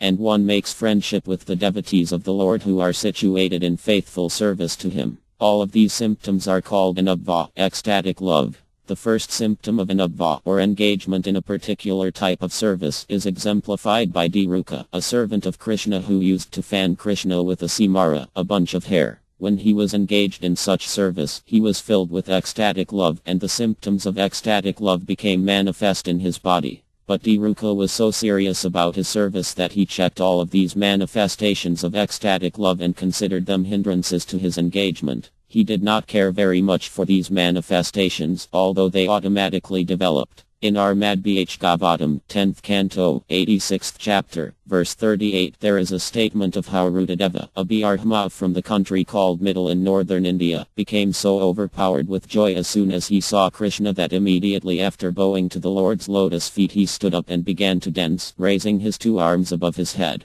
One of the devotees of Lord Krishna once addressed him in this manner. "My dear Lord, although you are not a professional dancer, by your dancing you have so astonished us that we can understand that you are personally the master of all dancing. Certainly you must have learned this dancing art directly from the goddess of love." When a devotee dances in ecstatic love, there are manifestations of symptoms which are called estvika. Estvika means that they are from the transcendental platform. They are not symptoms of material emotion. They come from the soul proper. In Armadbhgavatam, 10th canto, 85th chapter, verse 38, Ukadeva Gosvam tells Maharya Parkayat that after surrendering everything unto the lotus feet of Vimanadeva, Bali Maharya immediately caught hold of the lotus feet of the Lord and pressed them to his heart. Being overwhelmed with joy, he manifested all the symptoms of ecstatic love, with tears in his eyes and a faltering voice. In such expressions of ecstatic love there are many other subsidiary symptoms, such as jubilation, withering, silence, disappointment, moroseness, reverence, thoughtfulness, remembrance, doubtfulness, confidence, eagerness, indifference, restlessness, impudence, shyness, inertness, illusion, madness, ghastliness, contemplation, dreaming, disease and signs of death. When a devotee meets Krishna, there are symptoms of jubilation, pride and perseverance, and when he is feeling great separation from Krishna, the symptoms of ghastliness, disease and signs of death become prominent. It is stated in the first canto of Armadbhgavatam, 11th chapter, verse 5 that when Lord Krishna returned from the battlefield of Kurukshetra to his home at Dvirak, all the residents of Dvirak began to talk with him as a child talks lovingly to his father after the father's return from foreign countries. This is an example of jubilation. When Bhaglava, the king of Middle, saw Krishna at his palace, he decided to offer his respects by bowing down before him at least 100 times, but he was so overcome by feelings of love that after bowing down only once, he forgot his position and could not rise again. In the Skandapura, a devotee tells Lord Krishna, "My dear Lord, as the sun evaporates all the water on the ground by its scorching heat, so my mental state has dried away the luster of my face and body due to separation from you." This is an example of withering in ecstatic love. An expression of disappointment was made by Indra, the king of heaven. When he saw the sun god, Indra told him, "My dear sun god, your sunshine is very glorious because it reaches unto the lotus feet of Lord Krishna, the master of the Yadu dynasty. I have thousands of eyes, but they have proved to be useless because not even for a moment are they able to see the lotus feet of the Lord." Reverential devotion for the Lord gradually increases and transforms itself into ecstatic love, then affection and then attachment. In the 10th canto of Armad Bh Gavatam, 38th chapter, verse 6, Akara says, "Because I am going to see Lord Krishna today, all symptoms of inauspiciousness have already been killed. My life is now successful because I shall be able to offer my respects unto the lotus feet of the Supreme Personality of Godhead." Another devotee in ecstatic reverential affection once said, "When will that glorious day in my life come when it will be possible for me to go to the bank of the Yaman and see Lord R. Krishna playing there as a cowherd boy? When there is no diminishing of this ecstatic love and when it is freed from all kinds of doubt, the devotee has reached the stage called steady love for Krishna. In this stage, all expressions of unhappiness by the devotee are called anubhava, or ecstatic loving symptoms. The symptom of ecstatic affection with reverence felt by Bali Maharya was expressed as follows: "My dear Lord, you have simultaneously punished me and showed me your causeless mercy. My conclusion is that when I have taken shelter of your lotus feet I shall never be disturbed in any condition of life. Whether you give me the opportunity to enjoy all the yogic perfections or you put me into the most abominable condition of hellish life, I shall never be disturbed." Krishna himself, after seeing Bali Maharya, told Uddhava, "My dear friend, how can I express the glorious characteristics of Bali Maharya, the son of Virokana? Although the king of the Suras demigods was cursed by this son of Virokana, and although I cheated him in my incarnation as Vimana, taking away his dominions throughout the universe, and although I still criticized him for not fulfilling his promise, I have just now seen him in his kingdom, and he feelingly expressed his love for me." Bali was a king of the demons who waged war against the demigods and nearly conquered the universe. When the demigods prayed for help, the Lord appeared as Vimanadeva, a dwarf Brahma, and asked Bali for 3 paces of land. Bali agreed, and Vimana covered all the worlds with his first 2 steps. Then he demanded to know where his 3rd pace was to be. Bali offered his own head beneath the Lord's foot and thus became a Mahajana, or great devotee. When such a feeling of love becomes intensified, it is called affection. In that affectional stage, one cannot bear separation from Krishna even for a moment. One devotee told Dhiruka, the servant of Krishna, "My dear Dhiruka, when you become like wood because of your separation from Krishna, it is not so wonderful. Whenever any devotee sees Krishna, his eyes become filled with water, and in separation any devotee like you would become stunned, standing just like a wooden doll. That is not a very wonderful thing." There is a statement about Uddhava's symptoms of love. When he saw Lord Krishna, his eyes filled with tears and created a river that flowed down toward the sea of Krishna to offer tribute, as a wife offers tribute to her husband. When his body erupted with goose pimples, he appeared like the kadamba flower, and when he began to offer prayers, he appeared completely distinct from all other devotees. When affection is symptomized by direct happiness and distress, it is called attraction. In such an attracted state of ecstatic love, one can face all kinds of disadvantages calmly. Even at the risk of death, such a devotee is never bereft of the transcendental loving service of the Lord. A glorious example of this ecstatic love was exhibited by King Parikshit when he was at the point of death. Although he was bereft of his entire kingdom, which spread over all the world, and although he was accepting not even a drop of water in the 7 days remaining to him, because he was engaged in hearing the transcendental pastimes of the Lord from Ukdeva Gosvam, he was not in the least distressed. On the contrary, he was feeling direct transcendental ecstatic joy in association with Ukdeva Gosvam. One devotee has confidently expressed this opinion: "If a drop of Lord Krishna's mercy can be bestowed upon me, then I shall feel completely carefree, even in the midst of a fire or an ocean. But if I become bereft of his causeless mercy, then even if I became the king of Dvirak, I would simply be an object for pinpricks." Devotees such as Maharya Parikshit and Uddhava are all situated in ecstatic attraction on the basis of affection, and in that state of affection a feeling of friendship becomes manifest. When Uddhava was freed from all material contamination, he saw the Lord and his throat became choked up and he could not speak. By the movements of his eyebrows alone he was embracing the Lord. Such ecstatic love has been divided by great scholars into 2 groups: addition and subtraction. If a devotee is not directly associated with the Lord, it is called subtraction. In this state of love, one is constantly fixed with his mind at the lotus feet of the Lord. A devotee in this state becomes very eager to learn of the transcendental qualities of the Lord. The most important business of such a devotee is attaining the association of the Lord. In the NC Hopper there is a statement about King Ikviku which illustrates this state of ecstatic love.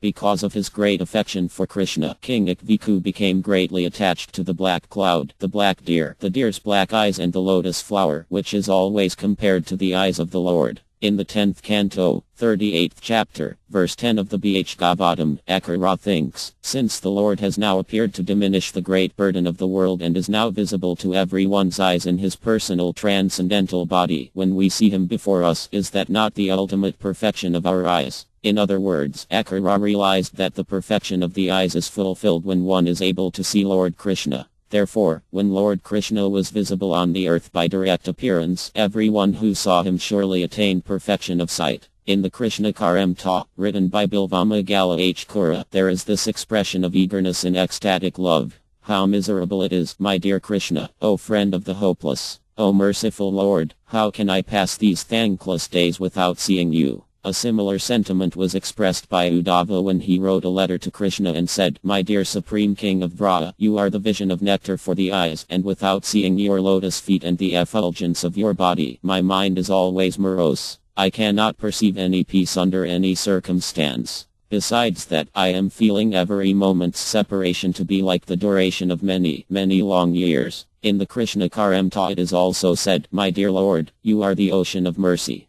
With my arms placed upon my head I am bowing down before you with all humility and sincerity. I am praying unto you, my Lord. Would you be pleased just to sprinkle a little of the water of your glance upon me? That will be a great satisfaction. A devotee of Lord Krishna said, when even I Akara Lord Eva is unable to see you, what chance is there for me, who am lower than an ordinary worm? I have only committed misdeeds. I know that I am not at all fit to offer my prayers to you, but because you are known as Dinabandhu, the friend of the fallen, I humbly pray that you will kindly purify me by the beams of your transcendental glance. If I become thoroughly bathed by your merciful glance, then I may be saved. Therefore, my Lord, I am requesting you to please bestow upon me your merciful glance. Chapter 38 Indifference and Separation. The great devotee Uddhava once wrote a letter to Krishna. My dear Krishna, I have just finished the study of all kinds of philosophical books and Vedic verses about the goal of life, and so now I have a little reputation for my studies. But still, in spite of my reputation, my knowledge is condemned, because although enjoying the effulgence of Vedic knowledge, I could not appreciate the effulgence emanating from the nails of your toes. Therefore, the sooner my pride and Vedic knowledge are finished, the better it will be. This is an example of indifference. Another devotee very anxiously expressed himself thus. My mind is very flickering, so I cannot concentrate it upon your lotus feet. And seeing this inefficiency in myself I become ashamed, and the whole night I am unable to sleep because I am exasperated by my great inability. In the Krishna Karamta Bilvamagala H. Kura has explained his restlessness as follows. My dear Lord, your naughtiness in boyhood is the most wonderful thing in the three worlds, and you yourself know what this naughtiness is. As such, you can very easily understand my flickering mind. This is known to you and me. Therefore, I am simply yearning to know how I can fix my mind on your lotus feet. Another devotee expressed his impudence by saying, my dear Lord, without considering my lowly position, I must confess to you that my eyes are just like black wasps, desiring to hover at your lotus feet. In the 7th canto of our Bhagavatam, 4th chapter, verse 37, the great sage Anrada informs Maharya Yudhishthira about Prahlada Maharya, who was a devotee from the very beginning of his life.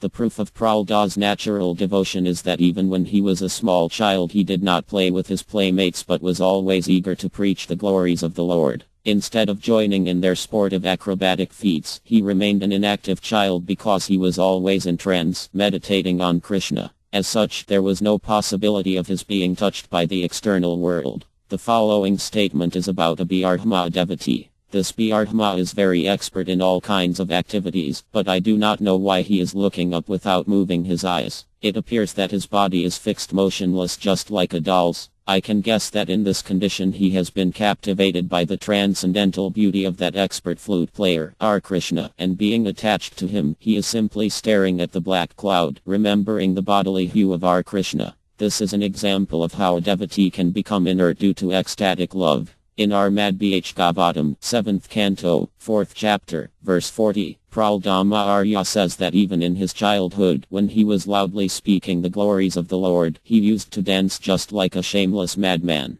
And sometimes, being fully absorbed in thought on the pastimes of the Lord, he used to imitate such pastimes. This is an instance of a devotee being almost like a madman. Similarly, it is said that the great sage Anrada was so ecstatically in love with Krishna that he would sometimes dance naked and sometimes his whole body would become stunned. Sometimes he would laugh very loudly, sometimes he would cry very loudly, sometimes he would remain silent, and sometimes he would appear to be suffering from some disease, although he had no disease. This is another instance of becoming like a madman in the ecstasy of devotion. In the Hari Bhakti Sudhoda it is stated that when Prahlada Arya was thinking himself unfit to approach the Supreme Personality of Godhead, he immersed himself in great distress in an ocean of unhappiness. As such, he used to shed tears and lie down on the floor as though unconscious. The students of a great devotee once talked among themselves in this way. My dear godbrothers, our spiritual master, after seeing the lotus feet of the Lord, has thrown himself into the fire of lamentation, and because of this fire the water of his life has almost dried away.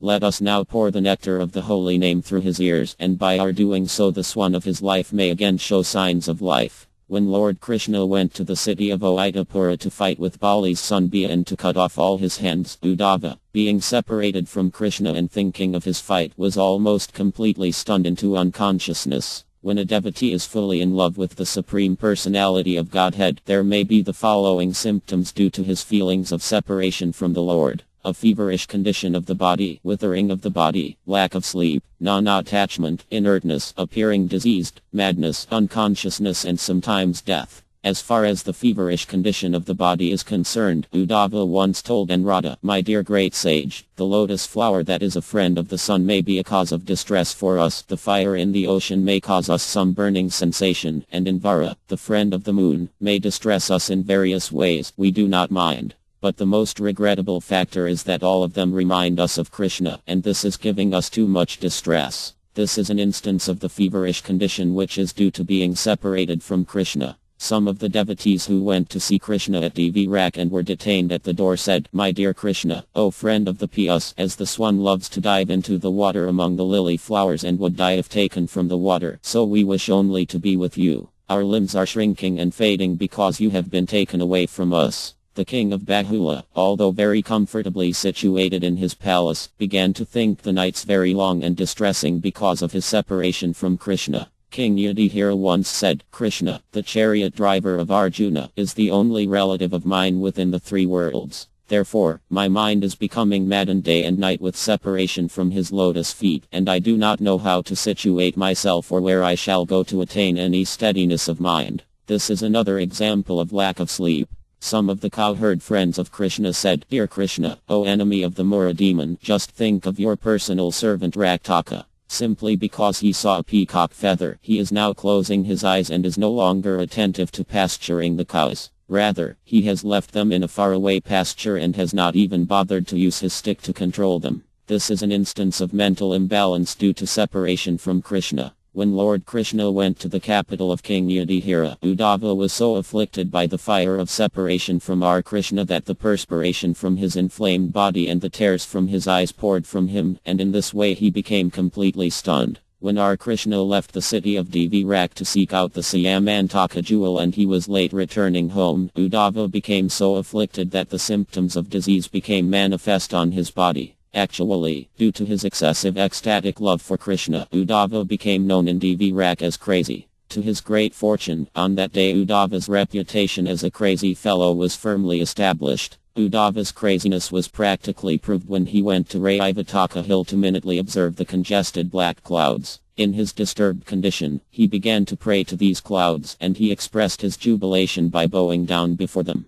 Uddhava informed Krishna, my dear leader of the Yadu dynasty, your servants in Vana cannot sleep at night thinking of you, so now they are all lying down on the bank of the Yaman almost paralyzed, and it appears that they are almost dead, because their breathing is very slow. This is an instance of becoming unconscious due to separation from Krishna. Krishna was once informed, you are the life and soul of all the inhabitants of Vana. So because you have left Vana, all of the servitors of your lotus feet there are suffering. It is as if the lakes filled with lotus flowers have dried up from the scorching heat of separation from you. In the example given here, the inhabitants of Vana are compared to lakes filled with lotus flowers, and because of the scorching heat of separation from Krishna, the lakes, along with the lotus flowers of their lives, are being burned up. And the swans in the lakes, who are compared to the vitality of the inhabitants of Vana, are no longer desiring to live there. In other words, because of the scorching heat, the swans are leaving the lakes.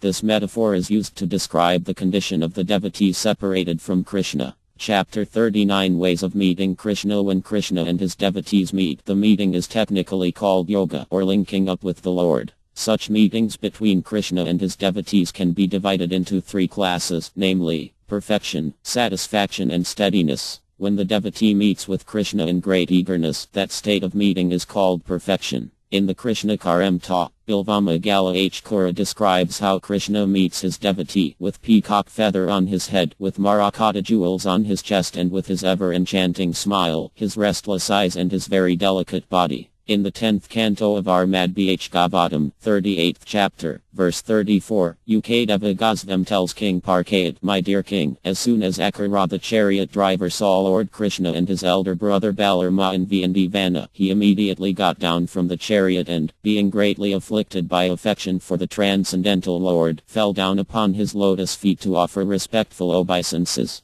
These are some of the instances of perfectional meetings with Krishna. When a devotee meets Krishna after long separation, the meeting is one of satisfaction. In the first canto of our Madhbh Gavatam, 11th chapter, verse 10, it is stated that when Lord Krishna returned to his capital, Dvirak, the inhabitants said, "Dear Lord, if you remain in foreign countries for so long, we shall certainly be bereft of seeing your smiling face. Upon observing your face, we, your eternal servitors, become greatly satisfied. All the anxieties of our existence are immediately mitigated. If we cannot see you because you are long absent from Dvirak, then it will be impossible for us to live anymore." This is an instance of satisfaction in meeting Krishna after long separation. Krishna's personal servant, Dhiruka, seeing Krishna at the door of Dvirak, forgot to offer him respects with folded hands. When a devotee is ultimately situated in association with Krishna, his position is called steadiness in devotional service. This steady position in devotional service is explained in the book known as Hasadita. It is described there how Akara, who was considered by the Gopas to be terror personified, would talk with Krishna about the activities of the Kuru dynasty. A similar steady position was held by Uddhava, the disciple of Brihaspati. He would always massage the lotus feet of Krishna while kneeling down on the ground before him. When a devotee is engaged in the service of the Lord, he is said to have reached the attainment of yoga. The English equivalent of the word yoga is linking up.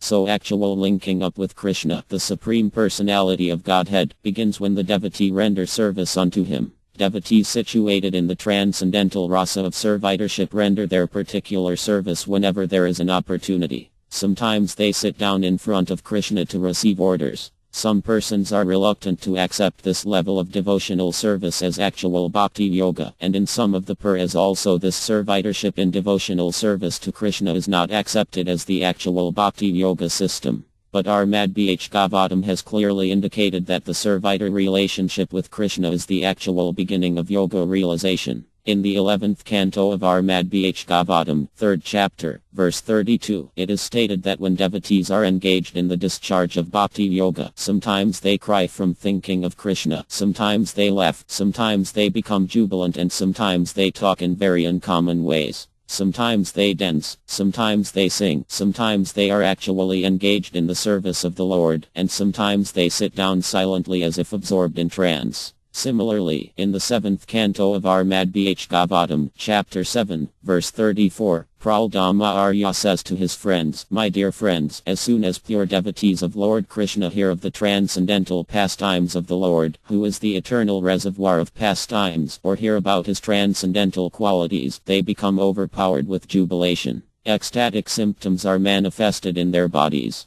They shed tears, talk falteringly, glorify the Lord in a loud voice, and chant and dance in ecstasy. These ecstasies are always there, but sometimes they overcome all limits, and the symptoms become manifest to all. In the process of surrender unto the Supreme Personality of Godhead there are 6 items. to accept everything favorable for devotional service, to reject everything unfavorable for devotional service, to believe that Krishna will always give protection, to identify oneself with Krishna's devotees, always to feel inability without the help of Krishna, and always to think oneself inferior to Krishna, even though one may have full capacity to perform something on his own. When one is substantially convinced that he is always protected by Krishna in all circumstances, that feeling is called reverential devotion. Reverential devotion is executed in relation with the Supreme Personality of Godhead and with his other protected devotees. When Krishna was residing in Dvirak, some of the elderly members of the Yadu family would occasionally put some important matter before him. At such a time, Krishna would carefully give attention to those matters. And if there were some humorous topics mentioned, Krishna would immediately respond with a smiling face. Sometimes when Krishna was executing his duties in the assembly known as Sudharma, he would ask the elderly members for good advice. By such activities he is manifest as the Supreme Spiritual Master, the Supreme Executive Head, the Superior Intelligence and the Supreme Power, Protector and Maintainer. Chapter 40 Reverential Devotion of Sons and Other Subordinates. True reverential devotion is exhibited by persons who think themselves subordinate to Krishna and by persons who think themselves sons of Krishna. The best examples of this subordination are Asra, Gada and Subhadar. They were all members of the Yadu dynasty, and they always used to think themselves protected by Krishna. Similarly, Krishna's sons, such as Pradyumna, Siruda and Samba, felt the same way. Krishna had many sons in Dvirak. He begot 10 sons by each of his 16,108 queens, and all of these sons, headed by Pradyumna, Siruda and Samba, used to think themselves always protected by Krishna.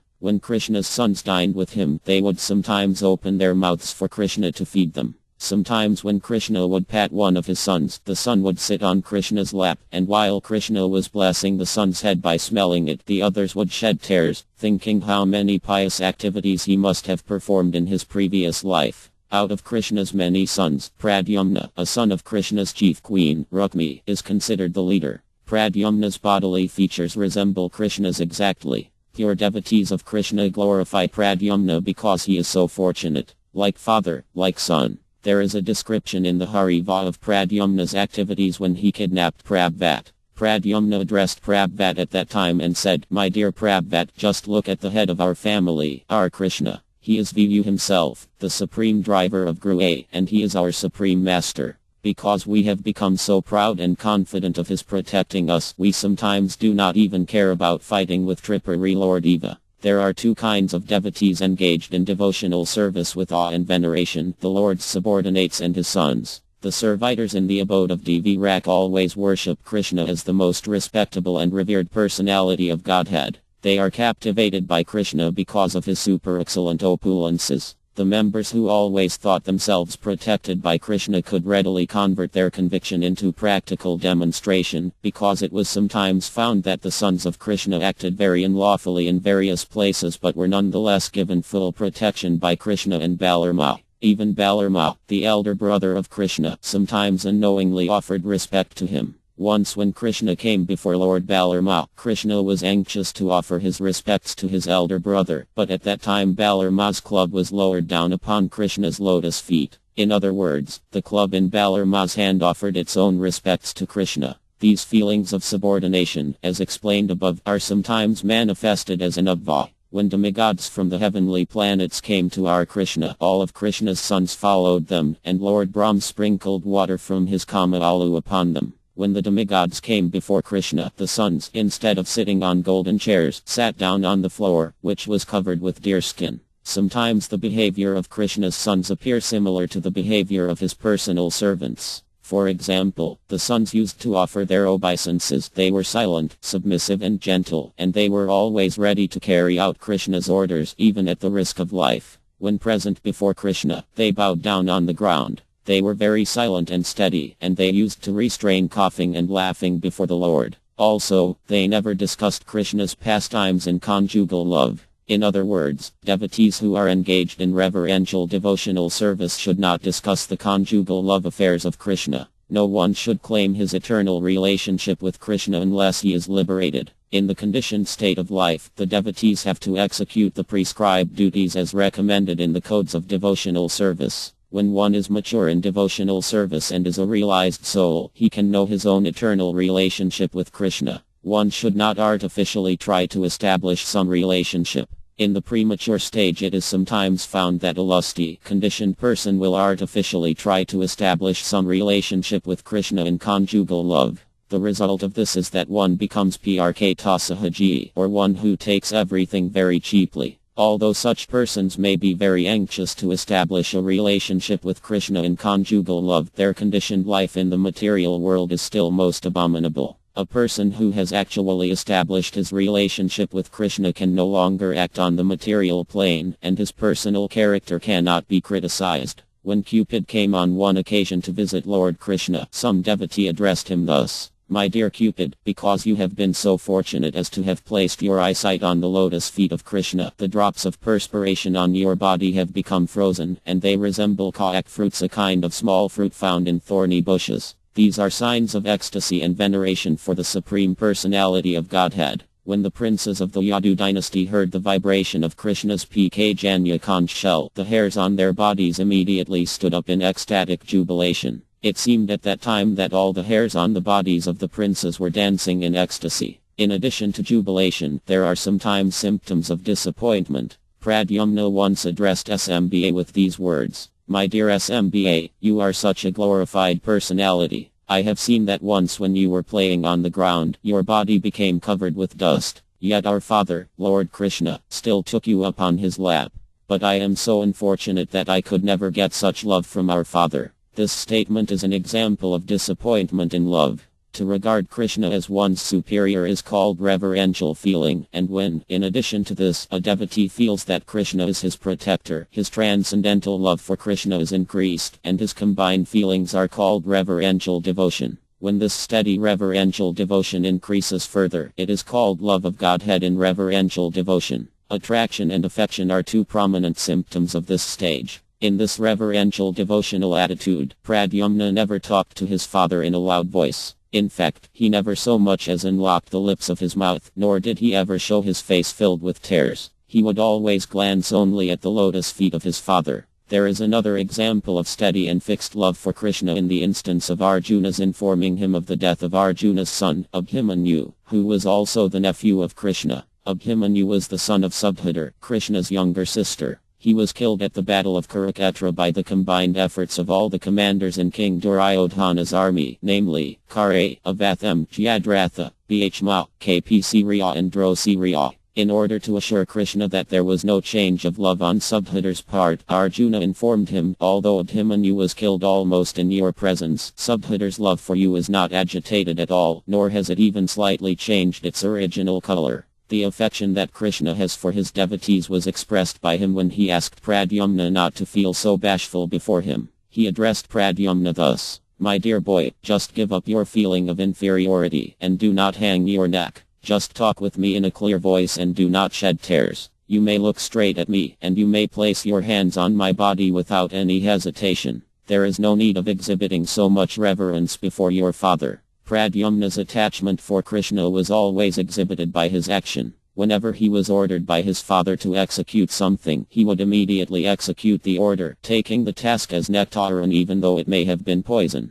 Similarly, whenever he would find something to be disapproved of by his father, he would immediately reject it as poison, even though it may have been nectar. Pradyumna's attachment and anxiety for Krishna was expressed when he said to his wife Rati, "The enemy, Ambara, is already killed. Now I am very anxious to see my father, who is my spiritual master and who always carries the conch shell known as Janya." Pradyumna felt great separation from Krishna when he was absent from Dvirak at the battlefield of Kurukshetra. He said, "Since my father has left Dvirak, I do not take much pleasure in practicing fighting, nor am I interested in any kind of sporting pastimes. And what need is there to speak of these things? I do not even wish to stay at Dvirak in the absence of my father." When Pradyumna came back home after killing Ambasura and saw his father, Krishna, before him, he at once became so overjoyed that he himself could not understand his joy on that occasion. This is an instance of success in separation. A similar satisfaction was observed when Krishna returned from the battlefield of Kurukshetra to his home at Dvirak. All of his sons were so overjoyed that out of ecstasy they repeatedly made many mistakes.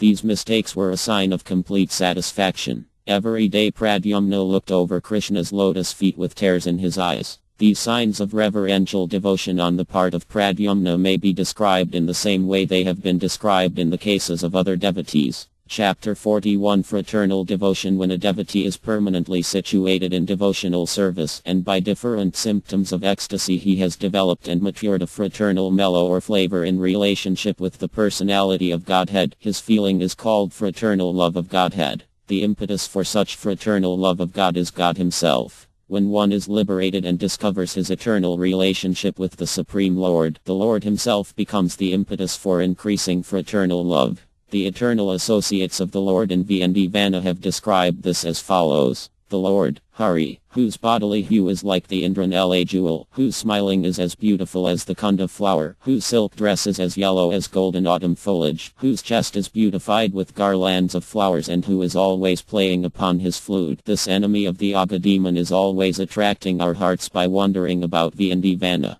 There are similar statements of fraternal love expressed outside the jurisdiction of Vana. When the sons of Pu, headed by Maharya Yudhishthira, saw Krishna in his four-handed form on the battlefield of Kurukshetra, holding his conch shell, disc, club and lotus flower, they completely forgot themselves and became merged in the ocean of nectar and happiness. This shows how the sons of Pu, King Yudhishthira, Bhishma, Arjuna, Nakula and Sahadeva were all caught up in fraternal love for Krishna. Sometimes the different names, forms, paraphernalia and transcendental qualities provoke fraternal love. For instance, Krishna's nice dress, his strongly built body, the all-auspicious symptoms on his body, his knowledge of different languages, his learned teachings in Bhagavad Gita, his uncommon genius in all fields of endeavor, his exhibition of expert knowledge, his mercy, his chivalry, his behavior as a conjugal lover, his intelligence, his forgiveness, his attraction for all kinds of men, his opulence and his happiness all provoke fraternal love.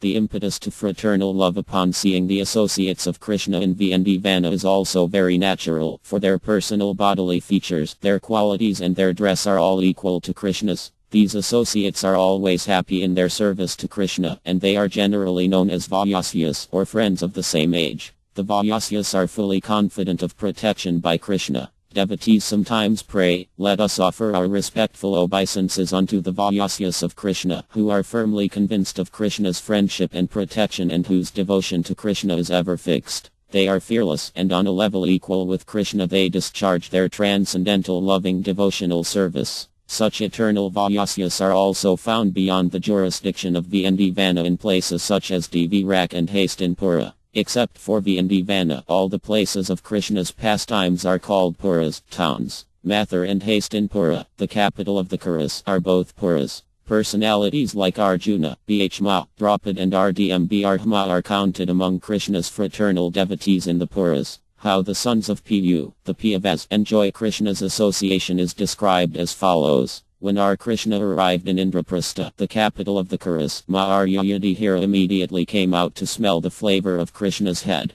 It is the Vedic custom that a superior smells the heads of his subordinates when the subordinates offer respect to the superior by touching his feet. Similarly, Arjuna and Bhishma embraced Krishna with great jubilation, and the two younger brothers, namely, Nakula and Sahadeva, touched the lotus feet of Krishna with tears in their eyes and offered their respects. In this way all the 5 Pandava brothers enjoyed the fraternal friendship of Krishna in transcendental mellow. Of the 5 Pandavas, Arjuna is the most intimately connected with Krishna. He has a nice bow called Jiva in his hand. His thighs are compared to the trunks of elephants, and his eyes are always reddish. When Krishna and Arjuna are together on a chariot, they become celestial beauties, pleasing to the eyes of everyone. It is said that once Arjuna was lying on his bed with his head upon Krishna's lap and was talking and joking with Krishna in great relaxation, enjoying Krishna's company with smiling and great satisfaction. As far as the Vaisyas, friends in Vana are concerned, they become greatly distressed when they cannot see Krishna even for a moment.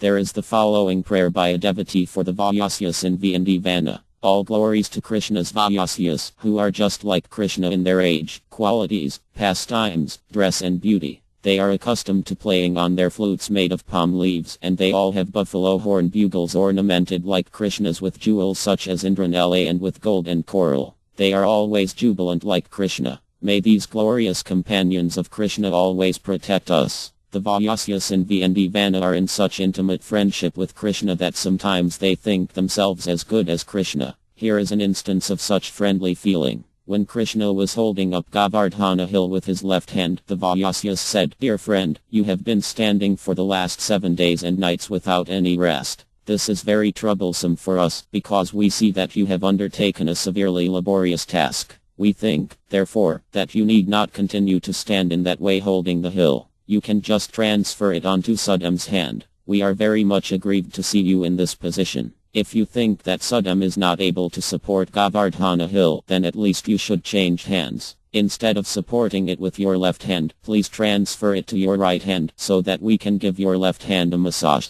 This is an instance of intimacy, showing how much the Vaisyas considered themselves to be equal to Krishna. In our Madbh Gavatam, 10th Canto, 12th Chapter, verse 11, Ukadeva Gosvam tells King Parkayat, "My dear king, Krishna is the Supreme Personality of Godhead to the learned Transcendentalist. He is the supreme happiness for the impersonalist. He is the supreme worshipable deity for the devotee, and he is just like an ordinary boy to one who is under the spell of my. And just imagine, these cowherd boys are now playing with the Supreme Person as though they were on an equal level. By this anyone can understand that these boys must have accumulated heaps of the results of pious activities to enable them to associate with the Supreme Personality of Godhead in such intimate friendship." There is a description of Krishna's feeling for his Vaisyas in VND Vana. He once said to Balarama, "My dear brother, when my companions were being devoured by the Aghasura, hot tears poured down from my eyes. And as they were washing my cheeks, my dear elder brother, for at least one moment I completely lost myself." Within Gokula, Krishna's Vaisyas are generally divided into 4 groups. 1. Well-wishers, 2. Friends, 3. Confidential friends, and 4. Intimate friends. Krishna's well-wisher friends are a little bit older than Krishna, and they have some parental affection for him. Because of their being older than Krishna, they always try to protect him from any harm. As such, they sometimes bear weapons so that they can chastise any mischievous persons who want to do harm to Krishna. Counted among the well-wisher friends are Subhadra, Mahalbhadra, Bhadravardhana, Gobha, Yaka, Indrabha, Bhadarga, Virabhadra, Magua, Vijaya and Balabhadra. They are older than Krishna and are always thinking of his welfare, not to be confused with Krishna's sister, Subhadra.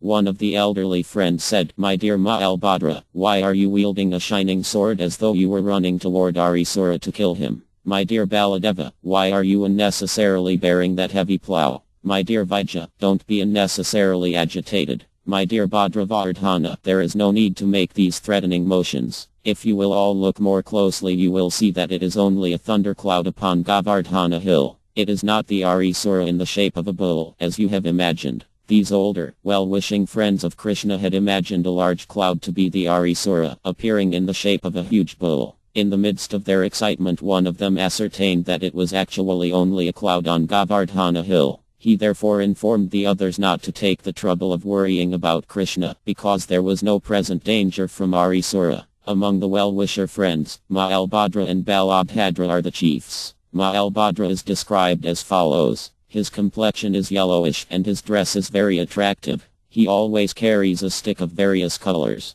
He wears a peacock feather on his head and always looks very beautiful. Mahalbhadra's attitude is revealed in this statement. "My dear friends, our beloved Krishna is now very tired from working with the cows in the pasturing grounds and from traveling all over the forests. I can see that he is very fatigued. Let me massage his head silently while he is taking rest in his house. And you, Sabala, you just massage his thighs." One devotee described the personal beauty of Baladeva as follows: "Let me take shelter of the lotus feet of Balarama, whose beauty is enhanced by the earrings touching his cheeks. His face is decorated with tilaka made from castor musk, and his broad chest is decorated with a garland of gujay small conch shells. His complexion is as white as an autumn cloud. He wears garments of blue color, and his voice is very grave. His arms are very long, touching his thighs, and he has shown his great strength by killing the Pralamba demon. Let me take shelter of this chivalrous Balarama." Balarama and Baladeva are different names for the same expansion of Krishna. He is Krishna's elder brother.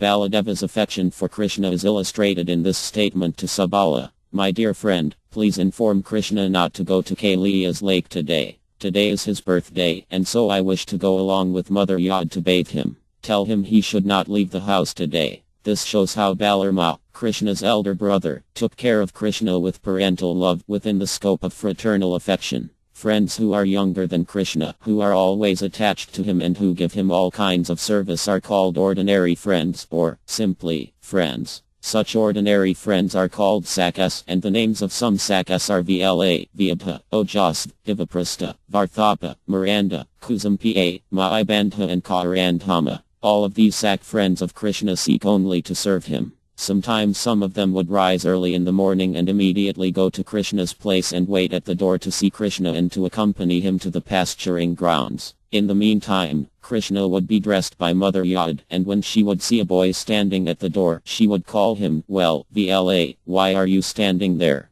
Come here." So with the permission of Mother Yod, he would immediately enter the house. And while Mother Yod was dressing Krishna, he would try to help put on Krishna's ankle bells, and Krishna would jokingly strike him with his flute. Then Mother Yod would call, "Krishna, what is this? Why are you teasing your friend?" And Krishna would laugh, and the friend would also laugh. These are some of the activities of Krishna's Sakas. Sometimes the Sakas would take care of the cows who were going hither and thither. They would tell Krishna, "Your cows were going off here and there," and Krishna would thank them. Sometimes when Krishna and his Sakas went to the pasturing ground, Kasa would send a demon to kill Krishna. Therefore, almost every day there was a fight with some different kind of demon. After fighting with a demon, Krishna would feel fatigued, the hairs on his head would be scattered, and the Sakas would immediately come and try to relieve him in different ways. Some friends would say, "My dear Vla, please take this fan of lotus leaves and fan Krishna so that he may feel some comfort."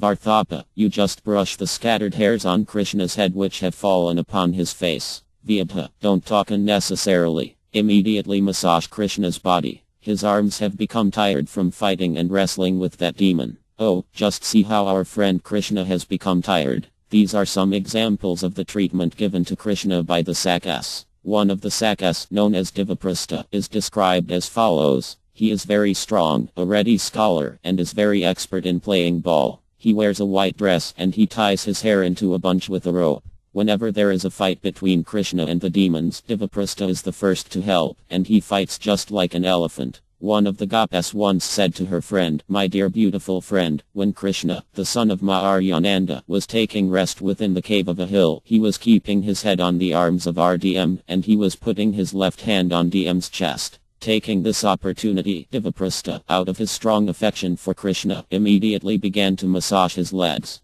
Such are the activities of Krishna's friends out on the pasturing grounds. The more confidential friends are called Priya Sakas and are almost Krishna's age. Because of their very confidential friendship, their behavior is only on the basis of pure friendship.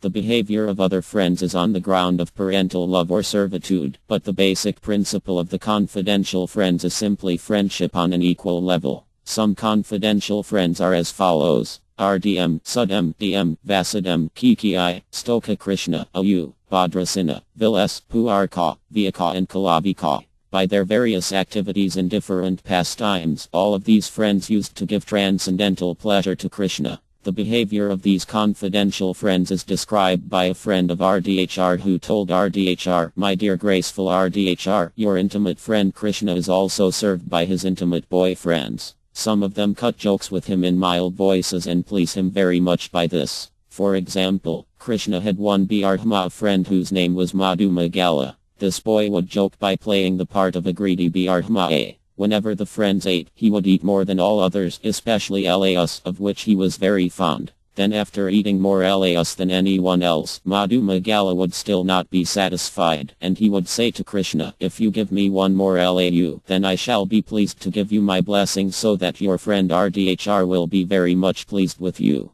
The Bhardhmas are supposed to give blessings to the Vyas, farming and merchant caste, and Krishna presented himself as the son of Maharyananda, a Vya. So the Bhardhma boy was right in giving blessings to Krishna. Thus Krishna was very pleased by his friend's blessings, and he would supply him with more and more Laus. Sometimes a confidential friend would come before Krishna and embrace him with great affection and love. Another friend would then come up from the rear and cover Krishna's eyes with his hands. Krishna would always feel very happy by such dealings with his confidential friends. Out of all these confidential friends, RDM is considered to be the chief. RDM used to put on a yellow-colored dress. He would carry a buffalo horn, and his turban was of a reddish copper color. His bodily complexion was blackish, and around his neck there was a nice garland. He would always challenge Krishna in joking friendship. Let us pray to RDM to bestow his mercy upon us. Sometimes RDM used to address Krishna, "Oh, you are so cruel that you left us alone on the bank of the Yaman, and we were all mad from not seeing you there. Now it is our great fortune that we are able to see you here. If you want to pacify us, you must embrace each one of us with your arms. But believe me, my dear friend, a moment's absence from you creates great havoc, not only for us but for the cows also. Everything becomes disarranged, and we become mad after you." There are other friends who are still more confidential. They are called Priyanarm, or intimate friends. Counted among the Priyanarm friends are Subala, Arjuna, Gandharva, Vasanta and Uvala. There was talk among the friends of RDHR, the Gopas, about these most intimate friends. One Gop addressed RDHR thus: "My dear KG delicate one, just see how Subala is whispering your message into Krishna's ear, how he is delivering the confidential letter of YMDS silently into Krishna's hand, how he is delivering the betel nuts prepared by Pilik into Krishna's mouth, and how he is decorating Krishna with the garland prepared by T-Rak. Did you know, my dear friend, that all these most intimate friends of Krishna are always engaged in his service in this way? Out of the many intimate Priyanarmas, Subala and Uvala are considered to be the most prominent. Subala's body is described as follows: his complexion is just like molten gold. He is very, very dear to Krishna. He always has a garland around his neck, and he wears yellow clothing. His eyes are just like lotus flower petals, and he is so intelligent that by his talking and his moral instructions all the other friends take the highest pleasure. Let us all offer our respectful obeisances unto Krishna's friend Subala." The degree of intimacy shared by Krishna and Subala can be understood by the fact that the talks between them were so confidential that no one else could understand what they were saying. The description of Uvala, another intimate friend, is given as follows: "Uvala always wears some garment of orange color, and the movements of his eyes are always very restless. He likes to decorate himself with all kinds of flowers. His bodily hue is almost like Krishna's, and on his neck there is always a necklace of pearls. He is always very dear to Krishna. Let us all worship Uvala, the most intimate friend of Krishna." About the confidential service of Uvala, this statement is to be found, addressed by RDHR to one of her friends: "My dear friend, it is impossible for me to keep my prestige. I wanted to avoid talking to Krishna anymore, but just see. There again is his friend Uvala, coming to me with his canvassing work. His entreaties are so powerful that it is very difficult for a Gop to resist her love for Krishna, even though she may be very bashful, devoted to her family duties and most faithful to her husband." The following is a statement by Uvala showing his jubilant nature: "My dear Krishna, O killer of Agsura, you have extended your loving affair so much that you can be compared to the great ocean, which is without limitations. At the same time, the young girls of the world, who are all searching after the perfect lover, have become just like rivers running into this ocean. Under the circumstances, all these rivers of young girls may try to divert their courses to some other place, but at the end they must come unto you. Among the groups of different friends of Krishna, some are well known from various scriptures, and some are well known by popular tradition. There are three divisions among Krishna's friends. Some are eternally in friendship with Krishna, some are elevated demigods, and some are perfected devotees. In all of these groups there are some who by nature are fixed in Krishna's service and are always engaged in giving counsel. Some of them are very fond of joking and naturally cause Krishna to smile by their words. Some of them are by nature very simple, and by their simplicity they please Lord Krishna. Some of them create wonderful situations by their activities, apparently against Krishna. Some of them are very talkative, always arguing with Krishna and creating a debating atmosphere. And some of them are very gentle and give pleasure to Krishna by their sweet words. All of these friends are very intimate with Krishna, and they show expertise in their different activities, their aim always being to please Krishna. Chapter 42 Fraternal Loving Affairs. Krishna's age, his beauty, his bugle, his flute, his conch shell and his pleasing attitude all provoke love and friendship for him. His exceptional joking abilities, exhibited sometimes by his pretending to be a royal prince or even the supreme personality of Godhead, also give impetus to devotees developing love for Krishna and friendship.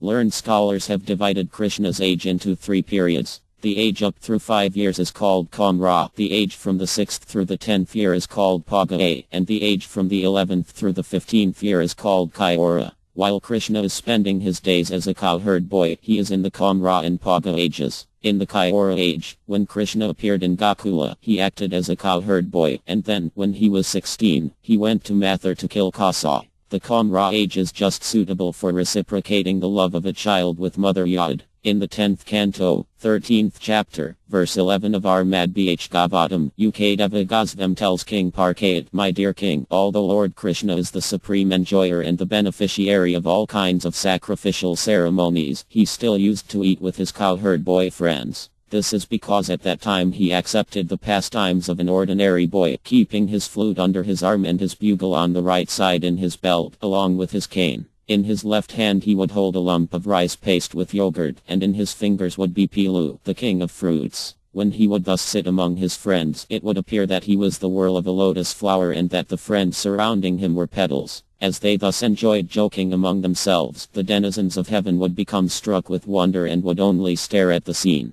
Krishna's Paga age can be further divided into 3 periods, namely, the beginning, middle and end. In the beginning of the Paga age there is a very nice reddish luster on his lips, his abdomen is very thin, and on his neck are circles like those on a conch shell. Sometimes, some outside visitors would return to VND Vana to see Krishna and, upon seeing him again, would exclaim, my dear Mukunda, your beauty is gradually increasing, just like the leaf on a banyan tree. My dear lotus-eyed one, your neck is gradually manifesting circles like those of the conch shell. And in the shining moonlight your teeth and cheeks are competing with the Padma Arga jewels in their beautiful arrangement. I am sure that your beautiful bodily development is now giving much pleasure to your friends. At this age Krishna was garlanded with various kinds of flowers. He used to put on a silk dress colored with various kinds of dye. Such beautiful decorations are considered cosmetics for Krishna. Krishna would wear this dress when he used to go into the forest to tend the cows. Sometimes he would wrestle there with his different friends, and sometimes they would dance all together in the forest.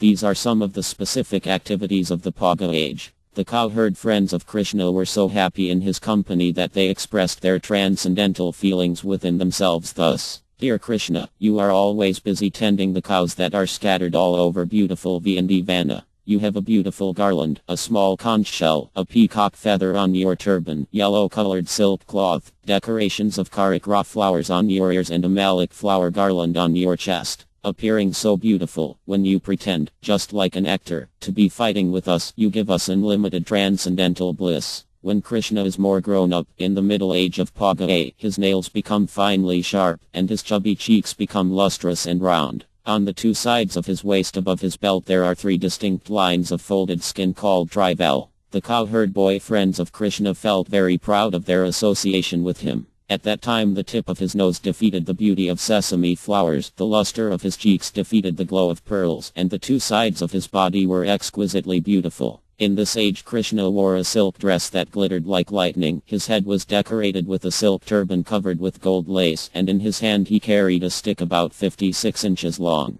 Seeing this exquisitely beautiful dress of Krishna, one devotee addressed his friend in this manner. My dear friend, just look at Krishna. See how he is carrying in his hand a stick which is bound up and down with golden rings, how his turban with golden lace is showing such a beautiful luster, and how his dress is giving his friends the highest transcendental pleasure. The specific pastime in this period took place in the forest known as Bh Ravana. This Bh Ravana, along with 11 other vanas or forests, is still existing in the VND Vana area, and devotees who circumambulate the whole area of VND Vana can know the beauty of these forests even today. At the end of Krishna's Paga age, Krishna's hair sometimes hangs down to his hips and sometimes it becomes scattered. In this age his 2 shoulders become higher and broader, and his face is always decorated with marks of tilaka. When his beautiful hair scatters over his shoulders, it appears to be a goddess of fortune embracing him, and this embracing is highly relished by his friends. Subala once addressed him in this way. My dear Kieva, your round turban, the lotus flower in your hand, the vertical marks of tilaka on your forehead, your kukuma-flavored musk and all of your beautiful bodily features are defeating me today, although I am usually stronger than you or any of our friends. Since this is so, I do not know how these features of your body can fail to defeat the pride of all the young girls of VND Vana.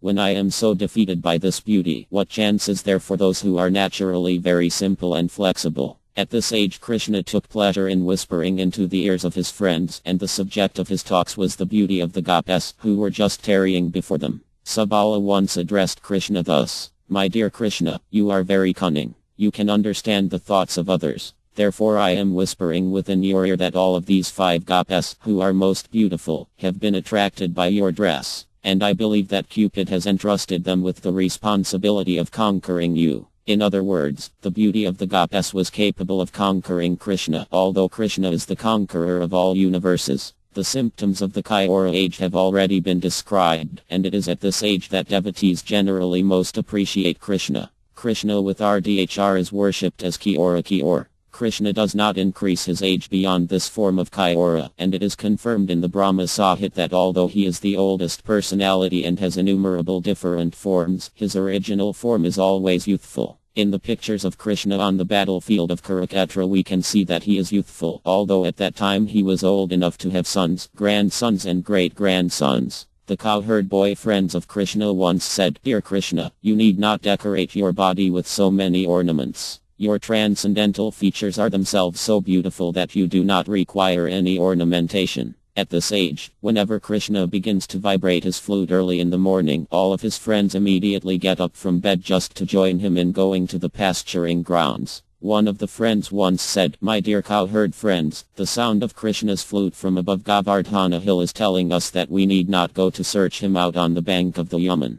Pirvat, the wife of Lord Eva, told her husband, "My dear Pakamakha 5-faced, just look at the Piyavas." After hearing the sound of Krishna's conch shell, known as PK Janya, they have regained their strength and are just like lions. At this age, Krishna once dressed himself up exactly like Rdhr just to create fun among his friends. He put on golden earrings, and because he was blackish, he smeared the pulp of kukuma all over his body in order to become as fair as she. By seeing this dress, Krishna's friend Sabala became very astonished. Krishna played with his intimate friends sometimes by fighting or wrestling with their arms, sometimes by playing ball and sometimes by playing chess. Sometimes they carried one another on their shoulders and sometimes they exhibited their expertness at whirling logs. And the cowherd friends used to please Krishna by sitting together with him on couches or on swings, by lying together on their beds, by joking together and by swimming in the pool. All these activities are called anubhava. Whenever all the friends would assemble in the company of Krishna, they would immediately engage in all these functions, especially in dancing together. Regarding their wrestling, one friend once asked Krishna, "My dear friend, O killer of the Aga demon, you are very proudly wandering among your friends trying to exhibit your arms as very strong.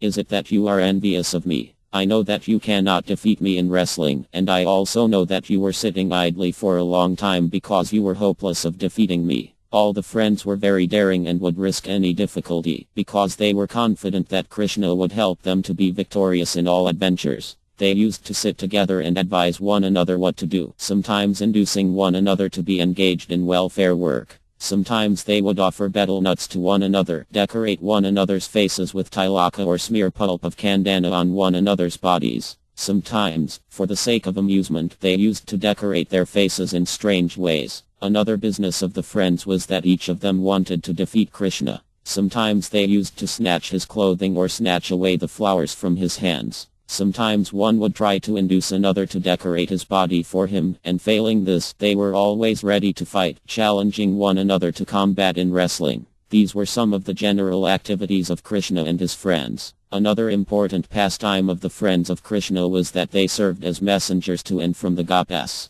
They introduced the goddess to Krishna and canvassed for Krishna. When the goddess were in disagreement with Krishna, these friends would support Krishna's side in his presence, but when Krishna was not present, they would support the side of the goddess. In this way, sometimes supporting one side, sometimes the other, they would talk very privately, with much whispering in the ears, although none of the business was very serious. The servants of Krishna were sometimes engaged in collecting flowers, decorating his body with valuable ornaments and trinkets, dancing before him, singing, helping him herd the cows, massaging his body, preparing flower garlands and sometimes fanning his body. These were some of the primary duties of the servants of Krishna. The friends and servants of Krishna were combined together in serving him, and all of their activities are known as anubhava. When Krishna came out from the Yaman after chastising the Kaliya and Rdm wanted to embrace him first, but he could not raise his arms because of his great feeling of respect. When Krishna used to play on his flute, the vibration appeared just like the roaring of clouds in the sky during the constellation of SVT.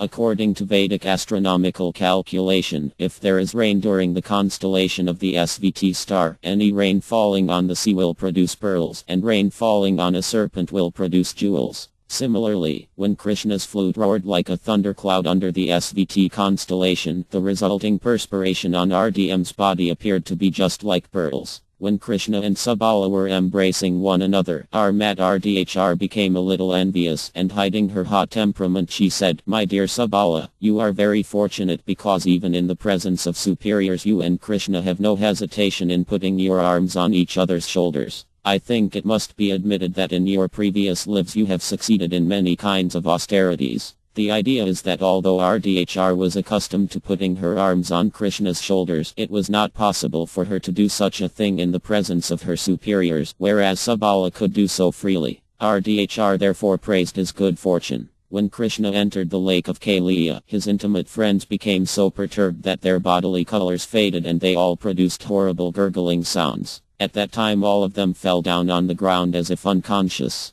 Similarly, when there was a forest fire, all of Krishna's friends neglected their own protection and surrounded Krishna on all sides to protect him from the flames. This behavior of the friends toward Krishna is described by thoughtful poets as Vyabhikar. In Vyabhikar ecstatic love for Krishna there is sometimes madness, dexterity, fear, laziness, jubilation, pride, dizziness, meditation, disease, forgetfulness and humbleness. These are some of the common symptoms in the stage of Vyabhikar ecstatic love for Krishna. When there are dealings between Krishna and his friends that are completely devoid of any feelings of respect and they all treat one another on an equal level, such ecstatic love in friendship is called STHY. When one is situated in this confidential friendly relationship with Krishna, one shows symptoms of love such as attraction, affection, affinity and attachment. An example of STHY was exhibited when Arjuna told Akira, "My dear son of Jindin, please ask Krishna when I shall be able to embrace him in my arms." When there is full knowledge of Krishna's superiority and yet in dealings with him on friendly terms respectfulness is completely absent, that stage is called affection.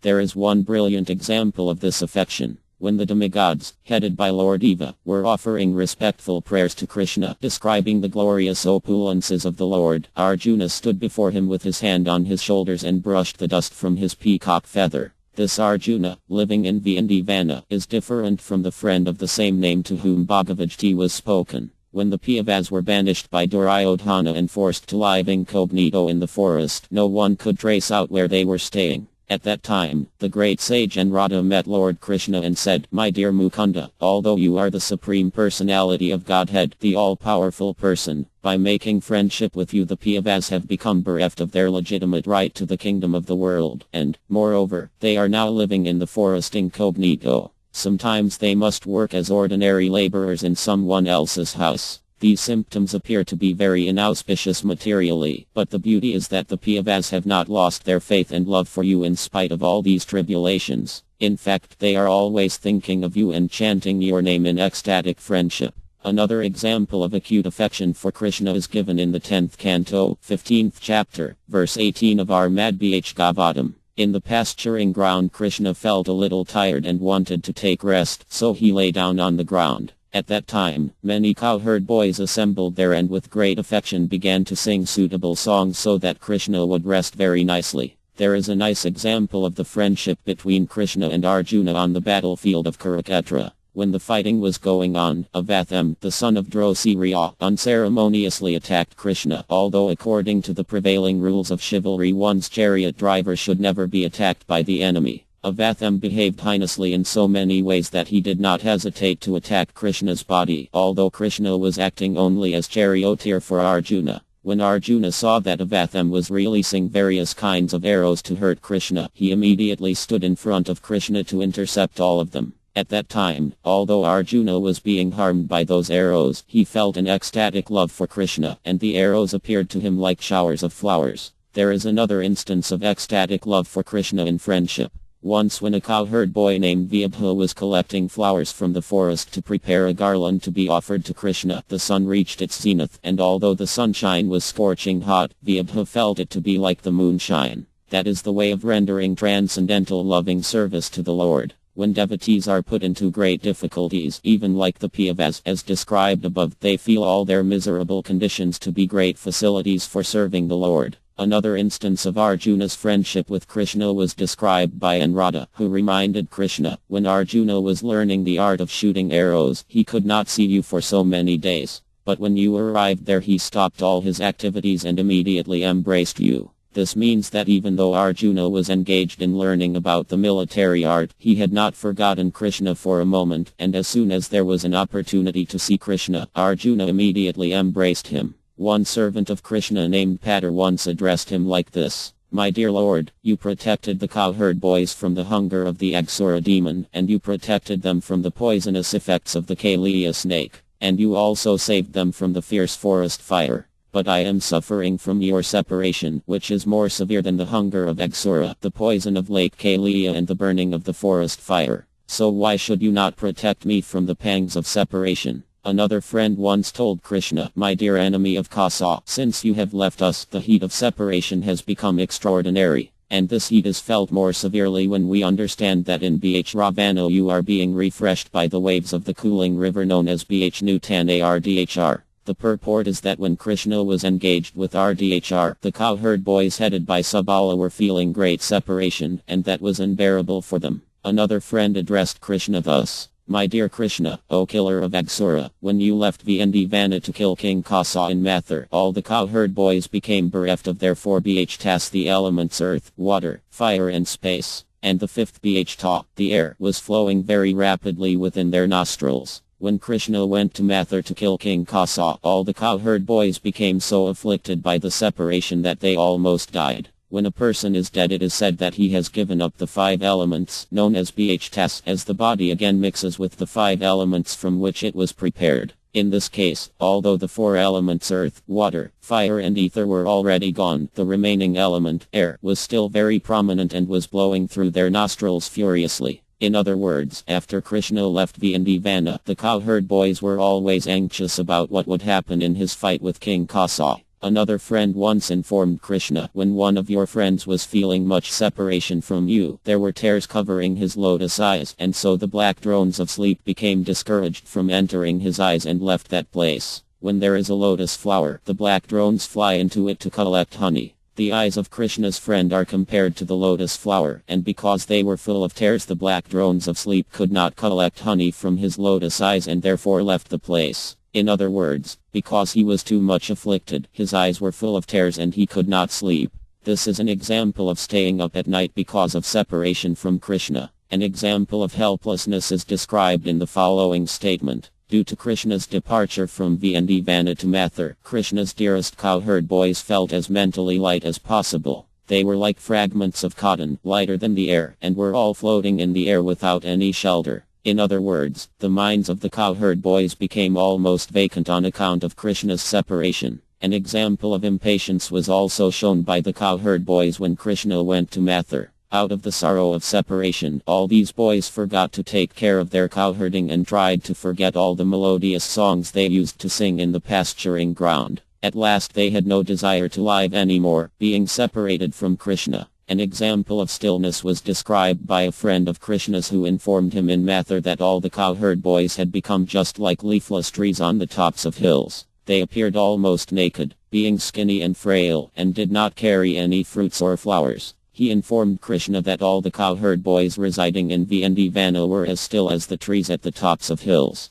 Sometimes they felt diseased from their separation from Krishna, and being so greatly disappointed, they were aimlessly wandering on the banks of the Yaman. There is also an example of madness caused by separation from Krishna. When Krishna was absent from Vana, all the cowherd boys became bewildered, and having given up all kinds of activities, they appeared to be mad and forgot all their regular business. They were sometimes lying down on the ground, sometimes rolling in the dust, sometimes laughing and sometimes running very swiftly. All of these symptoms gave them the appearance of madmen. One friend of Krishna's criticized him by saying, "My dear Lord, you have become the king of Mathur after killing Kasa, and that is very good news for us. But in Vana all the residents have become blind from their continuous crying over your absence. They are full only of anxieties and are not cheered at all by your becoming the king of Mathur." Sometimes there were also signs of death caused by separation from Krishna. Once Krishna was told, "My dear enemy of Kasa, because of their separation from you, the cowherd boys are suffering too much and they are now lying down in the valleys, breathing only slightly." In order to sympathize with the boys' regrettable condition, even the forest friends, the deer, are shedding tears. In the Mathurka chapter of the Skanda Purana, there is a description of Krishna and Balarama surrounded by all the cowherd boys, always engaged in taking care of the cows and calves. When Krishna was met by Arjuna at a potter's shop in the city of Drupada Nagara, because of the similarity of their bodily features they made intimate friendship.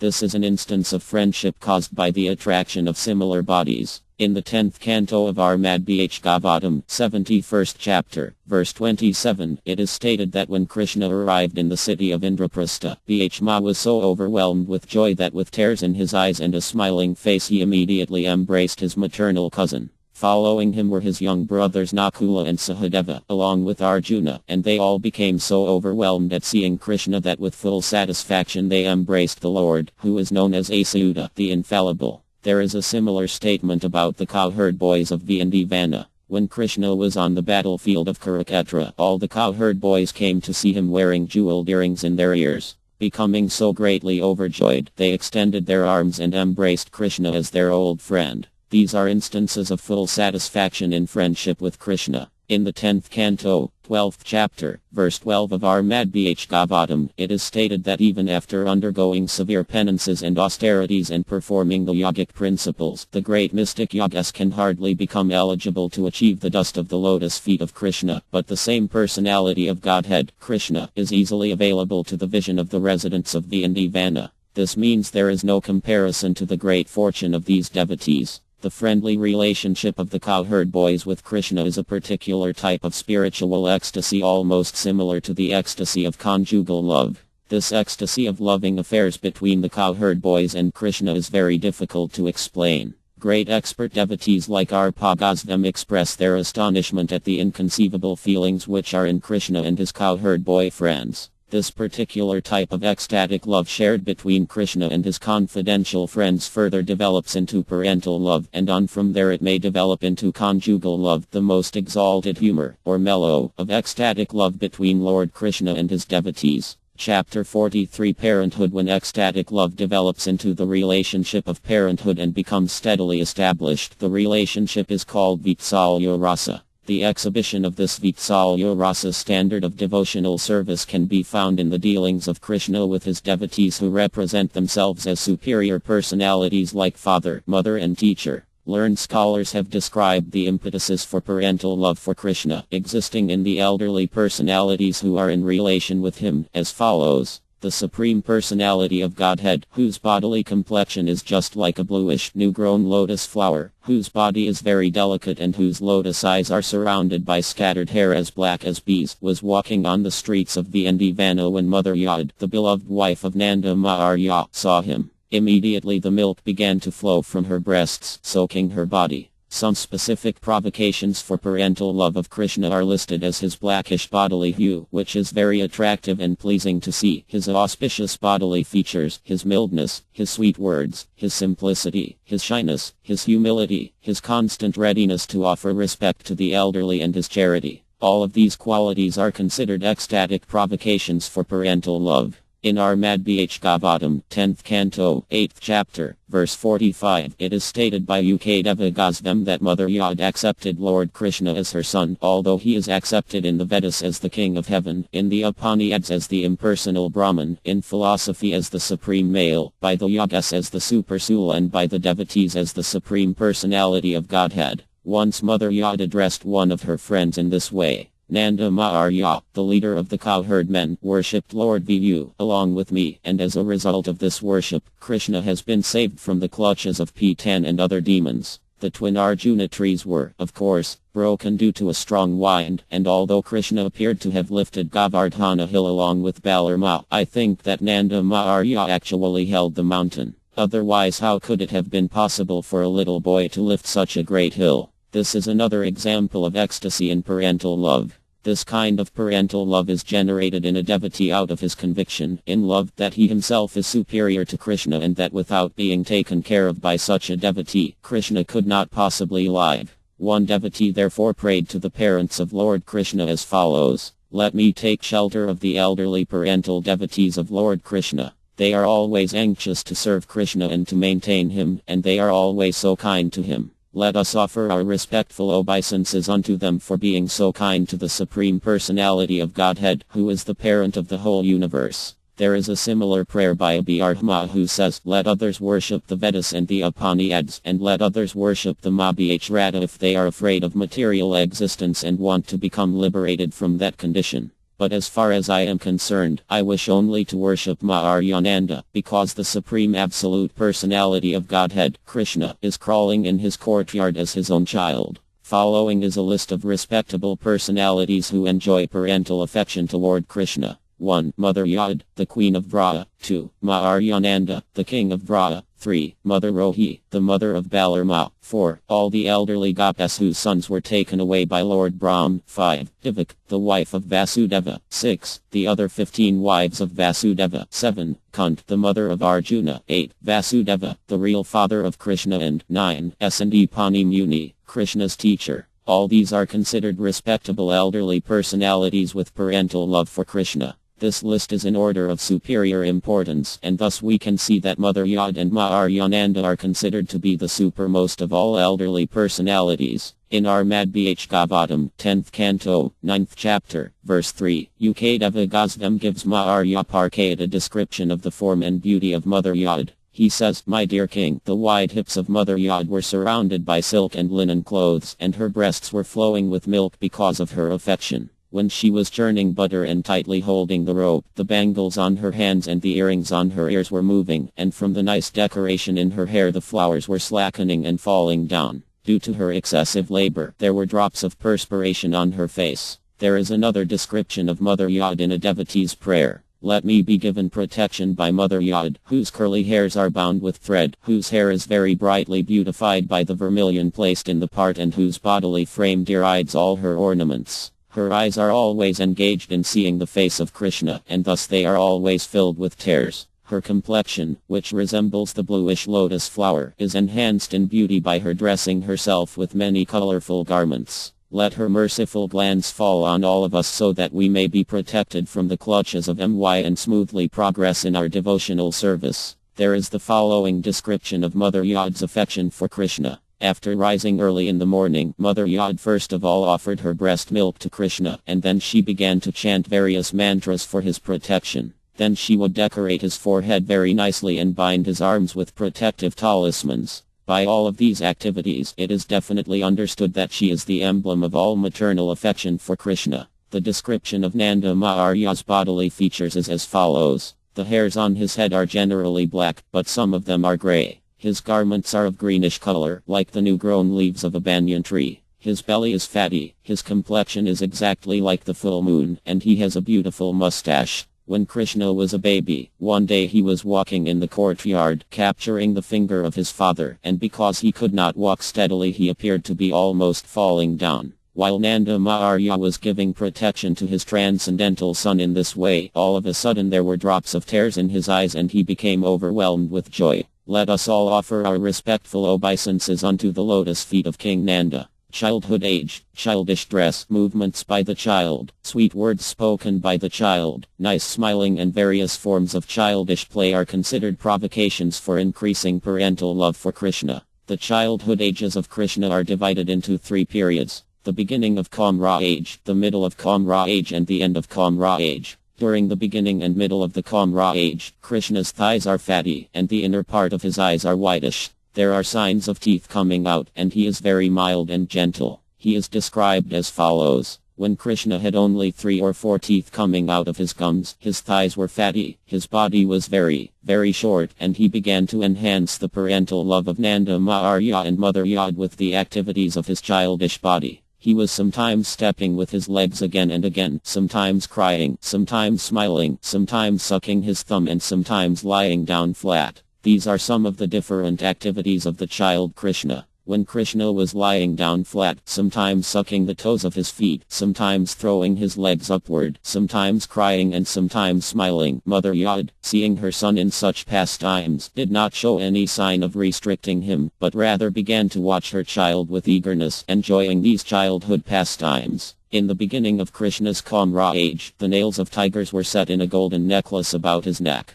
There was protective tilaka on his forehead, black mascara around his eyes, and silk thread around his waist. These are the descriptions of Krishna's dress at the beginning of the Kamra age. When Nanda Maharya saw the beauty of child Krishna, with tiger nails on his chest, a complexion like the new-grown tamla tree, beautifully decorated tilaka made with cow's urine, arm decorations of nice silk thread, and silk clothes tied around his waist. When Nanda Maharya saw his child like this, he never became satiated by the child's beauty. In the middle Kamra age, the upper portion of Krishna's hair falls around his eyes. Sometimes he is covered with cloth around the lower part of his body, and sometimes he is completely naked. Sometimes he tries to walk, taking step by step, and sometimes he talks very sweetly, in broken language. These are some of the symptoms of his middle Kamra age. He is thus described when Mother Yad once saw him in his middle Kamra age. His scattered hairs were touching his eyebrows, and his eyes were restless, but he could not express his feelings with proper words.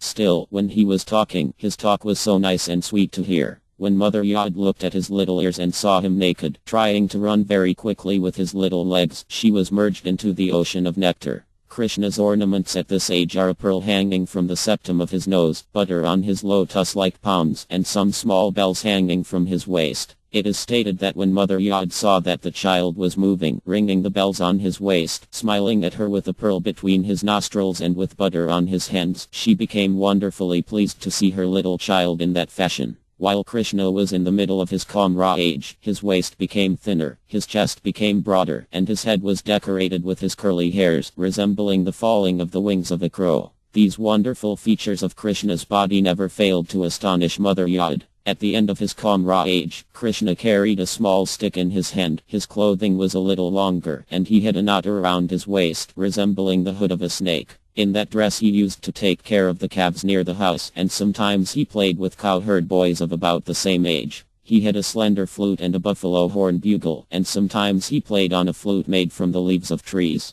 These are some of the symptoms of the end of Krishna's Kamra age. When Krishna was a little grown up and was taking care of the small calves, he would often go near the forest. And when he was a little bit late returning home, Nanda Maharya would immediately get up on the Kandralik, a small shed built on the roof for getting a bird's eye view all around, and he would watch for him. Worrying about the late arrival of his little son, Nanda Maharya would remain on the Kandralik until he could indicate to his wife that Krishna, surrounded by his little cowherd friends, was coming back with the calves. Nanda Maharya would point out the peacock feather on his child's head and would inform his beloved wife how the child was pleasing his eyes. Mother Yad would then address Nanda Maharya, "See my dear son, whose eyes are white, who has a turban on his head, a wrapper on his body and leg bells that tinkle very sweetly on his feet. He is coming near, along with his Surabi calves, and just see how he is wandering upon the sacred land of Vindhyavana." Similarly, Maharyananda would address his wife, "My dear Yad, just look at your offspring, Krishna.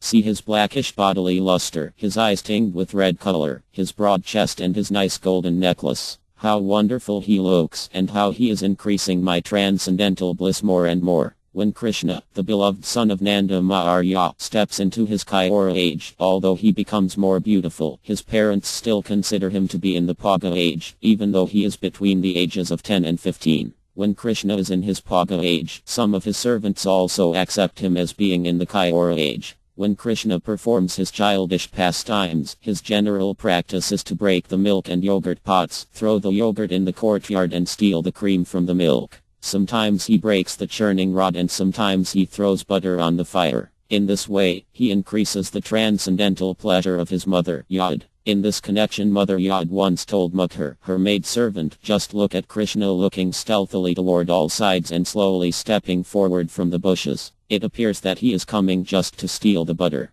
Don't expose yourself or he may understand that we are looking toward him. I want to enjoy the sight of his eyebrows moving in this cunning way, and I want to see his fearful eyes and beautiful face. In enjoying Krishna's attitude of stealing butter very stealthily, Mother Yod experienced the ecstasy of maternal love by smelling his head, sometimes patting his body with her hand, sometimes offering blessings, sometimes ordering him, sometimes gazing at him, sometimes maintaining him, and sometimes giving him good instructions not to become a thief. Such activities are in maternal ecstatic love. An important point to be observed in this connection is that the childish propensity of stealing is there even in the Supreme Personality of Godhead, and therefore this propensity is not artificial. However, in the spiritual relationship there is no inebriety to this stealing propensity, as there is in the material world. In Armad Bhgavatam, 10th Canto, 13th Chapter, verse 33, Ukadeva Gosvam tells King Parkayat, my dear king, as soon as the elderly Gopas saw their sons coming, there was an inexpressible sign of parental love, and all of them became absorbed in affection. At first they were planning to chastise their sons for stealing butter, but as soon as the sons came before their eyes, they lost all of their angry attitudes and became overwhelmed with affection. They began to embrace their sons and smell their heads. While doing this, they became almost mad after their children. In their childhood pastimes, all these cowherd boys joined with Krishna in stealing butter. But rather than become angry, Mother Yod became wet from the milk flowing out of her breasts. Out of her affection for Krishna, she began to smell his head repeatedly. The general activities of all the mothers of the cowherd boys were to kiss them, to embrace them, to call them by their names, and sometimes to chastise them mildly for their stealing habits. These manifestations of parental love are called estvika ecstasy, wherein manifestations of 8 kinds of ecstatic symptoms are visible in full. In Armad Bhgavatam, 10th Canto, 13th Chapter, verse 22, Ukadeva Gosvam tells King Parkayat, all the mothers of the cowherd boys were illusioned by the covering influence of the yoga my potency of the personality of Godhead, and as soon as they heard the flute playing of their boys, they immediately stood up and mentally embraced their sons, who had been created by the direct internal potency of Krishna. Accepting them as their born sons, they lifted them into their arms and began to embrace them, resting the children's bodies upon their own. The emotions created by this incident were sweeter than nectar turned into a palatable intoxicant, and the milk flowing out of their breasts was immediately drunk up by the children. In the Lalita Amdava, compiled by Arpa Gosvam, Krishna is addressed as follows. My dear Krishna, when you are engaged in herding the animals, the dust caused by the hooves of the calves and cows covers your nice face and artistic tilaka, and you appear very dusty. But when you return home, the milk flowing out of the breasts of your mother washes your face of its dust covering, and you appear to be purified by this milk, just as when the deity is washed during the performance of the Abhyeka ceremony. It is the custom in the temples of deities that if there have been some impure activities, the deity has to be washed with milk. Krishna is the Supreme Personality of Godhead, and he was washed by the milk from the breast of Mother Yod, which purified him from the dust covering. Sometimes there are examples of Mother Yod's becoming stunned in ecstasy. This was exhibited when she saw her son lifting Govardhana hill. When Krishna was standing, raising the hill, Mother Yod hesitated to embrace him and became stunned. The dangerous position that Krishna had accepted by lifting the hill brought tears to her eyes. With her eyes filled with tears she could not see Krishna anymore, and because her throat was choked up by anxiety she could not even instruct Krishna as to what he should do in that position. This is a symptom of becoming stunned in ecstatic love. Mother Yod sometimes enjoyed transcendental ecstasy and happiness when her child was saved from a dangerous situation, such as being attacked by P10 or some other demon. In Armad Bhgavatam, 10th Canto, 17th Chapter, verse 19, Ukadeva Gosvam says that Mother Yod felt very, very fortunate when she got back her lost child. She immediately placed him on her lap and began to embrace him again and again. While she was thus embracing her son repeatedly, torrents of tears fell from her eyes, and she was unable to express her transcendental joy. It is stated in the Vidagdha Amdava of Rlar Gosvam, my dear Krishna, the touch of your mother is so pleasing and cooling that it surpasses the cooling capacity of the pulp of sandalwood and of bright moonshine mixed with the pulp of arrowroot. Ura is a kind of root which when soaked with water has a very, very cooling effect. It is especially used in the scorching heat of the sun. The parental love of Mother Yod for Krishna steadily increases, and her love and ecstasy are sometimes described as intense affection and sometimes as overwhelming attachment. An example of attachment for Krishna with overwhelming affection is given in our Madhya Bhagavatam, 10th canto, 6th chapter, verse 43, where Ukadeva Gosvam addresses Maharya Parkayat in this way. My dear king, when magnanimous Nanda Maharya returned from Mathur, he began to smell the head of his son, and he was merged in the ecstasy of parental love. A similar statement is there in connection with Mother Yod when she was too anxious to hear the sound of Krishna's flute, expecting him back from the pasturing ground. Because she thought that it was getting very late, her anxiety to hear the sound of Krishna's flute became doubled, and milk began to flow from her breast. In that condition she was sometimes going within the house, sometimes coming out of the house. She was constantly looking to see if Govinda was coming back along the road. When many very great sages were offering prayers to Lord Krishna, glorifying his activities, the Queen of Gokula, Mother Yod, entered the battlefield of Kurukshetra, wetting the lower part of her sr with the milk flowing from her breast. This entrance of Mother Yod at Kurukshetra was not during the battle of Kurukshetra. At other times Krishna went to Kurukshetra from his paternal home, Dvirak, during the solar eclipse, and at these times the residents of Vana also went to see him there. When Krishna arrived at Kurukshetra on pilgrimage, all the people assembled there began to say that Krishna, the son of Divak, had arrived. At that time, Divak, just like an affectionate mother, began to pat Krishna's face. And again when people cried that Krishna, the son of Vasudeva, had come, both King Nanda and Mother Yod became overwhelmed with affection and expressed their great pleasure. When Mother Yod, the Queen of Gokula, was going to see her son Krishna at Kurukshetra, one of her friends addressed her thus. My dear Queen, the milk flowing out of your breast mountain has already widened the river Ganges, and the tears from your eyes, mixed with black mascara, have already blackened the color of the Yaman. And as you are standing just between the two rivers, I think that there is no need for your anxiety to see your son's face. Your parental affection has already been exhibited to him by these two rivers. The same friend of Mother Yod addressed Krishna as follows. My dear Mukunda, if Mother Yod, the Queen of Gokula, is forced to stand on fire but is allowed to see your lotus face, then this fire will appear to her like the Himalaya mountains, full of ice. In the same way, if she is allowed to stay in the ocean of nectar but is not allowed to see the lotus face of your grace, then even this ocean of nectar will appear to her like an ocean of arsenic poison. Let the anxiety of Mother Yod of Vraja, always expecting to see the lotus face of Krishna, be glorified all over the universe. A similar statement was given by Kuntdev to Akara. My dear brother Akara, my nephew Mukunda is long absent from us. Will you kindly tell him that his Aunt Kunt is sitting among the enemy and would like to know when she will be able to see his lotus face again? In our Madhya Bhagavatam, 10th canto, 46th chapter, verse 28, there is this statement. When Uddhava was present at Vana and was narrating the activities of Krishna in Dvirak, Mother Yod, while hearing this narration, began to pour milk from her breasts and shed tears from her eyes. Another incident demonstrating Yod's extreme love for Krishna occurred when Krishna went to Mathur, the kingdom of Kasa.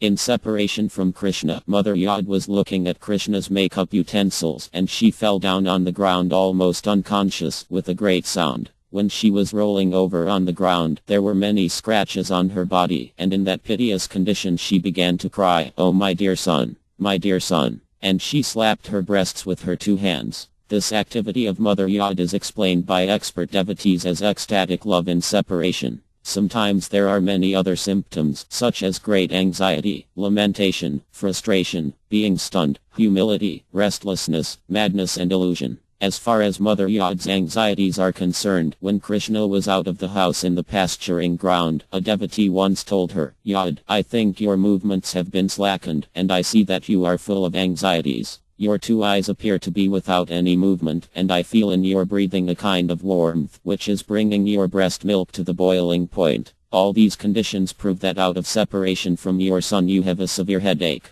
These are some of the symptoms of Mother Yod's anxiety for Krishna. When Akara was present in Vana and was narrating the activities of Krishna in Dvirak, Mother Yod was informed that Krishna had married so many queens and was very busy there in his householder affairs. Hearing this, Mother Yod lamented how unfortunate she was that she could not get her son married just after he passed his Kiora age, and that she therefore could not receive both her son and daughter-in-law at her home. She exclaimed, "My dear Akira, you are simply throwing thunderbolts on my head." These are signs of lamentation on the part of Mother Yod in separation from Krishna. Similarly, Mother Yod felt frustration when she thought, although I have millions of cows, the milk of these cows could not satisfy Krishna. Therefore let a curse be on this milk. And I also am condemned, because although I am so opulent in material prosperity, I am now unable to smell the head of my child and feed him with my breast milk as I used to do when he was here in Vrindavan. This is a sign of frustration on the part of Mother Yod in separation from Krishna. One friend of Krishna's addressed him thus: "My dear lotus-eyed one, when you were living in Gokula you were always bearing a stick in your hand.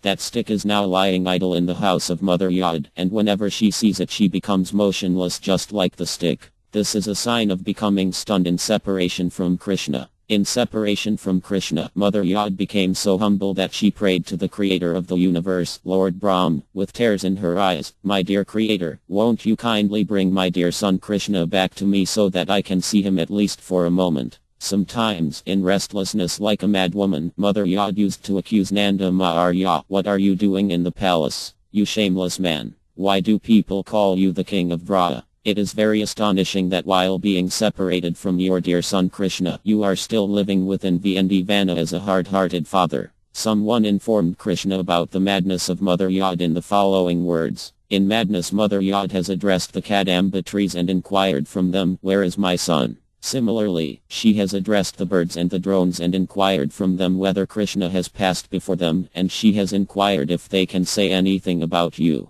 In this way, Mother Yod in illusion was asking everybody about you, and she has been wandering all over Vrindavan. This is madness in separation from Krishna." When Nanda Maharya was accused by Mother Yod of being hard-hearted, he replied, "My dear Yod, why are you becoming so agitated? Kindly look more carefully. Just see, your son Krishna is standing before you. Don't become a mad woman like this. Please keep my home peaceful." And Krishna was informed by some friend that his father Nanda was also in illusion in this way, in separation from him. When all the wives of Vasudeva were present in the arena of Kasa, they saw the most pleasing bodily features of Krishna, and immediately, out of parental affection, milk began to flow from their breasts, and the lower parts of their SRS became wet. This symptom of ecstatic love is an example of the result of fulfillment of desire. In the first canto of Armad Bhagavatam, 11th chapter, verse 29, it is stated, "When Krishna entered Dvirak after finishing the battle of Kurukshetra, he first of all saw his mother and all his different stepmothers and offered his respectful obeisances unto their feet. The mothers immediately took Krishna upon their laps, and because of their parental affection, there was milk flowing out of their breasts. So their breast milk, mixed with the water of tears, became the first offering to Krishna. This is one of the examples of being satisfied after a great separation." There is a similar statement in the Lalita Amdava. "How wonderful it is that Yod, the wife of King Nanda, out of her parental affection for Krishna, mixed her tears and the milk from her breasts and thus bathed her dear son Krishna." In Vidagdha Amdava, a devotee addresses Lord Krishna as follows: "My dear Mukunda, just after seeing your face, which was full with the scent of the lotus flower, Mother Yod, being attracted by the moonlight of your face, became so overjoyed in her affection that immediately from the nipples of her water pot-like breasts, milk began to flow. She was thus constantly engaged in supplying milk to Krishna after wetting the covering cloth over the jug." These are some of the signs of parental love for Krishna by his mother, his father and elderly persons.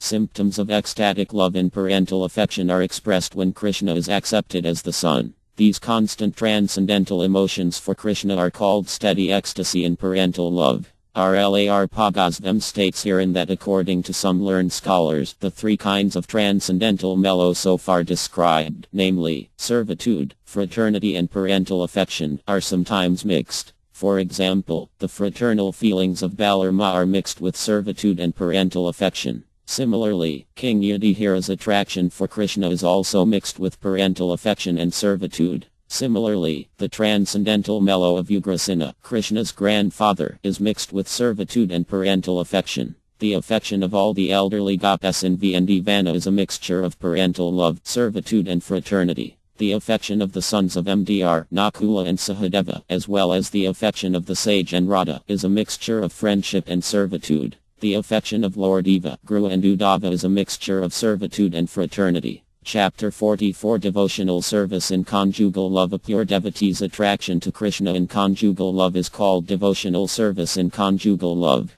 Although such conjugal feelings are not at all material, there is some similarity between this spiritual love and material activities. Therefore, persons who are interested only in material activities are unable to understand this spiritual conjugal love, and these devotional reciprocations appear very mysterious to them. Our Bhagavatam therefore describes conjugal love very briefly. The impetuses of conjugal love are Krishna and his very dear consorts, such as Rdhr and her immediate associates. Lord Krishna has no rival. No one is equal to him, and no one is greater than him. His beauty is also without any rival, and because he excels all others in the pastimes of conjugal love, he is the original object of all conjugal love. In the Gita Govinda, by Jyadeva Goswami, one gop tells her friend, Krishna is the reservoir of all pleasure within this universe. His body is as soft as the lotus flower, and his free behavior with the goddess, which appears exactly like a young boy's attraction to a young girl, is a subject matter of transcendental conjugal love.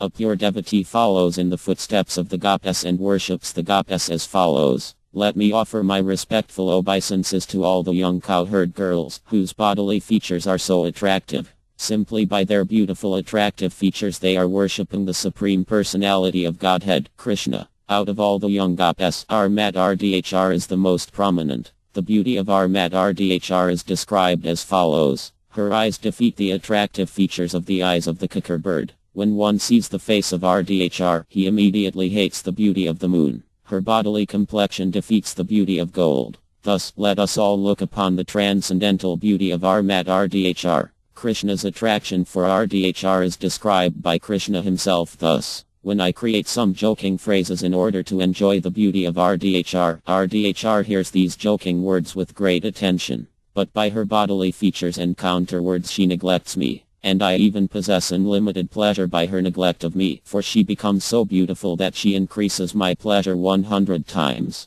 A similar statement can be found in Gita Govinda, wherein it is said that when the enemy of Kasa, Krishna, embraces Rdhr, he immediately becomes entangled in a loving condition and gives up the company of all other gopas. In the Padi Val of Bhagavatam it is stated that when the gopas hear the sound of Krishna's flute, they immediately forget all rebukes offered by the elderly members of their families. They forget their defamation and the harsh behavior of their husbands. Their only thought is to go out in search of Krishna. When the gopas meet Krishna, the display of their exchanging glances as well as their joking and laughing behavior is called anubhava or sukstasy in conjugal love. In the Lalita Amdava, our Bhagavatam explains that the movements of Krishna's eyebrows are just like the Yaman and that the smiling of Rdhr is just like the moonshine. When the Yaman and the moonshine come in contact on the bank of the river, the water tastes just like nectar, and drinking it gives great satisfaction. It is as cooling as piles of snow. Similarly, in the Padi Val, one constant companion of Rdhr says, My dear moon-faced Rdhr, your whole body appears very content, yet there are signs of tears in your eyes. Your speech is faltering, and your chest is also heaving. By all these signs I can understand that you must have heard the blowing of Krishna's flute, and as a result of this, your heart is now melting. In the same Padi Val there is the following description, which is taken as a sign of frustration in conjugal love. Rdhr said, Dear Mr. Cupid, please do not excite me by throwing your arrows at my body. Dear Mr. Air, please do not arouse me with the fragrance of flowers. I am now bereft of Krishna's loving attitude, and so, under the circumstances, what is the use of my sustaining this useless body? There is no need for such a body by any living entity. This is a sign of frustration in ecstatic love for Krishna. Similarly, in Dinakali Kamad, Rdhr, pointing to Krishna, says, This clever boy of the forest has the beauty of a bluish lotus flower, and he can attract all the young girls of the universe.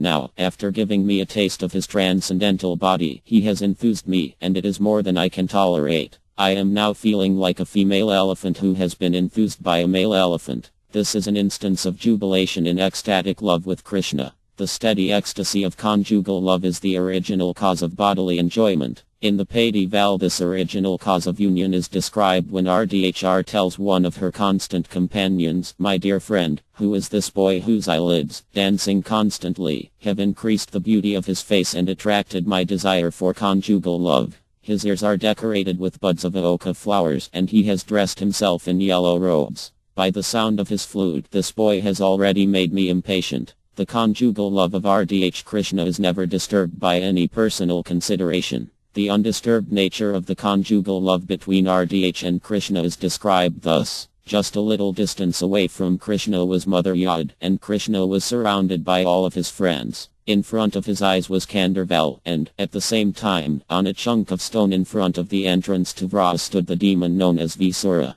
But even in such circumstances, when Krishna saw RDHR standing just behind a bush of many creepers, immediately his beautiful eyebrows moved just like lightning toward her. Another instance is described as follows. On one side of the courtyard the dead body of Akasura was lying, surrounded by many jackals. On another side were many learned Brahmas who were all self-controlled. They were offering nice prayers, which were as soothing as the cool breeze in summer. In front of Krishna, Lord Baladeva was standing, causing a cooling effect. But even amid all these different circumstances of soothing and disturbing effects, the lotus flower of ecstatic conjugal love that Krishna felt for RDHR could not wither. This love of Krishna for RDHR is often compared to a blooming lotus. The only difference is that Krishna's love remains ever increasingly beautiful. Conjugal love is divided into two portions. Vipralambha, or conjugal love in separation, and Sambhoga, or conjugal love in direct contact. Vipralambha, separation, has three subdivisions, known as 1. Piravarga, or preliminary attraction, 2. Emna, or seeming anger, and 3. Pravsa, or separation by distance. When the lover and the beloved have a distinct feeling of not meeting each other, that stage is called Piravarga, or preliminary attraction. In Padi-Val, RDHR told her companion, "My dear friend, I was just going to the bank of the Yaman, and all of a sudden a very nice boy whose complexion is like a dark blue cloud became visible in front of my eyes. He glanced over me in a way that I cannot describe. But since this has occurred, I am sorry that I can no longer engage my mind in the duties of my household affairs." This is an instance of preliminary attraction for Krishna. In Armad Bh Gavatam, 10th Canto, 53rd Chapter, Verse 2, Krishna told the messenger Brahma who came from Rukmi, "My dear Brahma, just like Rukmi I cannot sleep at night, and my mind is always fixed on her. I know that her brother Rukmi is against me and that due to his persuasion my marriage with her has been cancelled." This is another instance of preliminary attraction. As far as Emna, or anger, is concerned, there is the following incident described in Gita Govinda. When Armat RDHR saw Krishna enjoying himself in the company of several other gopas, she became a little jealous because her special prestige was being dimmed. Therefore, she immediately left the scene and took shelter in a nice flower bush where the black drones were humming. Then, hiding herself behind the creepers, she began to express her sorrow to one of her consorts. This is an instance of a seeming disagreement. An example of pravsa, or being out of contact because of living in a distant place, is given in the Padi-Val as follows. Since the auspicious day when Krishna left for Mathur, Armat RDHR has been pressing her head on one of her hands and constantly shedding tears. Her face is always wet now, and therefore there is no chance of her sleeping even for a moment. When the face becomes wet, the sleeping tendency is immediately removed. So when RDHR was always weeping for Krishna because of his separation, there was no chance of her getting any sleep for herself.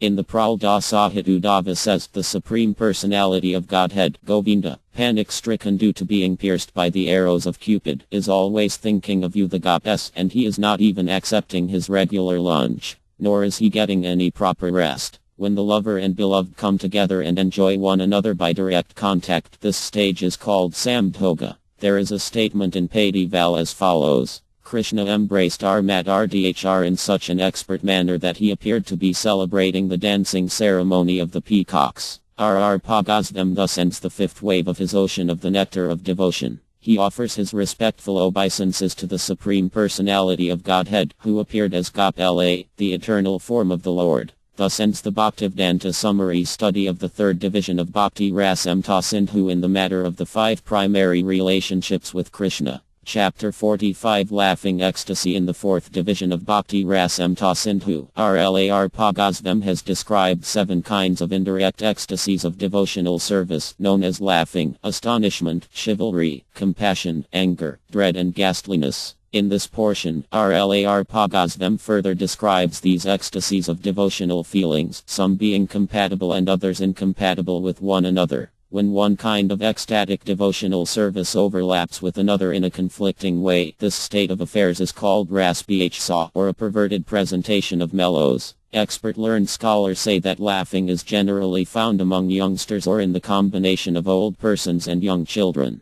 This ecstatic loving laughing is sometimes also found in persons who are very grave by nature. Once an old mendicant approached the door of Mother Yod's house, and Krishna told Yod, "My dear mother, I don't wish to go near this skinny villain. If I go there, he might put me within his begging bag and take me away from you." In this way, the wonderful child, Krishna, began to look at his mother, while the mendicant, who was standing at the door, tried to hide his smiling face. Although he could not do so, he immediately expressed his smiling. In this instance, Krishna himself is the object of laughing affairs. Once one of Krishna's friends informed him, "My dear Krishna, if you will open your mouth, then I shall give you one nice sugar candy mixed with yogurt." Krishna immediately opened his mouth, but instead of giving him sugar candy with yogurt, the friend dropped a flower in his mouth. After tasting this flower, Krishna turned his mouth in a disfigured way, and upon seeing this all his friends standing there began to laugh very loudly. Once a palmist came to the house of Nanda Maharya, and Nanda Maharya asked him, "My dear sage, will you kindly check the hand of my child, Krishna?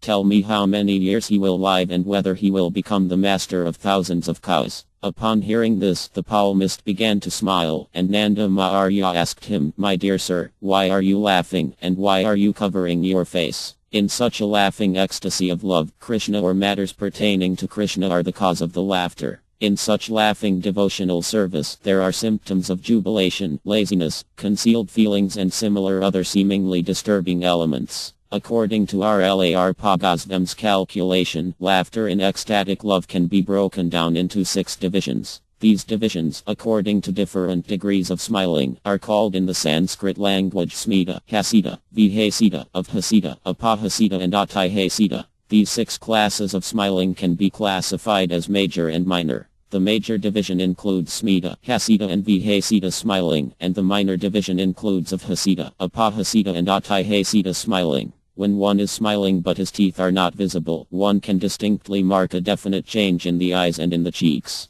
This is called smita smiling. Once when Krishna was stealing yogurt, Jarat, the headmistress of the house, could detect his activities and she was therefore coming very hurriedly to catch him. At that time, Krishna became very much afraid of Jarat and went to his elder brother, Baladeva. He said, "My dear brother, I have stolen yogurt. Just see, Jarat is coming hurriedly to catch me." When Krishna was thus seeking the shelter of Baladeva because he was being chased by Jarat, all the great sages in the heavenly planets began to smile. This smiling is called smita smiling. Smiling in which the teeth are slightly visible is called hasita smiling. One day Abhimanyu, the so-called husband of Rdhr, was returning home, and at that time he could not see that Krishna was there in his house. Krishna immediately changed his dress to look exactly like Abhimanyu and approached Abhimanyu's mother, Yael, addressing her thus, "My dear mother, I am your real son Abhimanyu, but just see, Krishna, dressed up like me, is coming before you."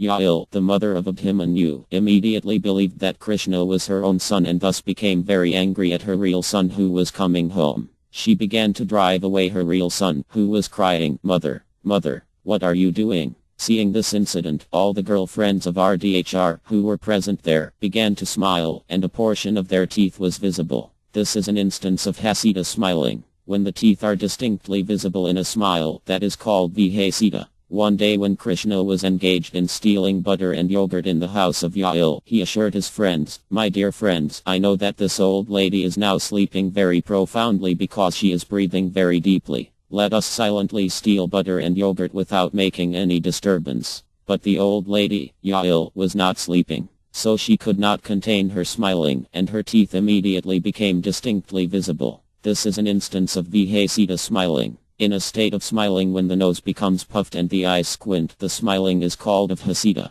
Once, early in the morning when Krishna returned home after performing his Arsa dance, Mother Yod looked upon Krishna's face and addressed him thus: "My dear son, why do your eyes look like they have been smeared with some oxides? Have you dressed yourself with the blue garments of Baladeva?" When Mother Yod was addressing Krishna in that way, a girlfriend who was nearby began to smile with a puffed nose and squinting eyes. This is an instance of Hasita smiling. The gop knew that Krishna had been enjoying the Arsa dance and that Mother Yod could not detect her son's activities or understand how he had become covered with the gop's makeup. Her smiling was in the Hasita feature. When tears from the eyes are added to the smiling and the shoulders are shaking, the smile is called Apahasita. When child Krishna was dancing in response to the singing of the old maid servant Jarat, and Radha was astonished. The Supreme Personality of Godhead, who controls all the movements of great demigods like Brahm, was now dancing to the indications of an old maid servant. Seeing this fun, and Radha also began to dance, and his shoulders trembled and his eyes moved. Due to his smiling, his teeth also became visible, and on account of the glaring effulgence from his teeth, the clouds in the skies turned silver.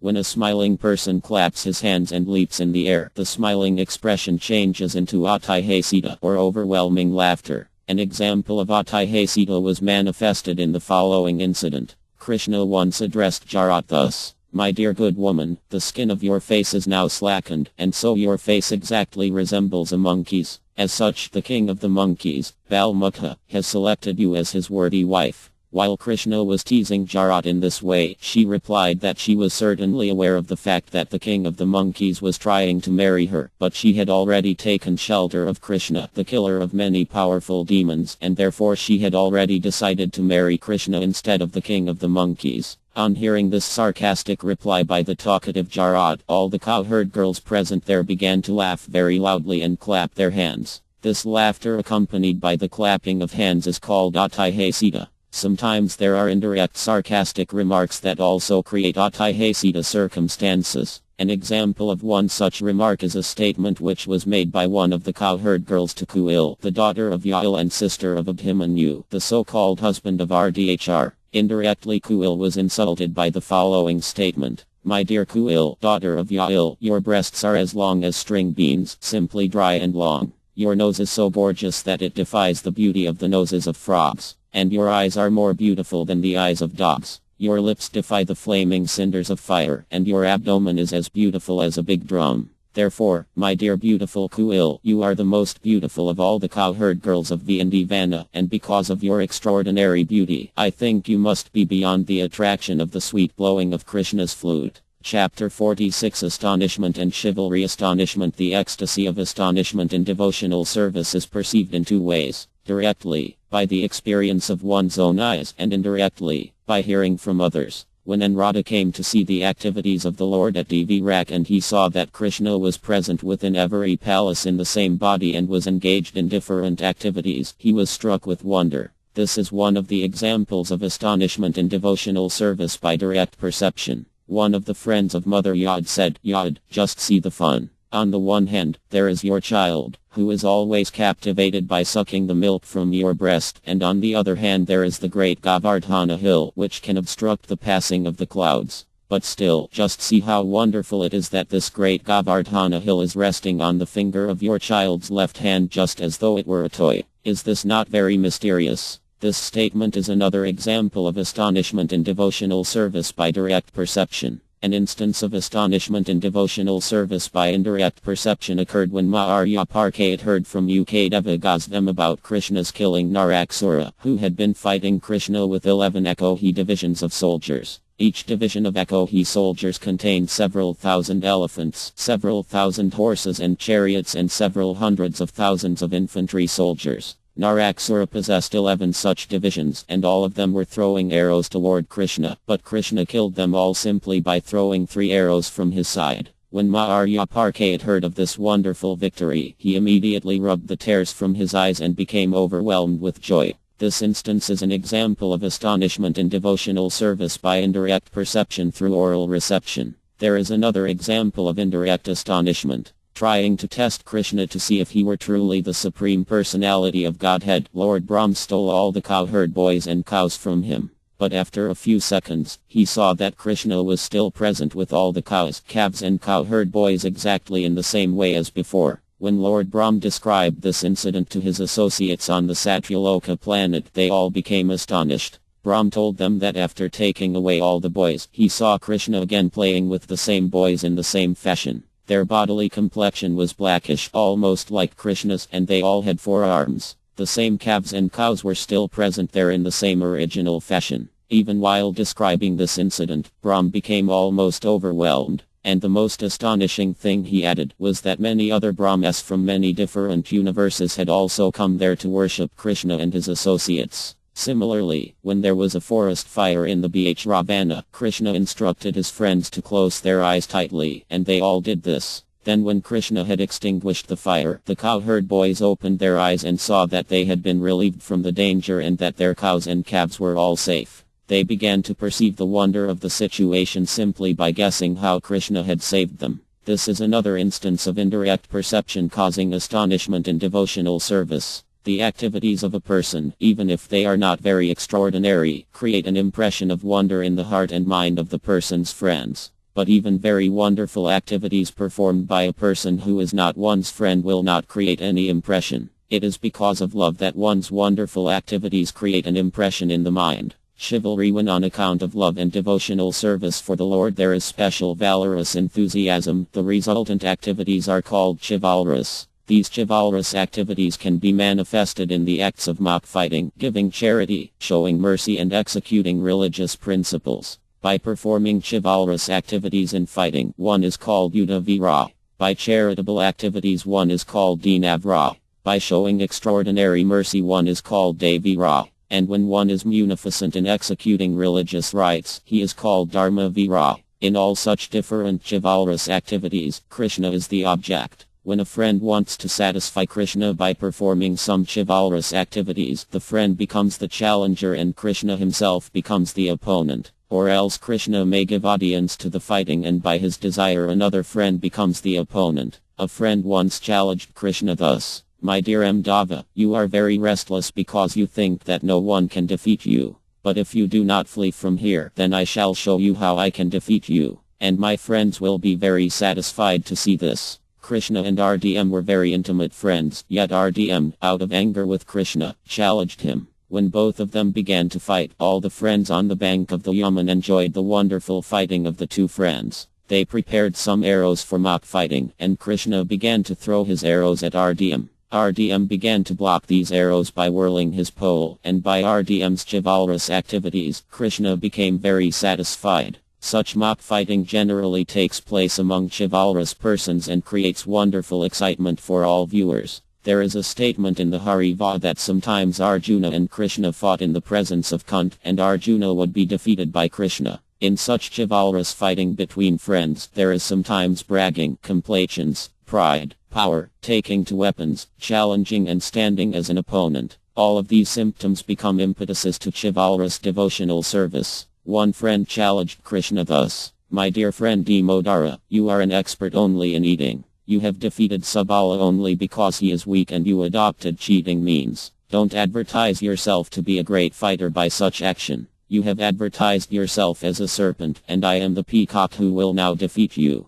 The peacock is the ablest enemy of the serpent. In such fighting between friends, when the self-advertisement becomes personal, learned scholars say that it is substasy. When there is a roaring challenge, certain kinds of movement for fighting, enthusiasm, no weapons, and assurance given to frightened witnesses, all these chivalrous activities are called substasy. One friend addressed Krishna in this manner: "My dear Madhusdana, you know my strength, yet you are encouraging Bhadrasena, and not me, to challenge mighty Baladeva. By this action you are simply insulting me, because my arms are as strong as the bolts of the gate." A devotee once said, "My dear Lord Krishna, may your challenger RDM become glorious for his chivalrous activities, such as vibrating like a thundercloud and roaring like a lion. May all glories go to RDM's chivalrous activities." Chivalrous activities in the matter of fighting, charity, mercy and execution of religious rituals are called constitutional, whereas expressions of pride, emotion, endurance, kindness, determination, jubilation, enthusiasm, jealousy and remembrance are called unconstitutional. When Stoka Krishna, one of the many friends of Krishna, was fighting with him, his father chastised him for fighting with Krishna, who was the life and soul of all residents of Vana. Upon hearing these chastisements, Stoka Krishna stopped his fighting. But Krishna continued to challenge him, and thus, in order to meet the challenge, Stoka Krishna took his pole and began to display his dexterity by whirling it. Once RDM challenged Bhadrasena and said to him, "My dear friend, you needn't be afraid of me yet. I shall first of all defeat our brother Balarama, then I shall beat Krishna, and then I shall come to you." Bhadrasena therefore left the party of Balarama and joined Krishna, and he agitated his friends as much as the Mandara hill had agitated the whole ocean. By his roaring sounds he deafened all his friends, and he inspired Krishna with his chivalrous activities. Once Krishna challenged all his friends and said, "My dear friends, just see, I am jumping with great chivalrous prowess. Please do not flee away." Upon hearing these challenging words, a friend named Varthapa counter-challenged the Lord and struggled against him. One of the friends once remarked, "Sudam is trying his best to see Damodara defeated, and I think that if our powerful Subala joins him, they will be a very beautiful combination, like a valuable jewel bedecked with gold." In these chivalrous activities, only Krishna's friends can be the opponents. Krishna's enemies can never actually be his opponents. Therefore, this challenging by Krishna's friends is called devotional service in chivalrous activities. Dinavira, or chivalry in giving charity, may be divided into two parts: munificence and renunciation. A person who can sacrifice everything for the satisfaction of Krishna is called munificent. When a person desires to make a sacrifice because of seeing Krishna, Krishna is called the impetus of the munificent activity. When Krishna appeared as the son of Nanda Maharya, in clear consciousness Nanda Maharya desired all auspiciousness for his son and thus began to give valuable cows in charity to all the Bhardhmayas. The Bhardhmayas were so satisfied by this charitable action that they were obliged to say that the charity of Nanda Maharya had excelled the charity of such past kings as Maharya Pithu and Enga. When a person knows the glories of the Lord completely and is prepared to sacrifice everything for the Lord, he is called Sampradnaka, or one who gives everything in charity for the sake of Krishna. When Maharya Yudhishthira went with Krishna in the arena of the Arjamesya sacrifice, in his imagination he began to anoint the body of Krishna with pulp of sandal wood. He decorated Krishna with a garland hanging down to his knees. He gave Krishna garments all embroidered with gold. He gave Krishna ornaments all bedecked with valuable jewels. And he gave Krishna many fully decorated elephants, chariots and horses. He further wished to give Krishna in charity his kingdom, his family and his personal self also. After so desiring, when there was nothing actually to give in charity, Maharya Yudhishthira became very perturbed and anxious. Similarly, Maharya Bali once told his priest, "Ukrasiriya, my dear sage, you are fully expert in knowledge of the Vedas, and as such you worship the Supreme Personality of Godhead, Vivu, by Vedic rituals. As far as this Bhardhma dwarf the incarnation Vimanadeva is concerned, if he is Lord Vivu, a simple Bhardhma or even my enemy, I have decided to give to him in charity all the land he has asked for." Maharya Bali was so fortunate that the Lord extended before him his hand, which was reddish from touching the breast of the goddess of fortune, who is always smeared with red kukuma powder. In other words, although the personality of Godhead is so great that the goddess of fortune is always under his command for enjoyment, he still extended his hands to take charity from Maharya Bali. A person who wants to give everything in charity to Krishna but does not want anything in return is considered the real renouncer. Thus, a devotee will refuse to accept any kind of liberation, even if it is offered by the Lord. Real love of Krishna becomes manifested when Krishna becomes the recipient of charity and the devotee becomes the giver. In the Hari Bhakti Sudhota there is another example, forwarded by Maharya Dhruva. He says there, "My dear Lord, I have practiced austerities and penances because I was desiring to receive something from you, but in exchange you have allowed me to see you, who are never visible even to the great sages and saintly persons. I had been searching up some pieces of broken glass, but instead I have found the most valuable jewel. I am therefore fully satisfied, my Lord. I do not wish to ask anything more from your Lordship." A similar statement is to be found in the third canto of Armad Bhagavatam, 15th chapter, verse 48. The four sages headed by Sanaka Muni addressed the Lord as follows: "Dear Supreme Personality of Godhead, your reputation is very attractive and free from all material contamination.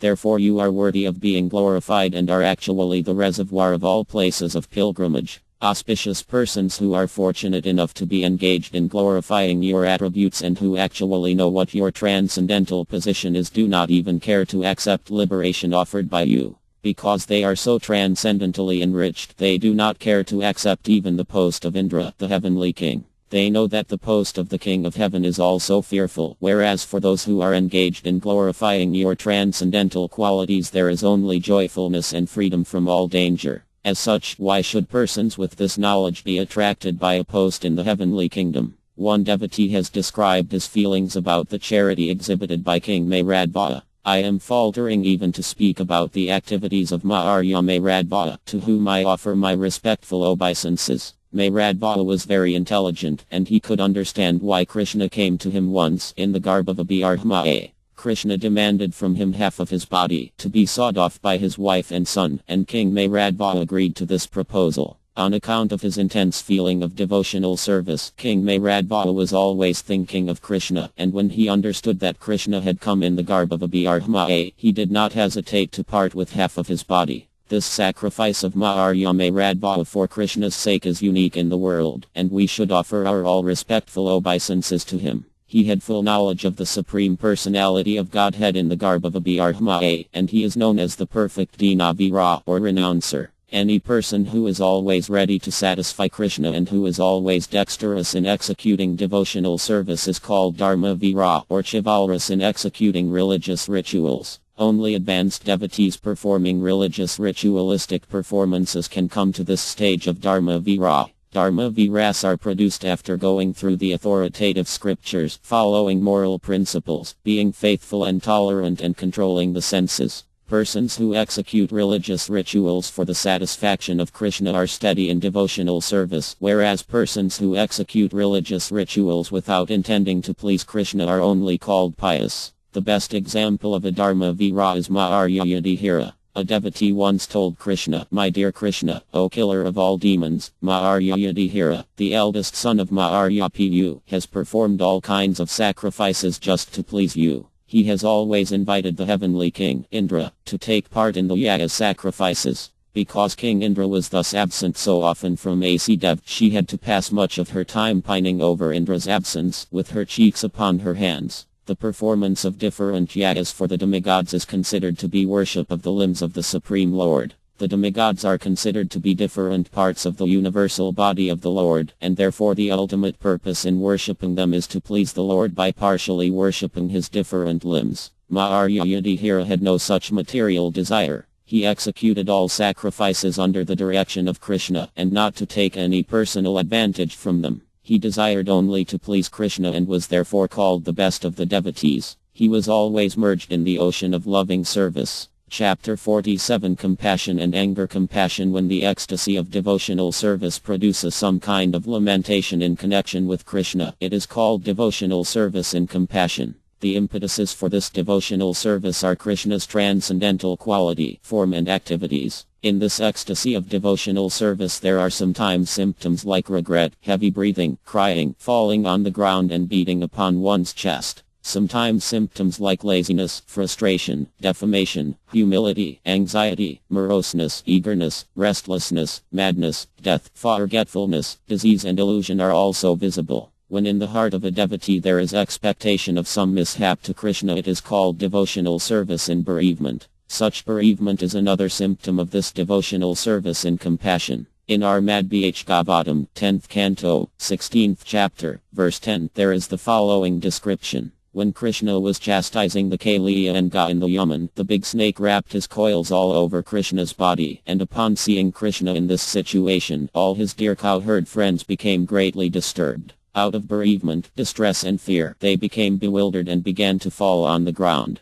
Because the cowherd boys were under the illusion that Krishna could be in some mishap, their symptoms are not at all astonishing. They had dedicated their friendship, their possessions, their desires and their very selves to Krishna. When Krishna entered the Yaman river, which had become very poisonous from the presence of Kaliya, Mother Yad feared all kinds of mishaps, and she was breathing hotly. Tears from her eyes were soaking her clothes, and she was almost collapsing. Similarly, when the Akshasura demon was attacking Krishna's queens one after another, Lord Baladeva became more and more bluish. In the Hasadita, the following incident is described. The goddess requested Hasadita to search after the marks of Krishna's lotus feet and to accept them as Lord Brahm had accepted them on his helmet after he had stolen all Krishna's cowherd boys. Regretting his challenge to Krishna, Lord Brahm had bowed down before the Lord, and his helmet became marked with the footprints of Krishna. The goddess reminded Hasadita that sometimes even the great sage Anrada becomes very ecstatic by seeing these footprints, and sometimes great liberated sages also aspire to see them.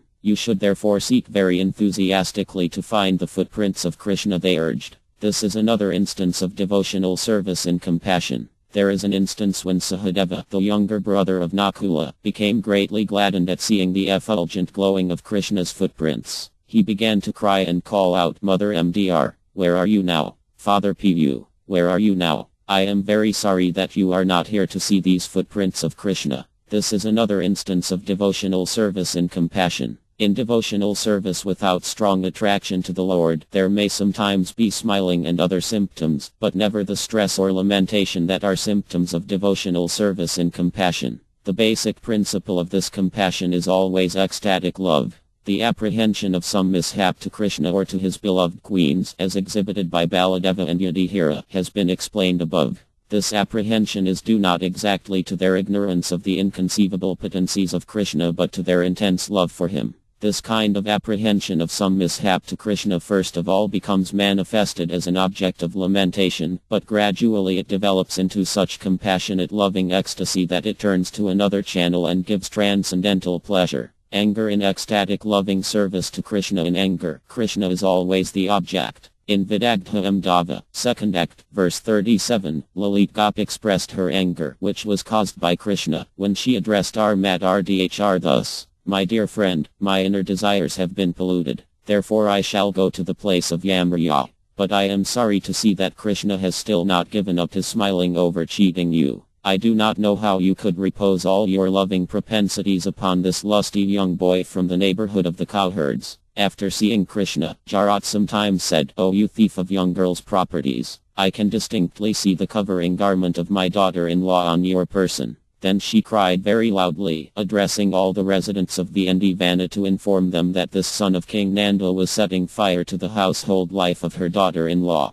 Similar ecstatic love for Krishna in anger was expressed by Rohidev when she heard the roaring sound of the two falling Arjuna trees to which Krishna had been tied. The whole neighborhood proceeded immediately toward the place where the accident had taken place, and Rohidev took the opportunity to rebuke Mother Yad as follows: "You may be very expert in giving lessons to your son by binding him with rope, but don't you look to see if your son is in a dangerous spot. The trees are falling on the ground, and he is simply loitering there." This expression of Rohidev's anger toward Yad is an example of ecstatic love and anger caused by Krishna. Once, while Krishna was in the pasturing ground with his cowherd boys, his friends requested him to go to the Tilavana forest where Gardabsura, a disturbing demon in the shape of an S, resided. The friends of Krishna wanted to eat the fruit from the forest trees, but they could not go because of fear of the demon. Thus they requested Krishna to go there and kill Gardabsura. After Krishna did this, they all returned home, and their report of the day's activity perturbed Mother Yad because Krishna had been sent alone into such danger in the Tilavana forest.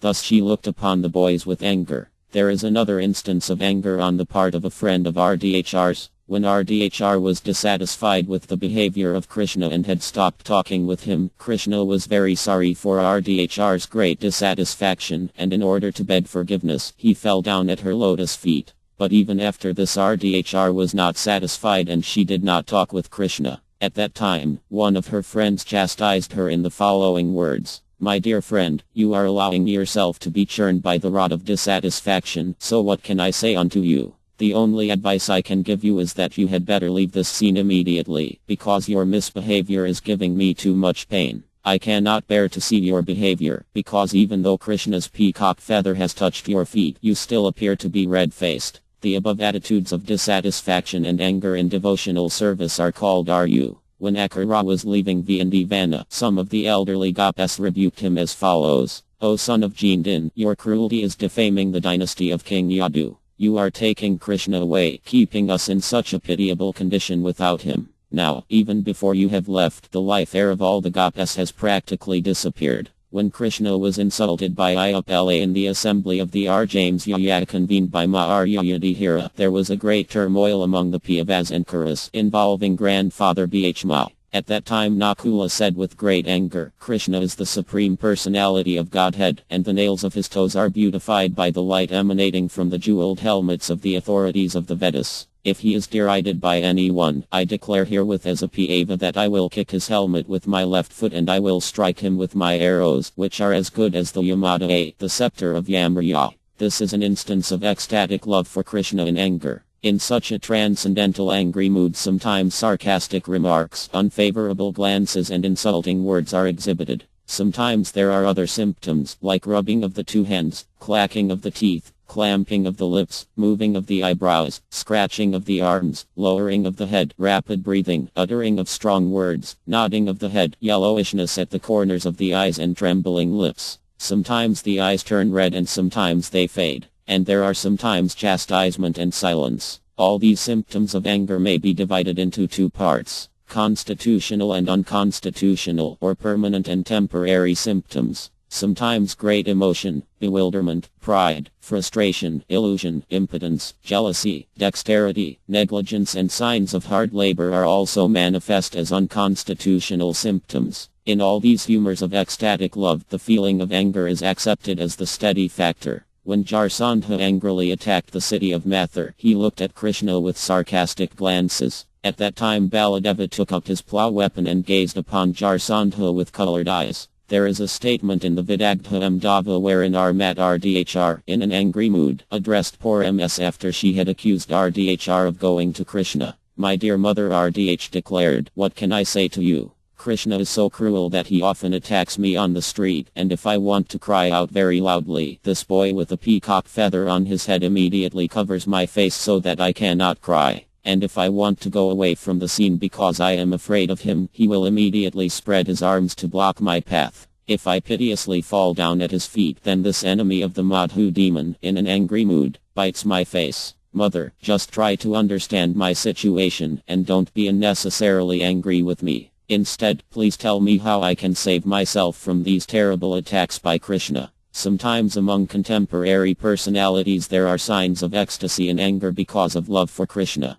An example of such anger was exhibited in a quarrel between Yael and Mukhar. Yael was the mother-in-law of Rdhr, and Mukhar was her great-grandmother. Both of them were talking about Krishna's unnecessary harassment of Rdhr when she was walking in the street. Yael said, "You cruel-faced Mukhar. By hearing your words my heart feels like it is burning in a fire." And Mukhar replied, "You sinful Yael, by hearing your words, there is aching in my head. You cannot give any evidence that Krishna has attacked Rdhr, the daughter of my granddaughter Kair did." Once, when Rdhr was taking off the necklace given to her by Krishna, Yael, her mother-in-law, told a friend, "My dear friend, just see the beautiful necklace that Krishna has presented to Rdhr. She is now holding it, but still she wants to tell us that she has no connection with Krishna. This girl's activities have disgraced our whole family." Natural jealousy of Krishna by persons like Ayapala cannot be accepted as ecstatic love and anger with Krishna. Chapter 48 Dread and Ghastliness. Dread in ecstatic love for Krishna. In dread, there are two causes of fear, either Krishna himself or some dreadful situation for Krishna.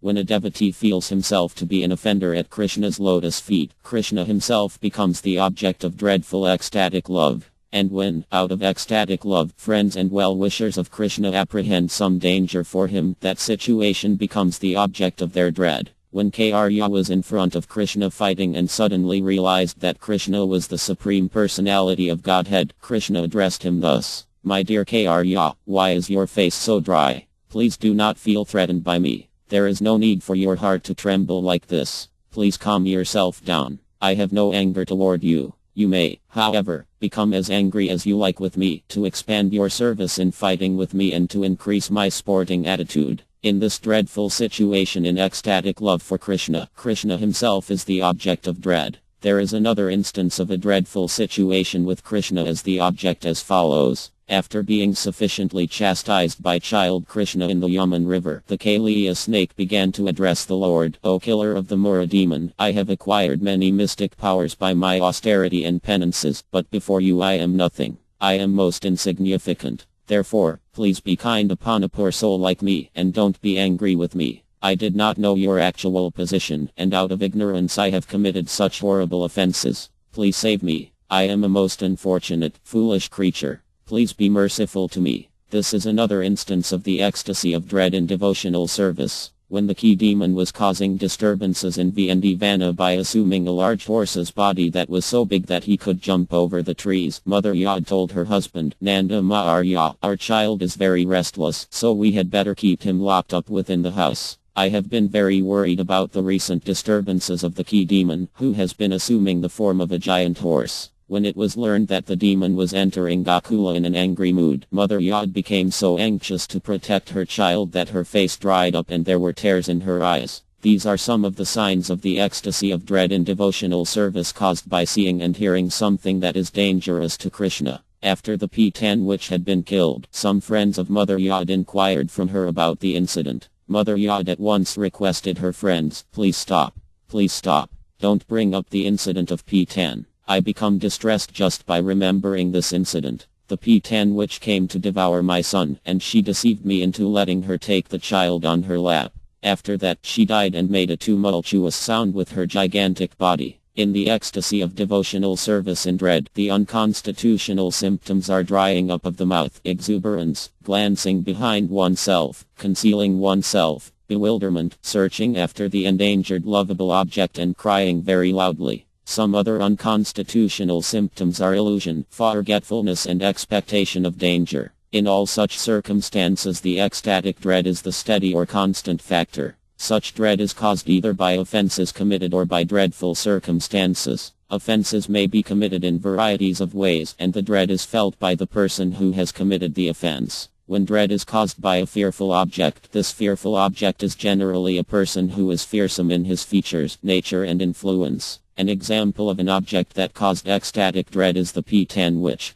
Dread may be caused by mischievous demoniac characters, such as King Kasa, and it may be caused by great powerful demigods, such as Indra or Akara. Demons like Kasa feared Krishna, but their feelings cannot be described as ecstatic dread in devotional service. Ghastliness. It is understood from authoritative sources that an attachment for Krishna because of feelings of disgust sometimes presents a ghastly ecstasy in devotional service. The person experiencing such ecstatic love for Krishna is almost always in the neutral stage of devotional service, or ntarasa. A description of ecstatic love caused by ghastliness is found in the following statement. This person was formerly interested solely in the matter of lust and sense gratification, and he had perfected the greatest skill in exploiting women to fulfill his lusty desires. But now how wonderful it is that this same man is chanting the names of Krishna with tears in his eyes, and as soon as he sees the face of a woman, he immediately becomes disgusted. From the indication of his face, I would think that now he hates sex life.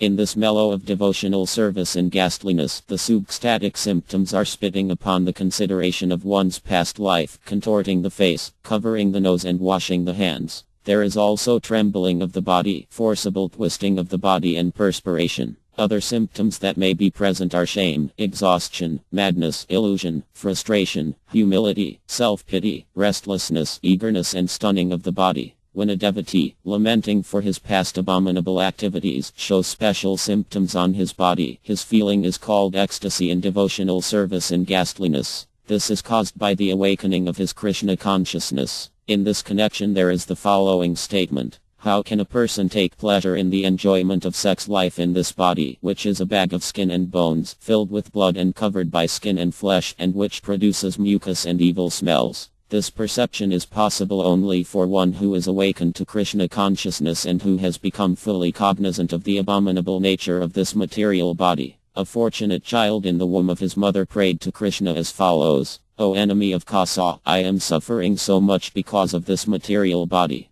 Now I am trapped within a mess of blood, urine and liquid stool within the womb of my mother. Because I am living in such a condition, I am suffering great pangs. Therefore, O divine ocean of mercy, please be kind to me. I have no ability to engage in your loving devotional service, but please save me. There is a similar statement by a person fallen in a hellish condition of life. He addressed the Supreme Lord thus: "My dear Lord, Yamriya has placed me in a situation that is full of filthy and obnoxious smells. There are so many insects and worms, surrounded by the stools left by different kinds of diseased persons. And after seeing this horrible scene, my eyes have become sore and I am becoming nearly blind. I therefore pray, O my Lord, O deliverer from the hellish conditions of life. I have fallen into this hell, but I shall try to remember your holy name always, and in this way I shall try to keep my body and soul together." This is another instance of ecstatic love for Krishna in an abominable situation. It is to be understood that any person who is constantly engaged in chanting the holy names of the Lord, Hare Krishna, Krishna Krishna, Hare Arma,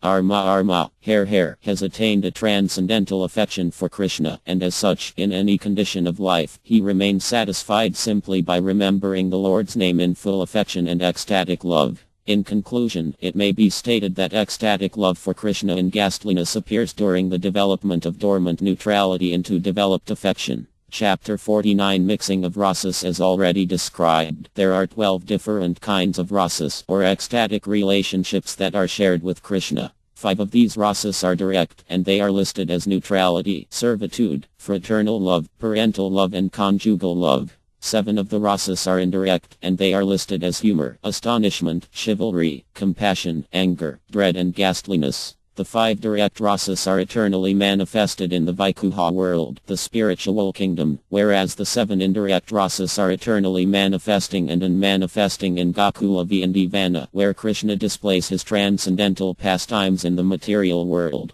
Very often, in addition to one's regular rasa, there is found the presence of some other rasa, and the mixture of these loving humors is sometimes compatible or palatable, and sometimes incompatible or unpalatable. The following is a scientific analysis of the compatibility and incompatibility of the mixtures of these various rasas, or loving moods. When in the rasa of neutral love, darasa, there are found traces of ghastliness or astonishment, the result is compatible. When with this neutral love there are manifestations of conjugal love, chivalry, anger or dread, the result is incompatible. When in the ecstasy of a serving humor there are manifestations of dread, neutral love or chivalry, such as dharma vira and dina vira, the result is compatible. The ecstasy of devotional service and chivalry, yuddha vira, and anger are directly produced by Krishna himself. With the ecstasy of fraternal love, a mixture of conjugal love, laughter or chivalry is highly compatible. With the same fraternal love, a mixture of dread or parental love is most incompatible. Although there are gulfs of differences between them, with the ecstasy of parental affection a mixture of laughter, compassion or dread is compatible. With the ecstasy of parental love a mixture of conjugal love, chivalry or anger is incompatible. With the ecstasy of devotion in conjugal love a mixture of laughter or fraternity is compatible. According to certain expert opinions, in the ecstasy of conjugal love the feelings of chivalry known as yuddha vira and dharma vira are the only compatible additions. According to this view, except for these 2 humors, all other manifestations are taken as incompatible with conjugal love.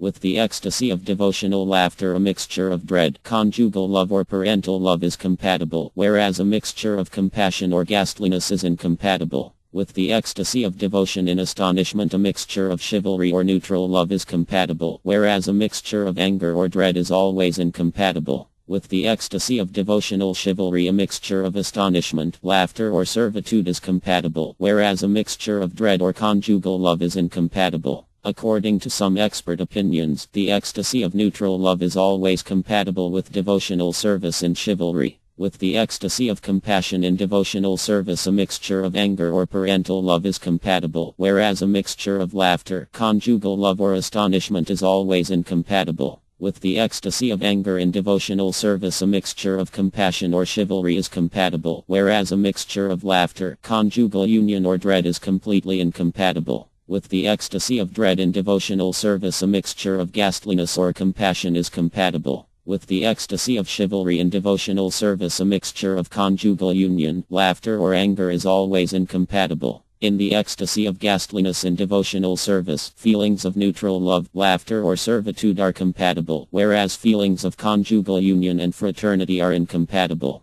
The above analysis is a sample of the study of ras bhsa, or incompatible mixing of rasas. This transcendental science of ras bhsa can thoroughly explain the humors in ecstatic love that are compatible and incompatible with one another. When Lord Chaitanya Mahaprabhu was residing in Jagannathapur, many poets and devotees used to come to him and offer their different kinds of poetry, but the regulation was that Lord Chaitanya's secretary, Svarpadi Modara, first examined all of these writings scrutinizingly, and if he would find that there were no incompatibilities in the rasas, or transcendental mellows, he would then allow the poet to approach Lord Chaitanya and recite his poetry. The topic of incompatibility is a very important one, and those who are pure devotees always expect to find perfect compatibility in descriptions of the different relationships with the personality of Godhead. The study of compatibility and incompatibility sometimes becomes very involved, and a hint of why this is so is given as follows. When a friend meets another friend, the mellow produced out of that meeting is generally taken as very palatable.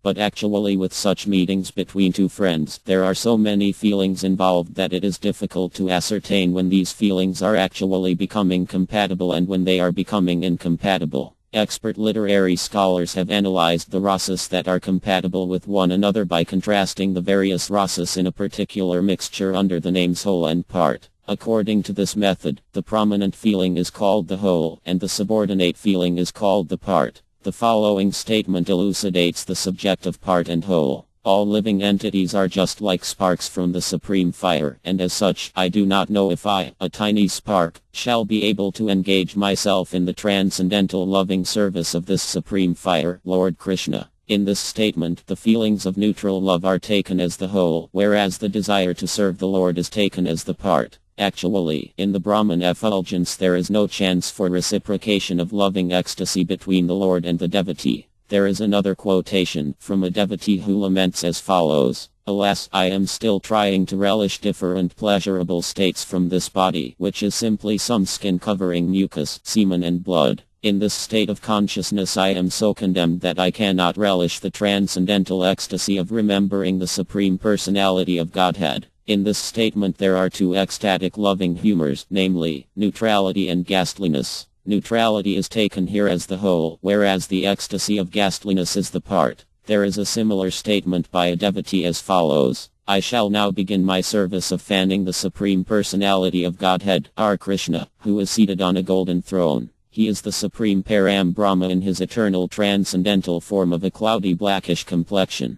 Now I shall give up my affection for my material body, which is nothing but a bunch of flesh and blood." Herein also there is a combination of servitude and ghastliness, where the ecstasy of servitude is taken as the whole and the ecstasy of ghastliness is taken as the part. There is another statement as follows: "When shall I be freed from the mode of ignorance? And being thus purified, when shall I attain the stage of serving Krishna eternally? Only then shall I be able to worship him, always observing his lotus eyes and beautiful face." In this statement the whole is the ecstasy of neutrality and the part is servitorship.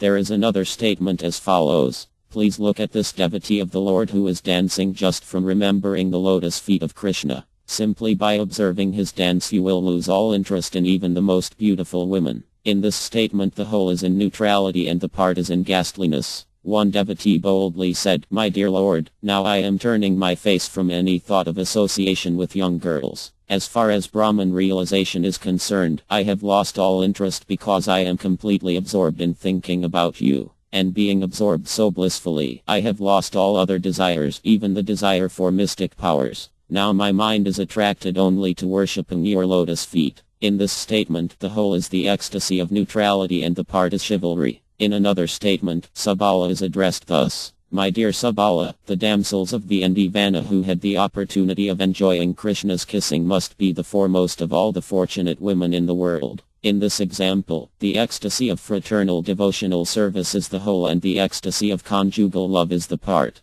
The following statement was made by Krishna to the Gopas: "My dear enchanted, don't gaze at me with longing eyes like this. Be satisfied and return to your homes in Vrindavan. There is no necessity of your presence here." While Krishna was joking in this way with the damsels of Vraja, who with great hope had come to enjoy the Arsa dance with him, Sabala was also on the scene, and he began to look at Krishna with wide and laughing eyes. Sabala's feeling contained a mixture of fraternity and laughter in devotional service. Fraternity is considered here to be the whole and the laughter is considered the part. The following example contains a mixture of ecstatic fraternity and laughter, taken respectively as the whole and part. When Krishna saw that Sabala, in the dress of Rdhr, was silently hiding under the shade of a beautiful oak tree on the bank of the Yaman, he immediately arose from his seat in surprise. Upon seeing Krishna, Sabala tried to hide his laughter by covering his cheeks. There is also an example of a mixture of parental love and compassion in devotional service. When Mother Yod was thinking that her son was walking in the forest without any umbrella or shoes, she became greatly perturbed to think of how much difficulty Krishna must have been feeling. In this example, the whole is the parental love and the part is compassion.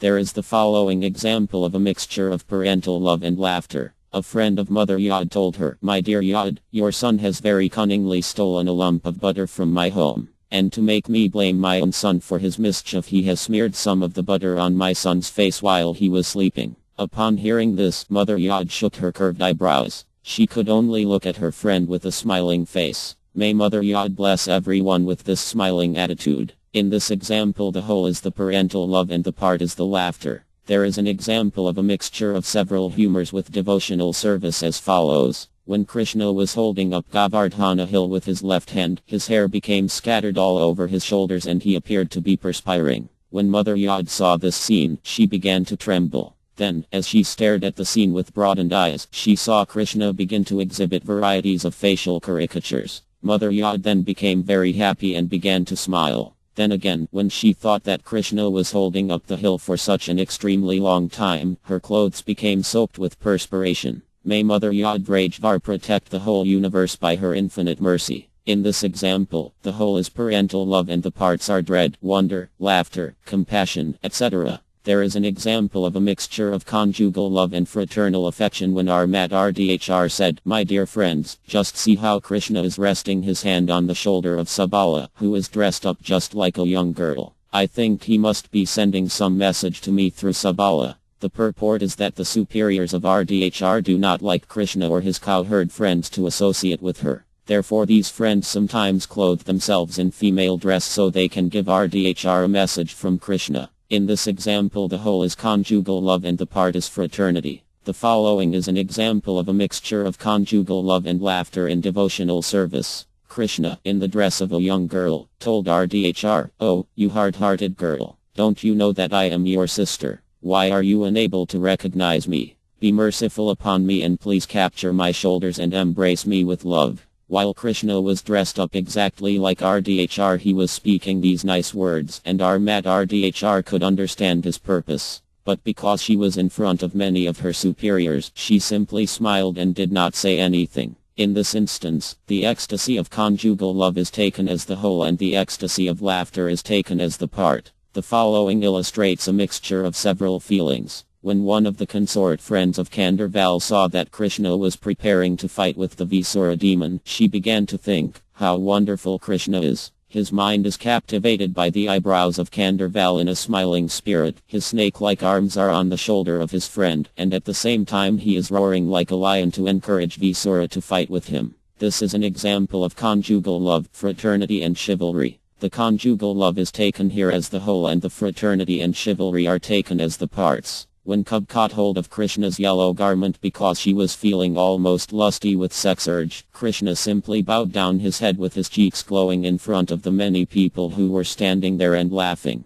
This is an example of a mixture of ecstatic conjugal love and laughter. The laughter is taken as the whole, and the conjugal love is taken as the part. VLA, a cowherd boy who was attempting to fight with Bhadrasena, was addressed by another cowherd boy as follows. "Why are you attempting to show your chivalrous spirit before me? Before this, you even attempted to fight with RDM, but you must know that RDM does not even care to fight with hundreds of Balarmas. So why are you acting so enthusiastically when you actually have no importance at all?" This is an example of a mixture of devotional fraternity and chivalry. The chivalry is taken as the whole, and the fraternity is taken as the part. Iupla was habituated to calling Krishna ill names, and by his insults he irritated the sons of Pu more than he irritated Krishna. The Pandavas therefore equipped themselves with all kinds of weapons to kill Iupla. Their feelings were a mixture of ecstatic anger and fraternity, the anger being taken as the whole and fraternity as the part. Once Krishna was watching RDM very expertly using his stick to fight with Balarama, who was an expert club fighter and who had even killed the Pralamsura demon with his club. When Krishna saw Balarama finally defeated by RDM, who was using only a small stick, Krishna became filled with pleasure and began to look upon RDM with great wonder. In this instance there is a mixture of astonishment, fraternity and chivalry in devotional service. The fraternity and chivalry are considered the parts and the astonishment is considered the whole. Expert analysts of these various kinds of mellows instruct us that when different mellows overlap one another, the mellow that is the whole, or the prominent humor, is called the permanent ecstasy. It is confirmed in the Vivu Dharmotara that when there are many mellows of devotional ecstasy mixed together, the prominent one, or the whole, is called the steady ecstasy of devotional service. Although the subordinate mellow may be manifested for a certain time, at length it will become merged into the prominent whole. Thus it is called an unconstitutional ecstasy of devotional service. There is a good analogy in this connection, showing the relationship between the part and whole. Lord Vimanadeva is actually the Supreme Personality of Godhead, but he appeared to have been born as one of the brothers of Indra. Although Vimanadeva is sometimes taken as a less important demigod, he is actually the maintainer of Indra, the king of the demigods. Thus, although sometimes Vimanadeva is considered to be a subordinate demigod, his actual position is that of the supreme whole, the source of the entire demigod system. In the same way, a rasa which is actually prominent may sometimes appear to be manifested in a subordinate way, although its actual position is as the main or prominent loving feeling of a devotee. When an unconstitutional ecstasy of devotional service is manifested prominently at a certain time, it is still accepted as the part. If it is not very prominently manifested, it appears only slightly and merges quickly back into the whole. At such times of slight appearance, no consideration is given to it. When one is eating some palatable dishes, if one also eats a small blade of grass, he will not taste it, nor will he care to distinguish what its taste is like. Chapter 50 Further analysis of mixed rasas as already described. If certain kinds of mellows become mixed and there is a joining of opposite mellows, then the situation is called incompatible. When one is eating sweet rice and something salty or sour is mixed in, the mixture is not very tasteful and it is called incompatible. An exemplary instance of incompatibility is a statement by an impersonalist who was lamenting aloud, "I have been attached simply to the impersonal Brahman feature, and I have passed my days uselessly in practicing trance. I have not given any proper attention to our Krishna, who is the source of the impersonal Brahman and who is the reservoir of all transcendental pleasures." In this statement there are traces of neutrality and conjugal love, and the resulting humor is incompatible. Sometimes it is found in places like Vana that a person with a slight devotional attitude of neutral love for Krishna may immediately and artificially try to attain to the platform of conjugal love. But because of the incompatibility of neutrality and conjugal love, the person is found to fall from the standard of devotional service. Incompatibility was expressed by a great devotee on the platform of neutrality when he sarcastically prayed, "I am very anxious to see Krishna, the Supreme Personality of Godhead, who is many millions of times more affectionate than the Pit's forefathers in the Pitloka and who is always worshipped by the great demigods and sages. I am a little surprised, however, that although Krishna is the husband of the goddess of fortune, his body is often marked with the nail pricks of ordinary society girls." Here is an example of incompatibility due to a mixture of neutrality and high conjugal love.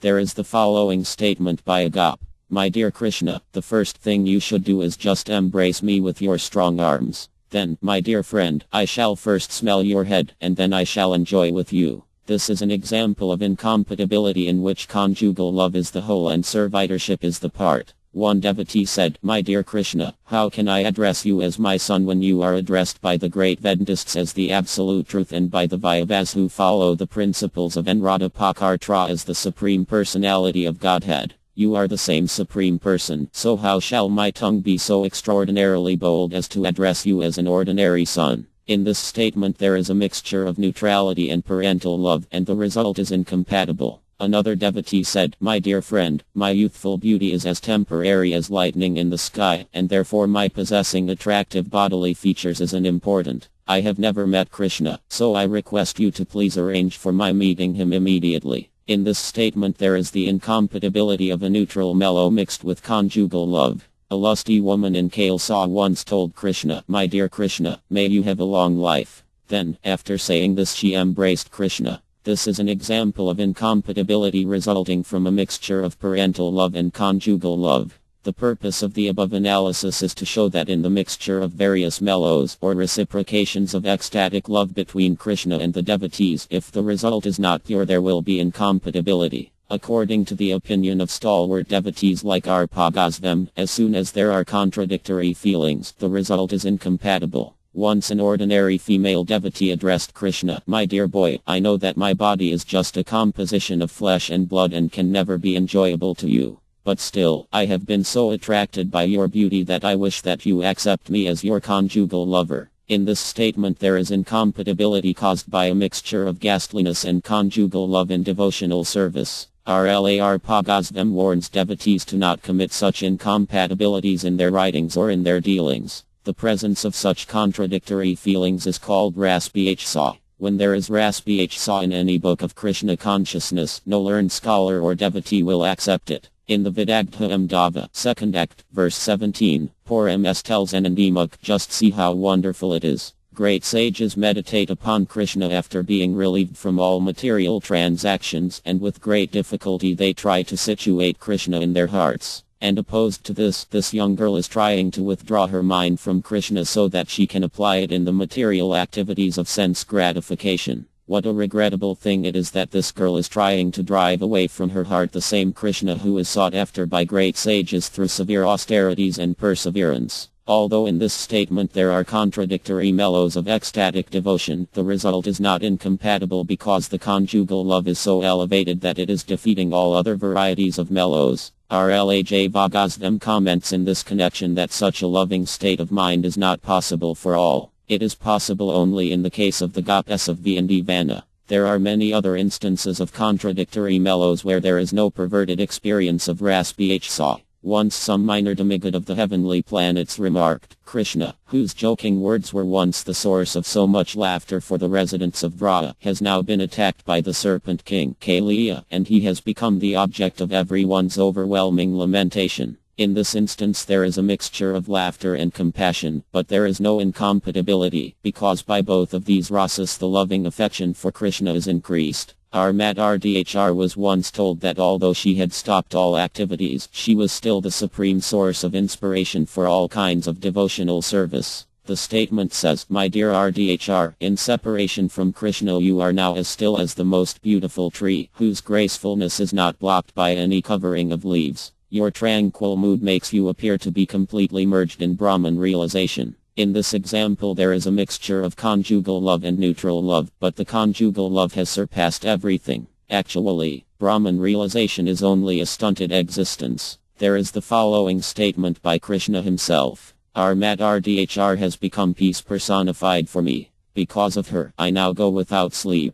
I stare constantly without blinking my eyes, and I am always in a meditative mood. Because of her I have even made my home in the cave of a mountain." This is an example of conjugal love mixed with neutral love, but there is no incompatibility. The following is a conversation consisting of questions put before Ramd, a celebrated beautiful woman, and her corresponding answers. Ramd was asked, "My dear Ramd, who are you?" She answered, "I am peace personified." Question: "Then why are you in the sky?" Answer: "I am in the sky to experience the supreme absolute truth." Question: "Then why are you staring?" Answer: "Just to look into the supreme beauty of the absolute truth." Question: "Then why do you appear to be disturbed in mind?" Answer: "Because Cupid is acting." In the above example also there is no perverted representation of mellows, because on the whole the ecstasy of conjugal love has exceeded the neutral position of devotional service. In the 10th canto of Armad Bhagavatam, 60th chapter, verse 45, Rukmidev said, "My dear husband, a woman who has no taste for the transcendental pleasure available from your personal contact must be inclined to accept as her husband somebody who is externally a combination of mustache, beard, body hairs, fingernails and some head hair, and within him there are muscles, bones, blood, intestinal worms, stools, mucus, bile and similar things.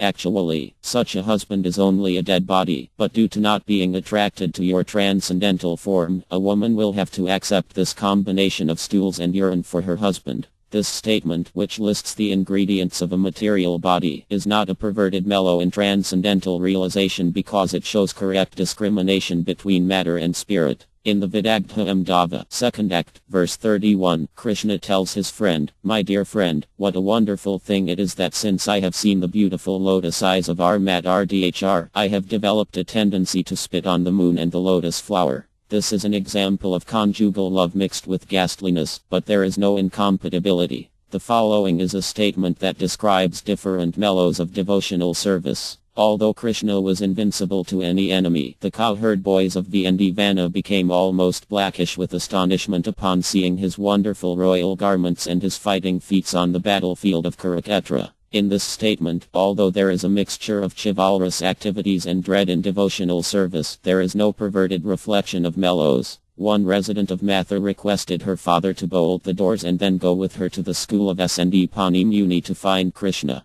She complained that Krishna had completely stolen her mind. In this incident there is a mixture of conjugal love and parental love, but there is no incompatibility. A Brahman, impersonalist, expressed his desire as follows: "When shall I be able to see that supreme absolute personality of Godhead who is eternal bliss and knowledge and whose chest has become smeared with red kukuma powder by touching the breast of Rukmi?" Here there is a mixture of conjugal love and neutrality. Although this is a contradiction of mellows, there is no incompatibility, because even a Brahman will become attracted to Krishna. Nanda Maharya told his wife, "My dear Yad, although your son Krishna is as delicate and soft as the malik flower, he has gone to kill the key demon, who is as strong as a mountain. Therefore I have become a little disturbed. But never mind. All auspiciousness to my son. I shall raise this hand, which is as strong as a pillar, and I shall kill the key demon just to give freedom from all anxieties to the inhabitants of Brahmaela." In this statement there are two kinds of mellows, chivalry and dread. Both of them, however, improve the position of parental love, and therefore there is no incompatibility. In the Lalita Amdava of Rlar Pagasvam it is stated, after Krishna's arrival in Kausa's arena, Kausa's priest looked at Krishna with a detestful expression. The entire arena was filled with dread on the part of Kausa and his priest and restless expressions of pleasure on the cheeks of Krishna's friends. Frustration was felt by his envious rivals. The great sages meditated. Hot tears were in the eyes of Divak and other motherly ladies, and hairs stood on the bodies of the expert warriors. There was astonishment in the hearts of demigods such as Indra. The servants danced, and the restless eyes of all the young girls glanced about. In this statement there is a description of a combination of different mellows, but there is no incompatibility. A similar statement, which is free from incompatibility, is in the Lalita Amdava, wherein the author blesses all the readers of the book in the following manner. Although the Supreme Personality of Godhead is able to lift a mountain with the finger of his left hand, he is always humble and meek. He is always very kind to his loving devotees. He has frustrated Indra's attempt at vengeance by refusing him the sacrifice of Indrayaga. He is the cause of all pleasure to all young girls. May he be ever compassionate upon you all. Chapter 51 Perverted expression of mellows. Raspihsa, or incompatible mixtures of mellows, may be classified as aprasa, false expression, anurasa, imitation, and aparasa, perverted or misrepresented mellows. There is the following statement by an impersonalist who had just seen Krishna. When a person has passed completely from all contamination of material existence, he relishes a transcendental bliss of being established in trance. But as soon as I saw you, the original personality of Godhead, I experienced the same bliss. This perverted reflection of mellows is called Daaprasa, or a perverted reflection of mixed impersonalism and personalism. There is another statement as follows: "Wherever I am glancing I simply see your personality. Therefore I know that you are the uncontaminated Brahman effulgence, the supreme cause of all causes. I think that there is nothing but you in this cosmic manifestation." This is another example of aprasa, or a perverted reflection of impersonalism and personalism. When Madhu Magala, an intimate friend of Krishna, was dancing before Krishna in a joking manner, no one was paying attention to him, and he jokingly said, "My dear Lord, please be merciful upon me. I am praying for your mercy." This is an example of aprasa in fraternal affection and neutrality. Kausa once addressed his sister Divak as follows: My dear sister, having seen your dear son Krishna, I think that he is so strong that he can kill even wrestlers as strong as the mountains. So I will have no more anxieties about him even if he is engaged in a terrible fight.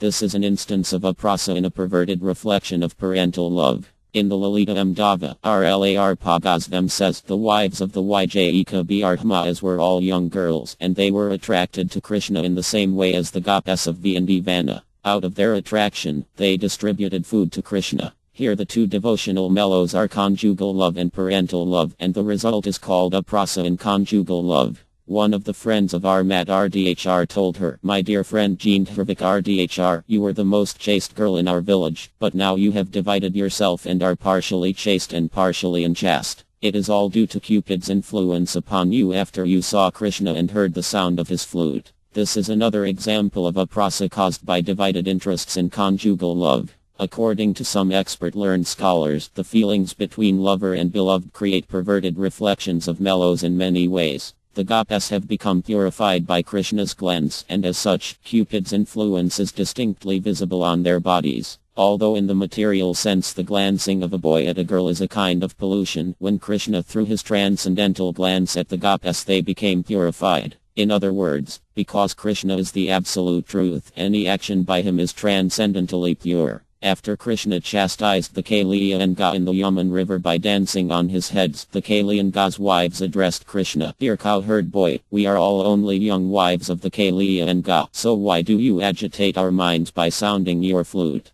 Kali's wives were flattering Krishna so that he would spare their husband. Therefore this is an example of aprasa, or false expression. One devotee said, "My dear Govinda, here is a nice flowery bush in Khalsa. I am a young girl, and you are a young poetic boy. After this, what more can I say? You just consider." This is an example of aprasa caused by impudence in conjugal love. When Narada Muni was passing through Vindivana, he came to the Ravana forest and saw in one of the trees the famous parrot couple that always accompanies Lord Krishna. The couple was imitating some discussion they had heard upon the Vedanta philosophy and thus were seemingly arguing upon various philosophical points. Upon seeing this, Narada Muni was struck with wonder, and he began to stare without moving his eyelids. This is an example of anurasa, or imitation. When Krishna was fleeing from the battlefield, from a distant place Jarasandha was watching him with restless eyes and was feeling very proud. Being thus puffed up with his conquest, he was repeatedly laughing.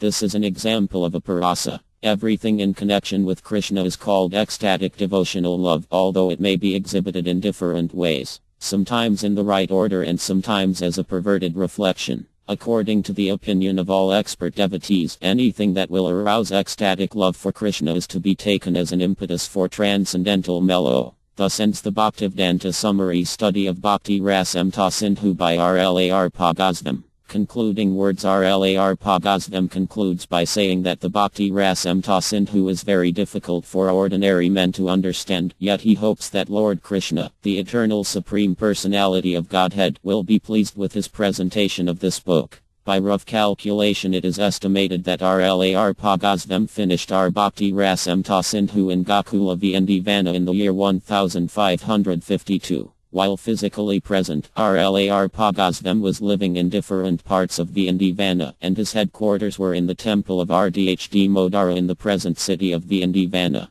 The place of R. Pagazvam's Bhajana, his execution of devotional service, is commemorated still. There are two different tomb-like structures at the RDHD Modara temple. One structure is called his place of Bhajana, and in the other his body is entombed. Behind this very tomb I have my place of Bhajana, but since 1965 I have been away. The place, however, is being taken care of by my disciples. By Krishna's will, I am now residing at the Los Angeles Temple of the International Society for Krishna Consciousness. This purport is finished today, the 30th of June, 1969.